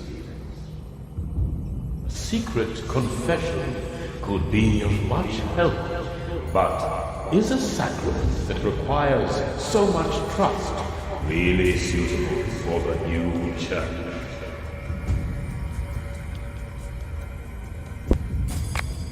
It is much to expect when we say that every Borbaradian draws up all their moral rules on their oath, an idea that especially overwhelms the inexperienced.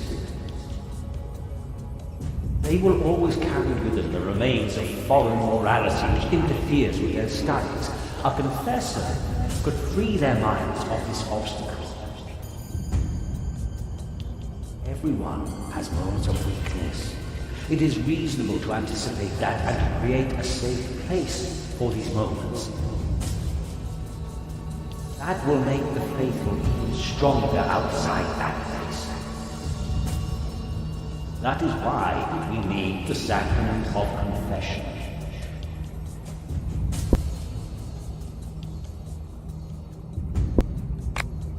A true believer knows that ultimately all people strive for power.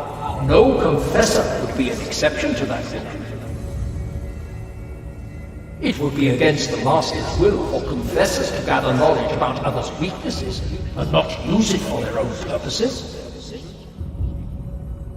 Confession would make the believers weak because they would wallow in their weakness and sink into perpetual musing. A true Borbaradian performs deeds or fails, but both are done with pride. There is no trial, and there is no blame. Therefore we do not need the sacrament of confession.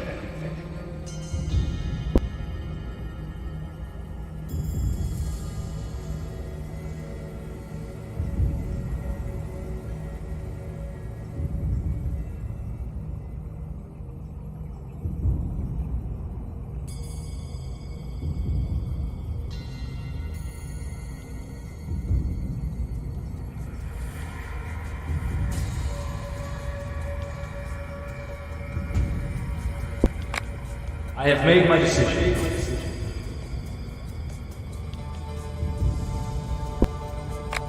The new church is no place for fools. The sacrament of confession is superfluous. So be it. May the faithful follow the wisdom of your counsel.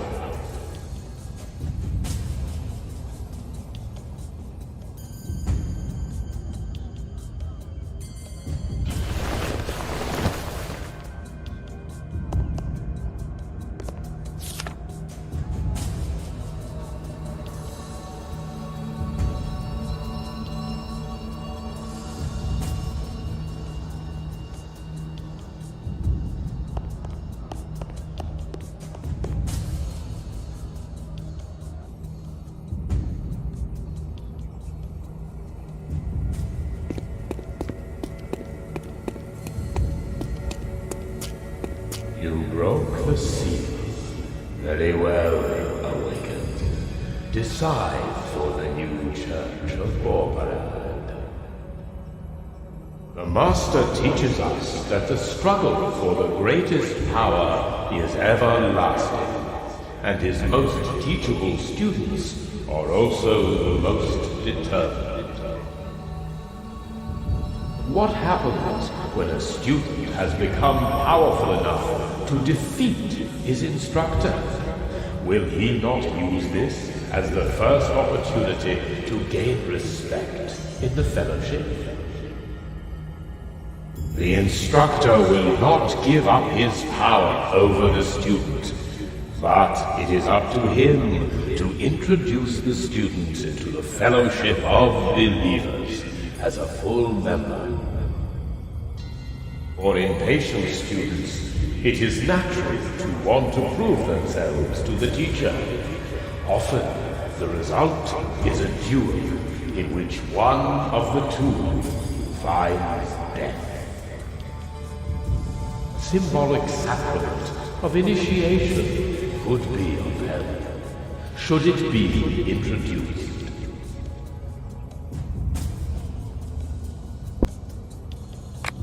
How many arrogant students would senselessly lose their lives in that struggle? How many teachers would expose themselves to that risk at all?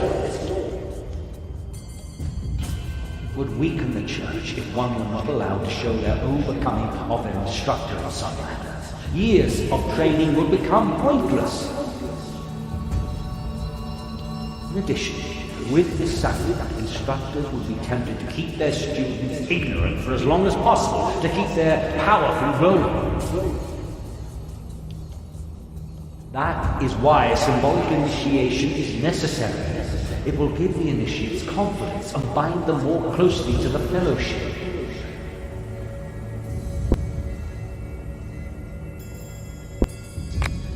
Respect is earned through deeds alone. Admission as a full member of the church must be fought for, not given away.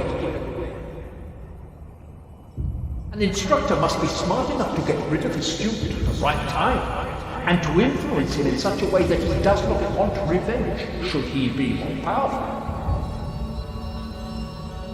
Symbolic initiation would mean the teacher and student both fail, and are allowed to do so.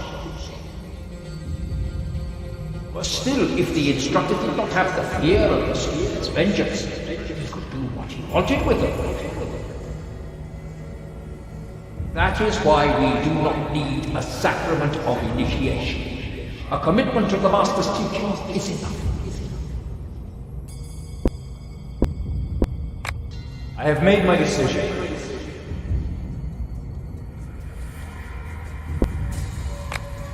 We need no initiation. A good teacher will provide his students an opportunity to prove themselves. And we have no need of bad teachers. So be it. May the faithful follow the wisdom of your counsel.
Decide for the new church of Borberland.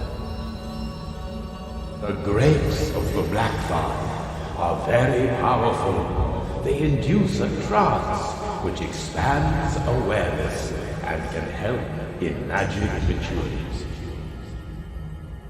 It was created by Belgravon, the archdemon of black, rotten lust. The wine draws its power from the vitality of the people caught in its vines. In this respect, it resembles the Master's teachings, as does the wine. The faithful Use the power inherent in life force to cast spells. Is the wine suitable as a symbol of the rituals of the new church? Should it become an integral part and perhaps even replace blood sacrifice?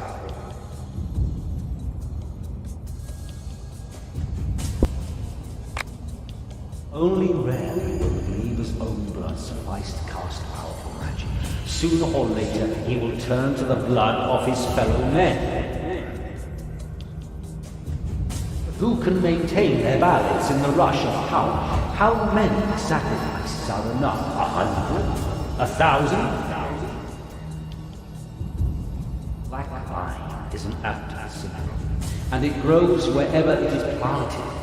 It would be unwise to make enemies through sacrifices when there is a substitute for their blood. Moreover, what is the life of a person stupid enough to let themselves be captured by a vine-hedged wolf? The master himself employed the demon's useful powers for his own purposes. Why not this plant? It is right to use black vine for the rituals.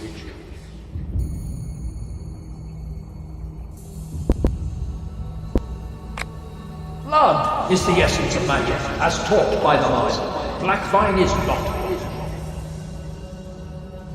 Replacing blood with wine would indeed save sacrifices, but the obligation to do so would also limit the rituals of the faithful.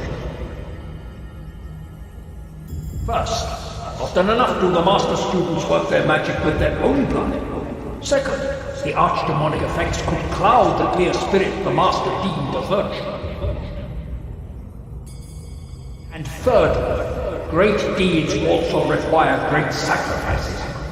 If it is a good and noble thing, then it is worth every human life the faithful transform into essence.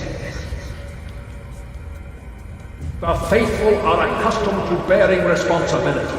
They answer to no one, and they are clever enough to find the right measure when choosing their victims.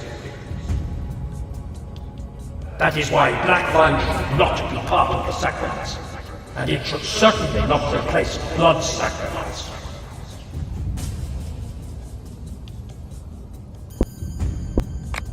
I have made my decision.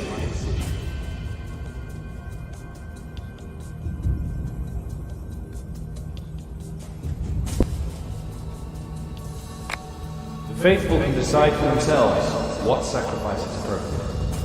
It would be wrong to oblige them to use black vine. So be it. May the faithful follow the wisdom of your counsel.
Chiron, good thing I found you. Azrael is attacking again, more violently than ever before. She's retaliating for Father's liberation. Whatever the reason, we don't have time. We have to defend the camp. My people are badly injured. A scout reported that Azrael will send new troops this way. Troops she rose magically. But the scout died before he could describe them. I'll pull my people together on the other side of the camp. Maybe we can hold the eastern gate this way.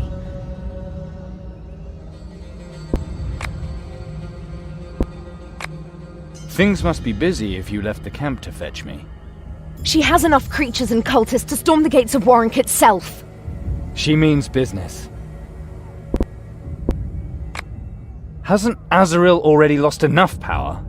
She is weakened, but so are we. It's as if she has to prove something to herself. Maybe to you or Father. Stop that crap.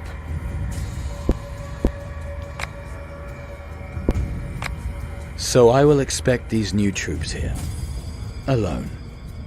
I don't want to abandon you, but I can split up my troops. And if there's anyone who has a chance to defend the Western Gate, then it's you. Please, Chiron. You are our last hope. If you want me dead, just say it. You mean I'm going to let others do the dirty work for me? Surrender to the force of the gift, but without fighting against you? No, Chiron. My love is stronger. Take my 2 bodyguards. They shall help you in this battle. We will defend the Eastern Gate without them. Somehow. Here we go.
We held them off. Thank you, Chiron. 1,000 thanks. So many dead. But they bought us some time.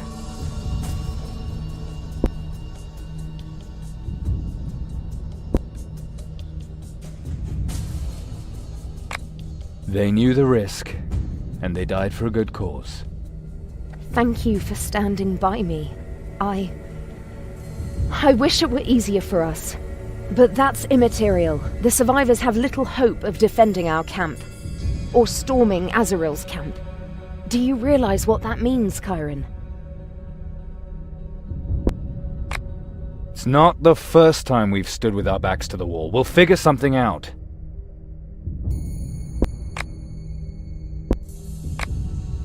How great is the loss, exactly? We're still counting. There may be enough for a new church, but not an attack. At least Aegis and Solus are still alive. They stood in for my bodyguards in an honorable way. At least my life was saved by them. At a high price. Lizard men. Seems blood mages and creatures from the nether hells aren't enough. Azaril's people controlled them the way they did the demons, and they looked just like the stone statues in the barricade room. As if she had awakened them from the stone. Maybe we can use that.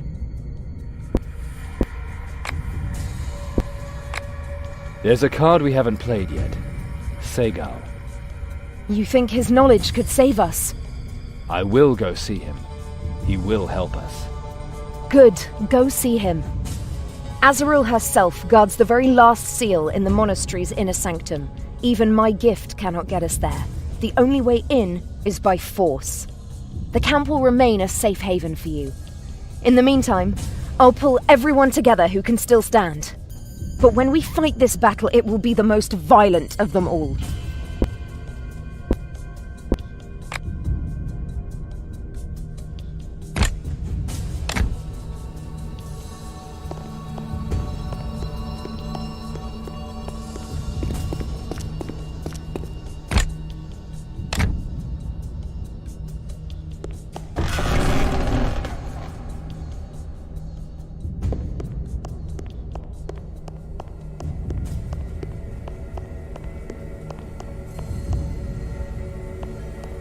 Only practice makes perfect, awakened.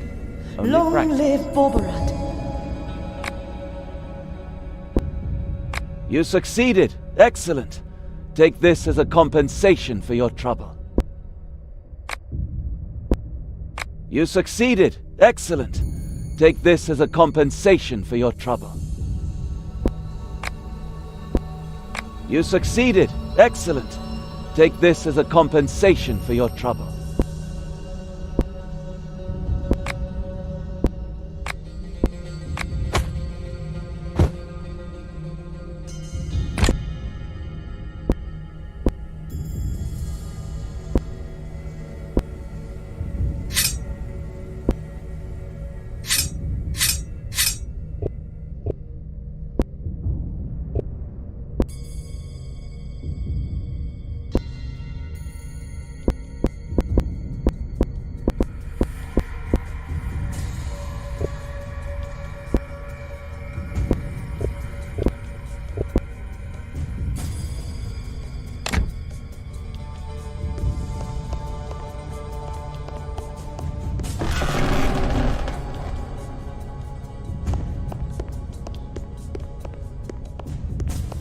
Look around, but don't touch anything.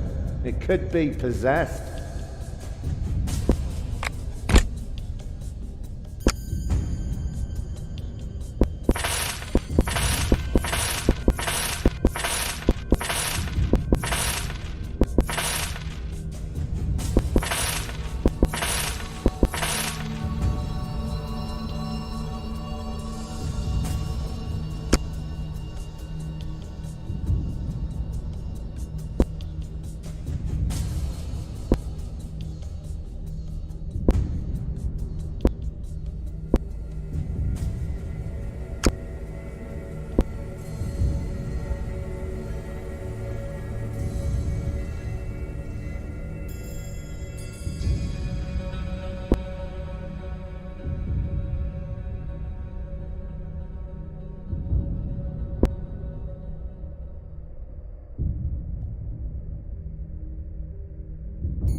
Interested in killing some?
Segal, we need your help.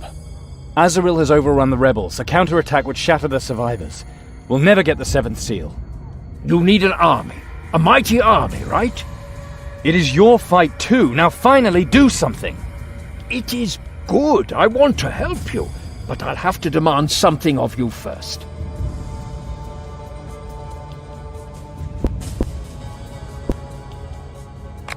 Is that really necessary? Can't it wait? My wish is to be allowed to be your father. You know that I won't refuse any request you make. But I'm impatient. I want a sign of your favor. The more pressing your time is, the more valuable the boon I ask. And the quicker you do what I want, the quicker you owe me nothing, if that is what you wish. That is just sick. As sick as love always is. A leader needs to learn that, and it makes me proud to see how quickly you learn. Still, I want this favor. Then you shall have your army. Fine. What should I do? You will get me some demonic acid. It is in the crypt under the Master's statue. And I won't find out why I'm doing this until later. Accept this uncertainty, or the certainty that Azrael will destroy you.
I've got what you wanted.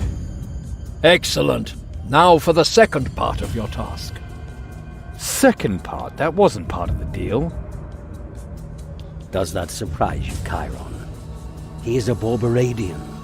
It is his duty to betray you.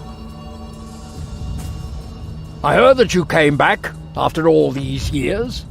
Your screams of pain still sound the same as ever. You stole my daughter, and now you want to play my son off against me. She is my daughter. You are the kidnapper. I wanted to save her soul, and now she's only here because you are forcing her. She chose me, voluntarily, because I didn't patronize her and lie to her for her whole life. Because I love her for what she really is, and what she will become. Her and Chiron. You're fighting over Kalandra while her camp may be overrun at any moment. Segal, I got you the acid. Now finally tell me how I can raise the Akaz. 2 tasks. That is my condition. Not the least because I helped you to free this traitor. You? I distracted Azrael's attention. I thereby determined the time for the rescue. I wanted to exact the price later, but apparently Azrael has done it for me. I offered them an idea which had to fascinate Azrael. That perhaps it was the traitor's eyesight which prevented him from seeing his mistake. Once you broke your promise, for which I was disfigured. But now we're even. And Chiron agreed. Right, Chiron? Chiron, is that true?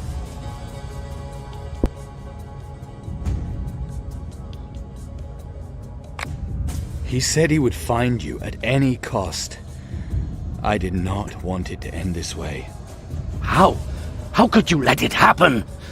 How could you do that to your father? Father, I'm not responsible for what other people decide. Do you still want to be my son? Chiron, do you want that? I think he will do anything to save Kalandra. For that he needs an army. The army of the Akaz. The statues which stand in Kalandra's camp. I can tell you how to raise them. I want nothing in return. Just a gesture. Just a small gesture. A symbol. Near the pavilion you will find the room where your siblings grew up. The acid you now have is very potent. A few drops are sufficient to turn the incubators, from which the awakened were cut during their birth, to black mud. That will be a sign to me of which side you are on. The fact that you recognize your true destiny. You want to awaken the Akaz, those mindless fighting machines. I was there myself when Azrael did that once. Then tell me how to do it, Father. That I cannot do, not anymore. I must be sure of you. Segal demands a symbol. I demand one too. In the rooms, you will find frescoes showing the 7 awakened in their eternal struggle. Use the acid to destroy them. That's the least I can ask of the man who wants to be my son. So you demand a second round in the battle for fatherhood, you fool. This is not about sympathy. This is about truth. Chiron will make the right decision for his destiny.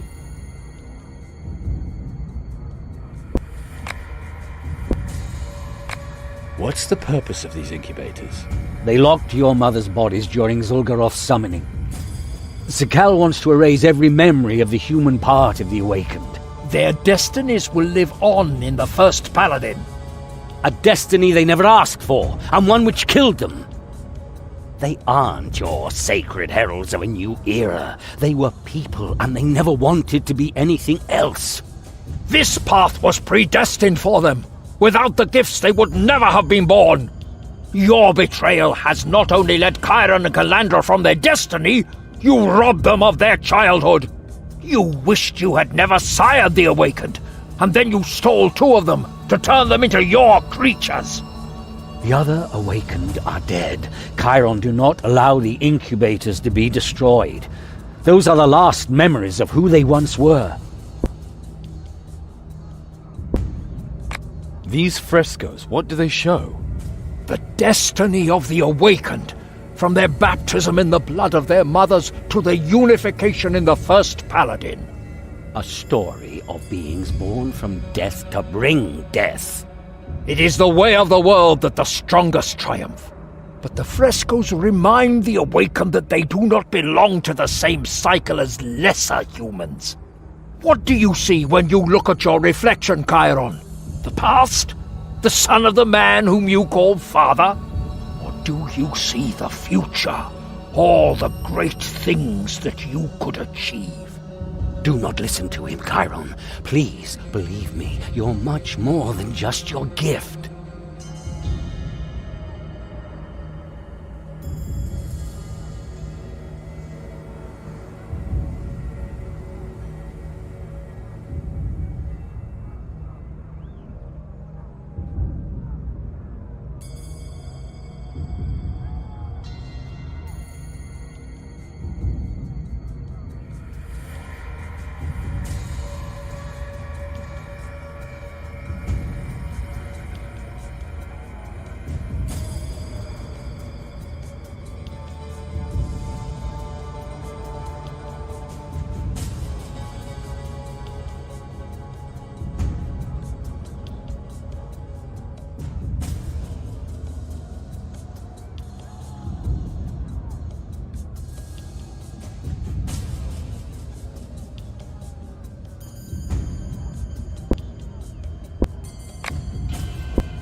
You both know how to awaken the Stoner Kaz, but you're forcing me to make a decision between you.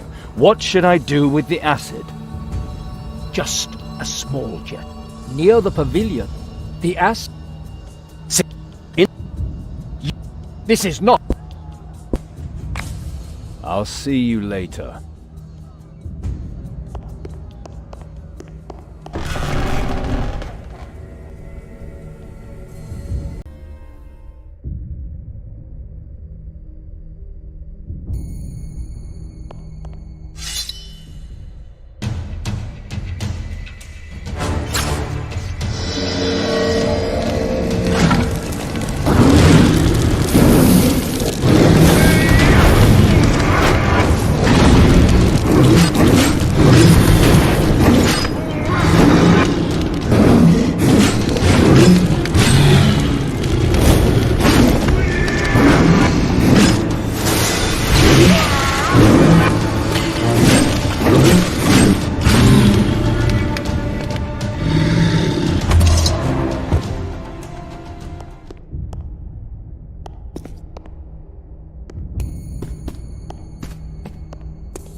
Azarel's schemes around conception and birth of the Seven Awakened were impenetrable. Chiron knew he would never be sure which of the two men was his real father. The decision had to be made. He must either choose the man who had brought him up severely, who had protected and lied to him for years, or would he choose Sigal, who studied Zulgarov's gifts to Chiron and knew his potential? Chiron had made his decision. The acid was flowing, and whatever it touched was reduced to debris and steaming mud.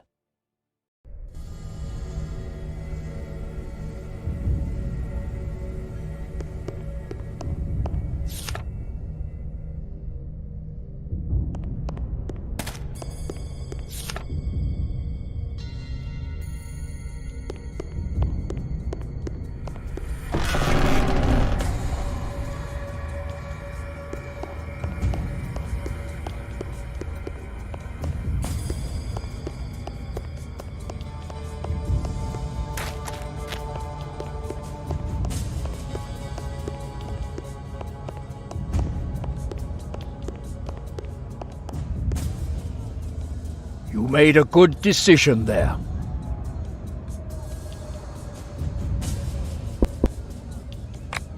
I chose you because you love the truth.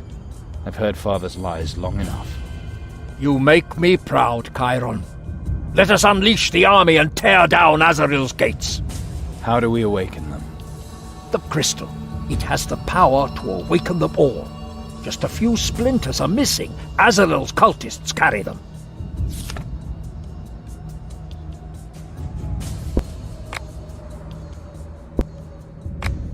Is there anything else about the awakened Akaz I need to know? The Akaz are actually an intelligent race, as we humans. They live in swamps and rainforests. But the ones petrified here obey the will of whoever awakens them. They will even die for him. Azaril's camp will fall. That's what matters. Kalandra will like my decision. Only two awakened alive, and so close together. I already feel how the gifts cry out to one another. They strive for the peak of their power. The longer they are close to one another now, the stronger the paladin will one day be. This condition is exhilarating, but also dangerous. The attraction can destroy your mortal bodies all too easily.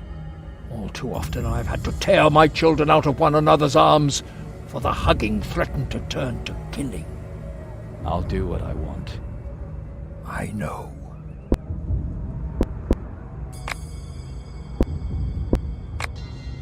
See you later.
Death to the High Prophetess! Burn her body!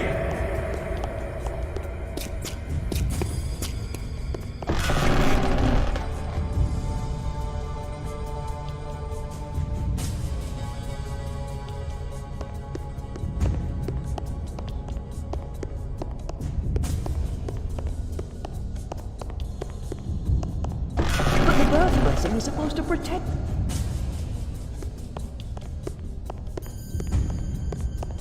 All these things were lawfully acquired by the law of the jungle.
I see you've decided. For the awakened, for the truth, and for me. We've waited long enough, Chiron. The night before the final battle will be ours. Come.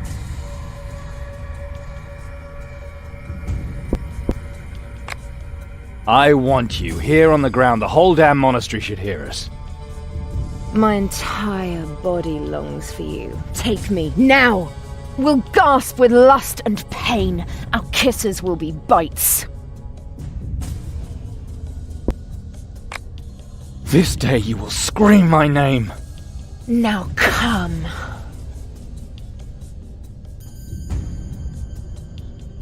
They loved one another. All night long, their bodies demanded more, and still more.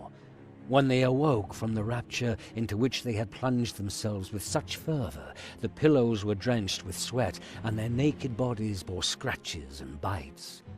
On the day of the great storm, Chiron and Calandra met as vibrantly as they did breathlessly. They knew that Zul'Gorov's gifts had played a role that night, and that they could not think of true love as long as Azrael commanded their souls, and the demonic fever commanded their very actions. The struggle of the awakened had to end.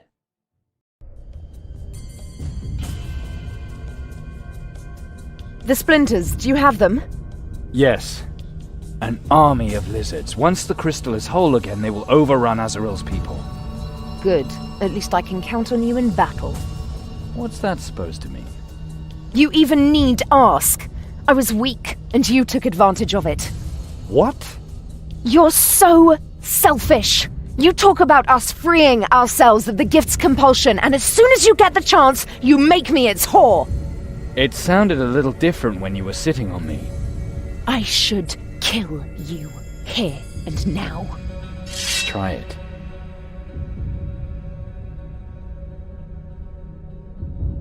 We have a battle to fight.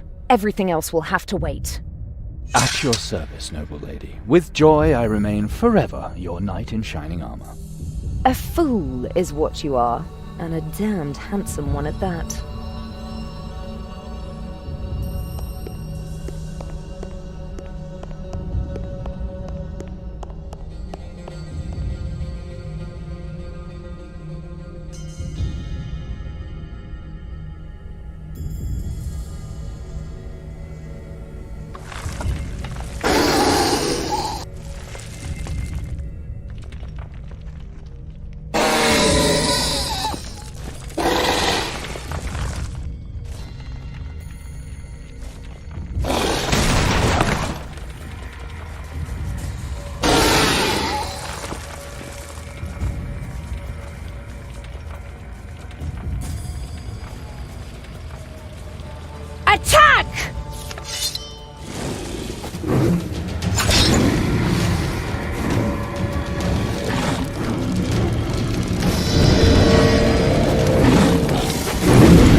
summoning mistress. We will hold him off.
I underestimated you.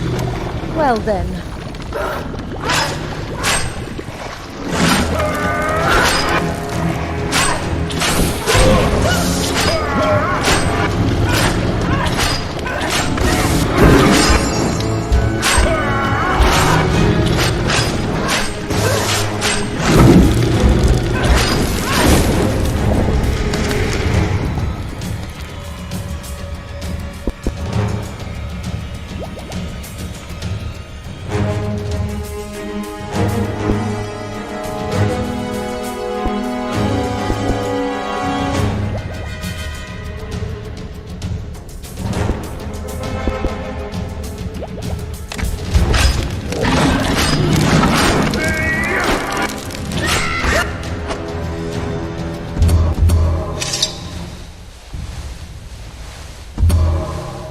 You fools!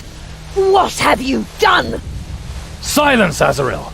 Your days of seducing people are over! You are defeated, Azrael. My people are already deciphering your secret of the Pact. And the power you wanted to use to make us your tools. That power will now bring freedom to the world! Kalandra, please listen to me one last time. The seals are broken. You have unleashed Zul'Goroth's power! Shut up, demon whore! No one believes your lies now. The era of the High Prophetess has ended. The new church will lead the world into a shining new future. Kalandra, what's going on here? This battle cost us much, yet my troops are far from exhausted.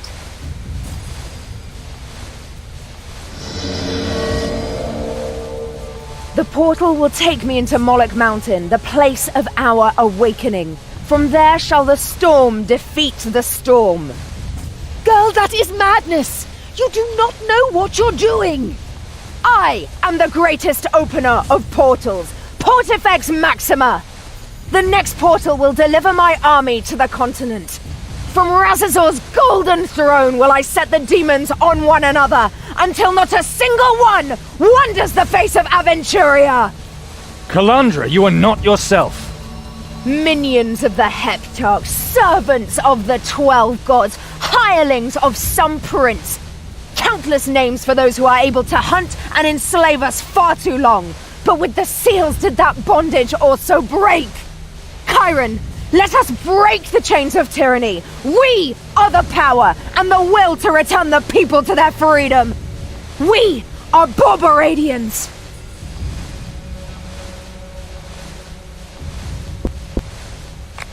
I believe in the freedom Borberad promised, but not that we can impose it on the people. We would become tyrants ourselves.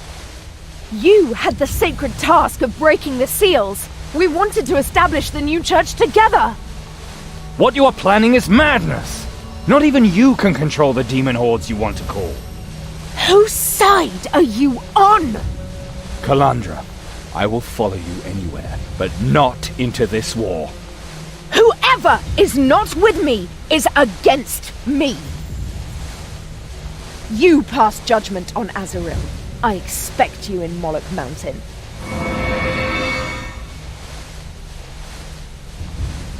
Foolish child!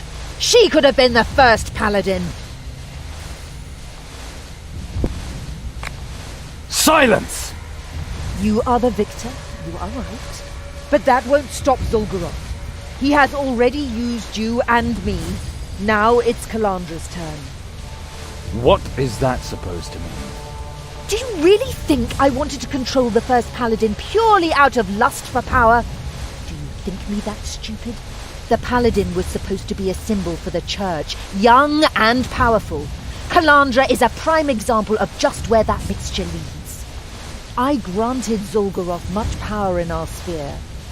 My bond with the Awakened prevented the demons from controlling them. You destroyed that protection. It won't be any harmless Heshtotim that come through that portal. It will be Zul'Goroth himself. So, kill me if you must. But know, with me dies the only ally you have left against him.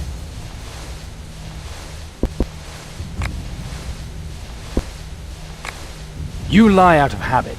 How do I know that you haven't influenced Kalandra yourself? I'm already finished. What do I have to be afraid of? Killing me would only be denying that which you are. What you had the chance to become thanks to me. You brought misery upon me in Kalandra. We were condemned to a life as refugees. And now you want to sell me all that as having been a blessing. I should kill you. Perhaps it is difficult to understand. But my defeat is also a victory. Because here you stand, with your indomitable will and your power, a symbol of the strength of our faith. Even though I did not carry you in my womb, it was through me that you came into this world. And I'm proud of you. Let's say I let you live. What happens to the new church? Despite the great sacrifice, my fight with Kalandra was fruitful. Our conflict has strengthened the passion of the believers. The weak died in our war, and the survivors are the foundation of a new, powerful church. And so it is, with joy, that I give the faithful my last gift, the secret of breaking hands. So your purpose is fulfilled, and you accept your death. I am the living reminder of all that the Master taught us. The church will live without me, but it will change. And eventually, Borberad's teachings will fade. No freedom, no spirit, only symbols. They will follow you. You are hand and sword of the faith. I am but its soul. And whether the soul is important or not, that is a decision for the victor. You say Zul'Goroth has betrayed us all? The sphere portals. Kalandra's gift is so powerful because it is the most useful to Zul'Goroth. I should have realized that when I brought her with me. He got you to break the seals. He took advantage of Kalandra's idealism. And what role your father played? My greatest weakness. Jim gets that as well. For a being of chaos, he has plans surprisingly far ahead. He snared us all by where our spirit fails, through our feelings.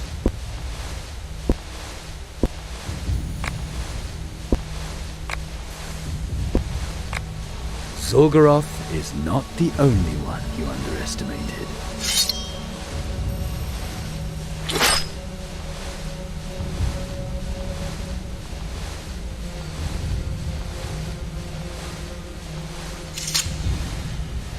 All those fine words could not save her. I like her best as quiet as she is now. The seventh seal was the seal of the anointing of the new ruler. You have endowed us with a catechism. What is to be done with it? Kalandra wanted us to renew the church. The book is intended to help. So shall it be. I have something to do now. Kalandra's waiting for me. Once Zul'Goroth has come through the portal, only the first paladin can send him back. The paladin's power can destroy the portal, but for that all the gifts must be united. Then Zul'Goroth shall fall through his gift to me. With the seals broken, there is no need to kill. You can now take Kalandra's gift, or give her your own. The paladin will arise, and he will be free. That was my contract with the demon. And he will honor it, word for word. You can save Aventuria and one of your souls. One. But it will be my honor to accompany you.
At last she is dead.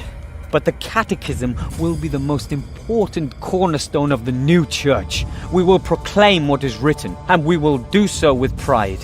May Saint Borberad bless you, Chiron.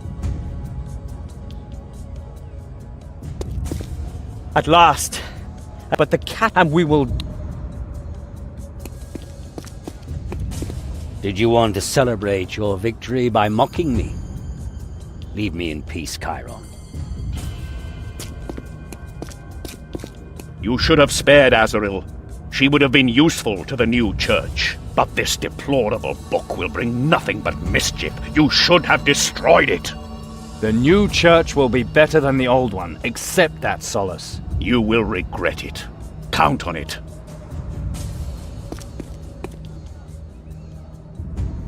You defeated Azaril. The Awakened are free, and Borberad's disciples with them. You can be proud of yourself, Chiron. Azaril's defeat is the greatest triumph the new church could wish for. The High Prophetess has fallen! Long live the first Paladin! And with the new catechism shall the new church of Borberad march forth to triumph. Even the meanest of spirits will hear the Master's word. Joyfully will they seek the first Paladin's favor. Chiron, I am proud to lead you into this new era. In Morok Mountain will it come to pass. From Seven will arise the first Paladin. Let us go. Yes, it is time. And so Chiron left the monastery, his victory over Azaril complete. First did the demon Zul'Goroth turn her own pact against her, and then did she prove to be no match for those she had used as tools. Borberad's church would survive, and the faithful would spread the new doctrine, the doctrine Chiron had conceived in the course of his bizarre visions in the monastery. Azaril's death was not to have been the final step. Chiron now had a new enemy, an enemy that knew how to use Kalandra's ambition and her gift to open a gate into the realm of men.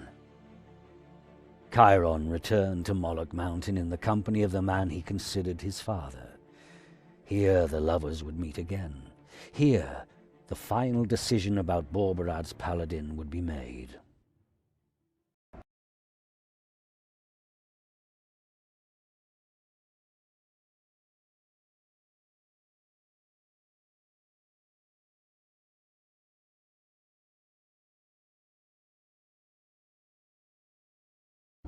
The world trembles. Can you feel it, my son? The arrival of the first paladin is imminent. Calandra has already opened the gate. Azaril was right. She cannot control the demons.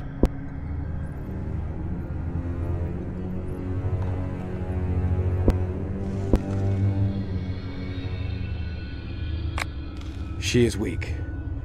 Zul'Goroth has made her his servant. He forced his will upon her. But now the gifts bring down the one who once created them. In the depths of Moloch Mountain, she awaits the unification. Zul'Goroth could at any moment pass the Limbus Gate. I must go. Walk this road with pride, son. I wish I could go with you. But this is your road, and the moment of union should belong to you alone. Take this, it can help you. And perhaps one day, when you have become paladin and light of the world, it might remind you of me. Thank you, Sigal. I will not disappoint you. I know you're going to stop the demon. Be strong, my son.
Oh, you're not dead yet. Superb. I thought all that research to be in vain.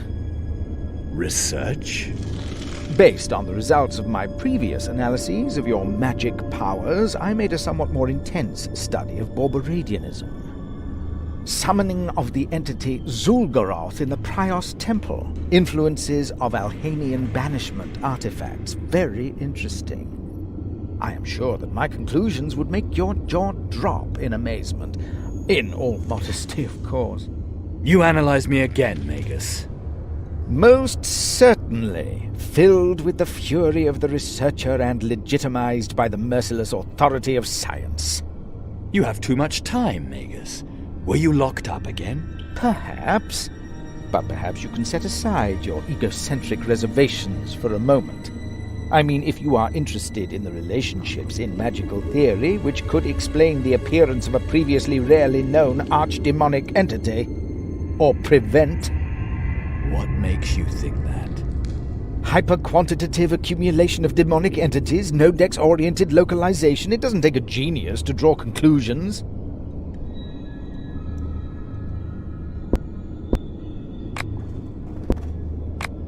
What exactly is a Limbus Gate? According to the theory behind the sphere model, the universe consists of 7 spheres, shells, nested one inside the other and enclosing one another. Our sphere is referred to as the 3rd.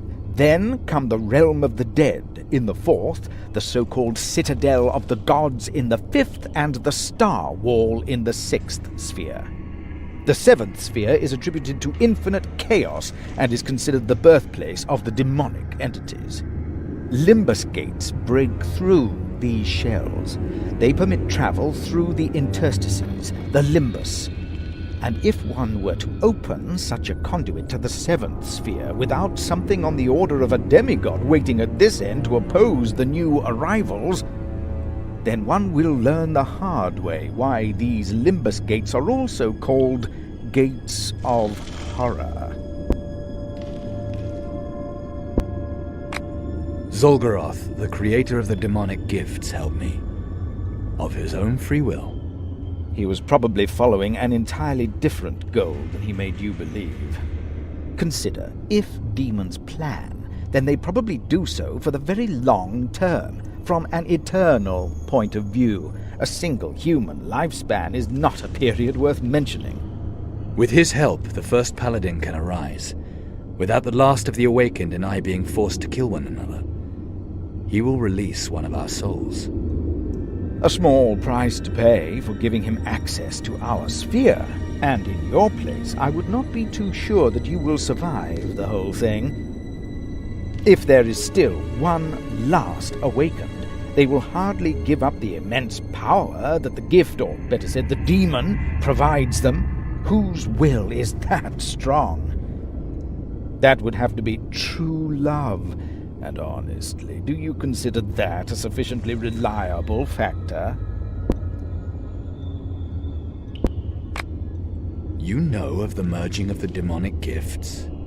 The first paladin. It's a shame that you, of all people, have been chosen. You've been such an interesting case study. Perhaps you can continue to study me. The awakened no longer need to kill one another. You really believe that it will be that easy? That the paladin will arise, and that which rumbles over there will withdraw in fear? I have never come across any demon worth mentioning that would have allowed a once-promised soul to escape. You mean someone will have to sacrifice himself? I'm afraid so. The fundamental irony of vulgar Borberadian preaching rhetoric. From the 7 grows the paladin. His first great feat, he eliminates himself. Fabric for an ancient tragedy, if you ask me, but forget about that.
How hard is it to close a Limbus gate?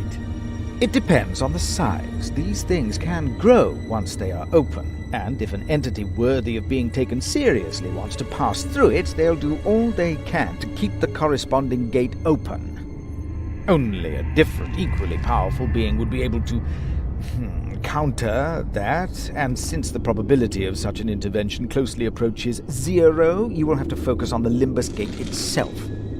Massive discharge of temporal impensation, or as it is commonly called, Druid's Revenge. Conclusion, interspherical collapse of extraordinary dimension. What?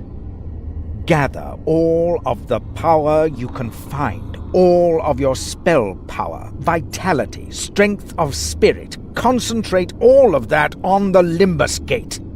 And then, boom.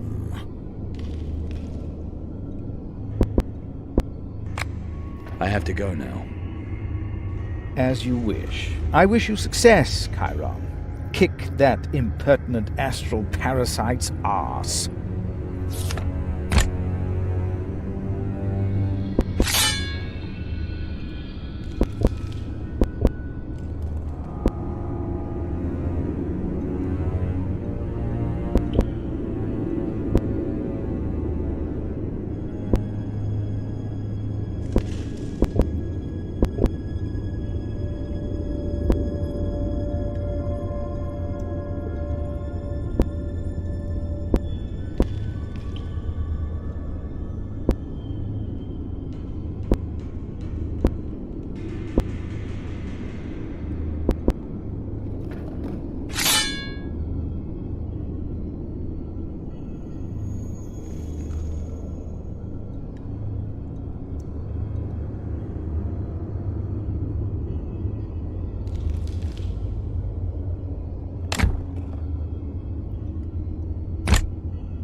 Chiron the Savior.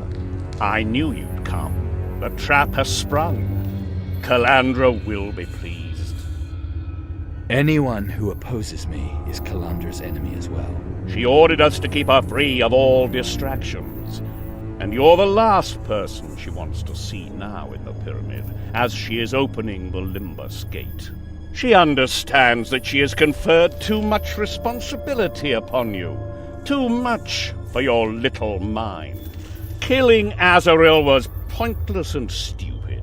For your lack of self-control alone, you deserve death. On a whim, you decided thousands of free spirits were to follow your moronic catechism. You are pathetic and dispensable.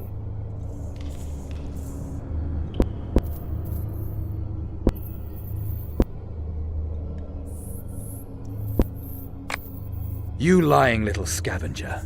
Now that Warunk burns, you just want to grab whatever you can find.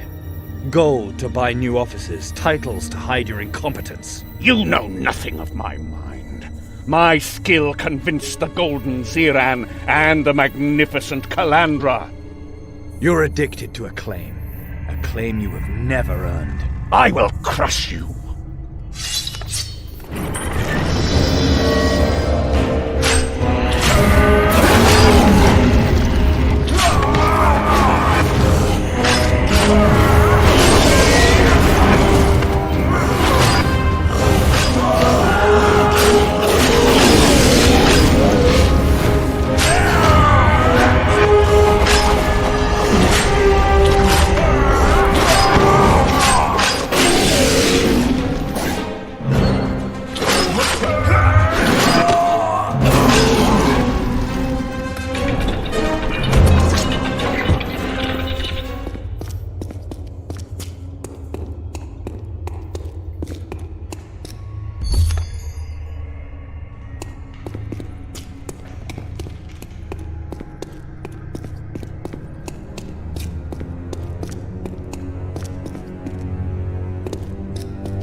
Welcome, mortal. Welcome to the Limbus. Let her go. Calandra's soul was never part of our deal. Silence, mortal. I gifted you richly for your services. We are even. The girl fulfills the destiny I gave her when she was born. Borborite, or whomever she has thrown it away on, may have her soul. But your purpose is already fulfilled. I shall pass through her gate into the next era, and your world will accompany me.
He is weakened. Quick! We must close the gate. All right, I'll take your gift. Hold still. Kalandra, wait. It's all my fault. I let myself be seduced. Don't stop me from making amends. You want to be the first paladin? Sacrifice yourself to throw Zul'Goroth back. What do you want, Chiron? Sometimes you say one thing and sometimes the other.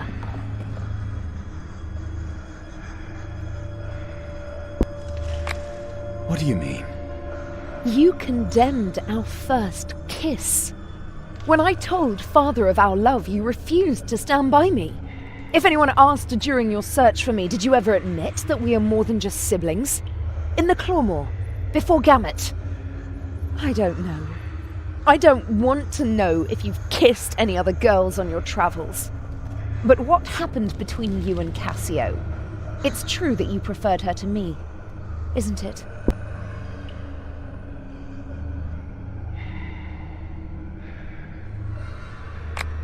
That was long ago. I crossed the Nether Hells to save you. You really think it was about me? When we met again in the monastery, we both felt it. At least, I thought so. But you made me more and more confused. You understood my new faith. You have defended me in front of Father. When the situation was completely hopeless, you encouraged me, showed me that the casualties of the revolution were not in vain. And then, our first night.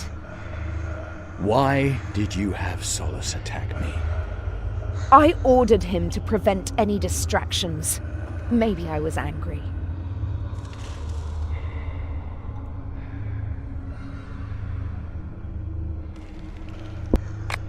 We must destroy the gifts. At all costs. Because I love you in spite of everything, I will take this burden from you. I made mistakes. Now it's time to pay for them. Don't blame yourself, Chiron. It's better this way. And now,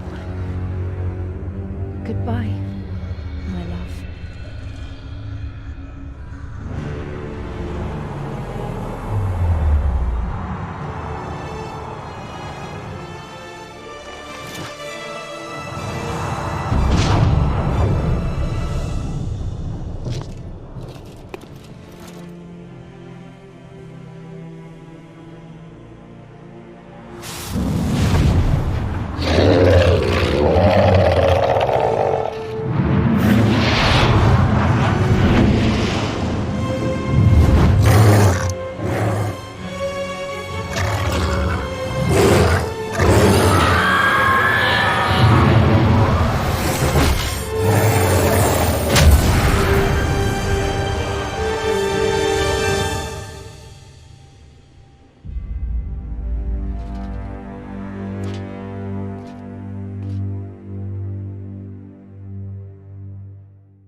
got fooled and back into trouble.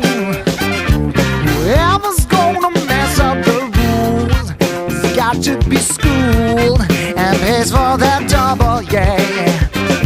Do you really think with your twisted minds you got the power for stopping me? 'Cause I found kick-ass magic inside, forces to smash you and bring back the peace. My hope is a lie since I know the truth. I'll be risking my life to get to you. Ooh, yeah, yeah. Yeah, give me some more of that sick, dead demon stuff. Then we will open the doors to make it hardcore. We will make it rough. We will never be slaves. We will give what it takes to blow your lights out. Until you behave, we send you back to your graves for eternal time out. Merging the powers, merging the powers, merging the powers. Merging the powers, merging the powers, merging the powers.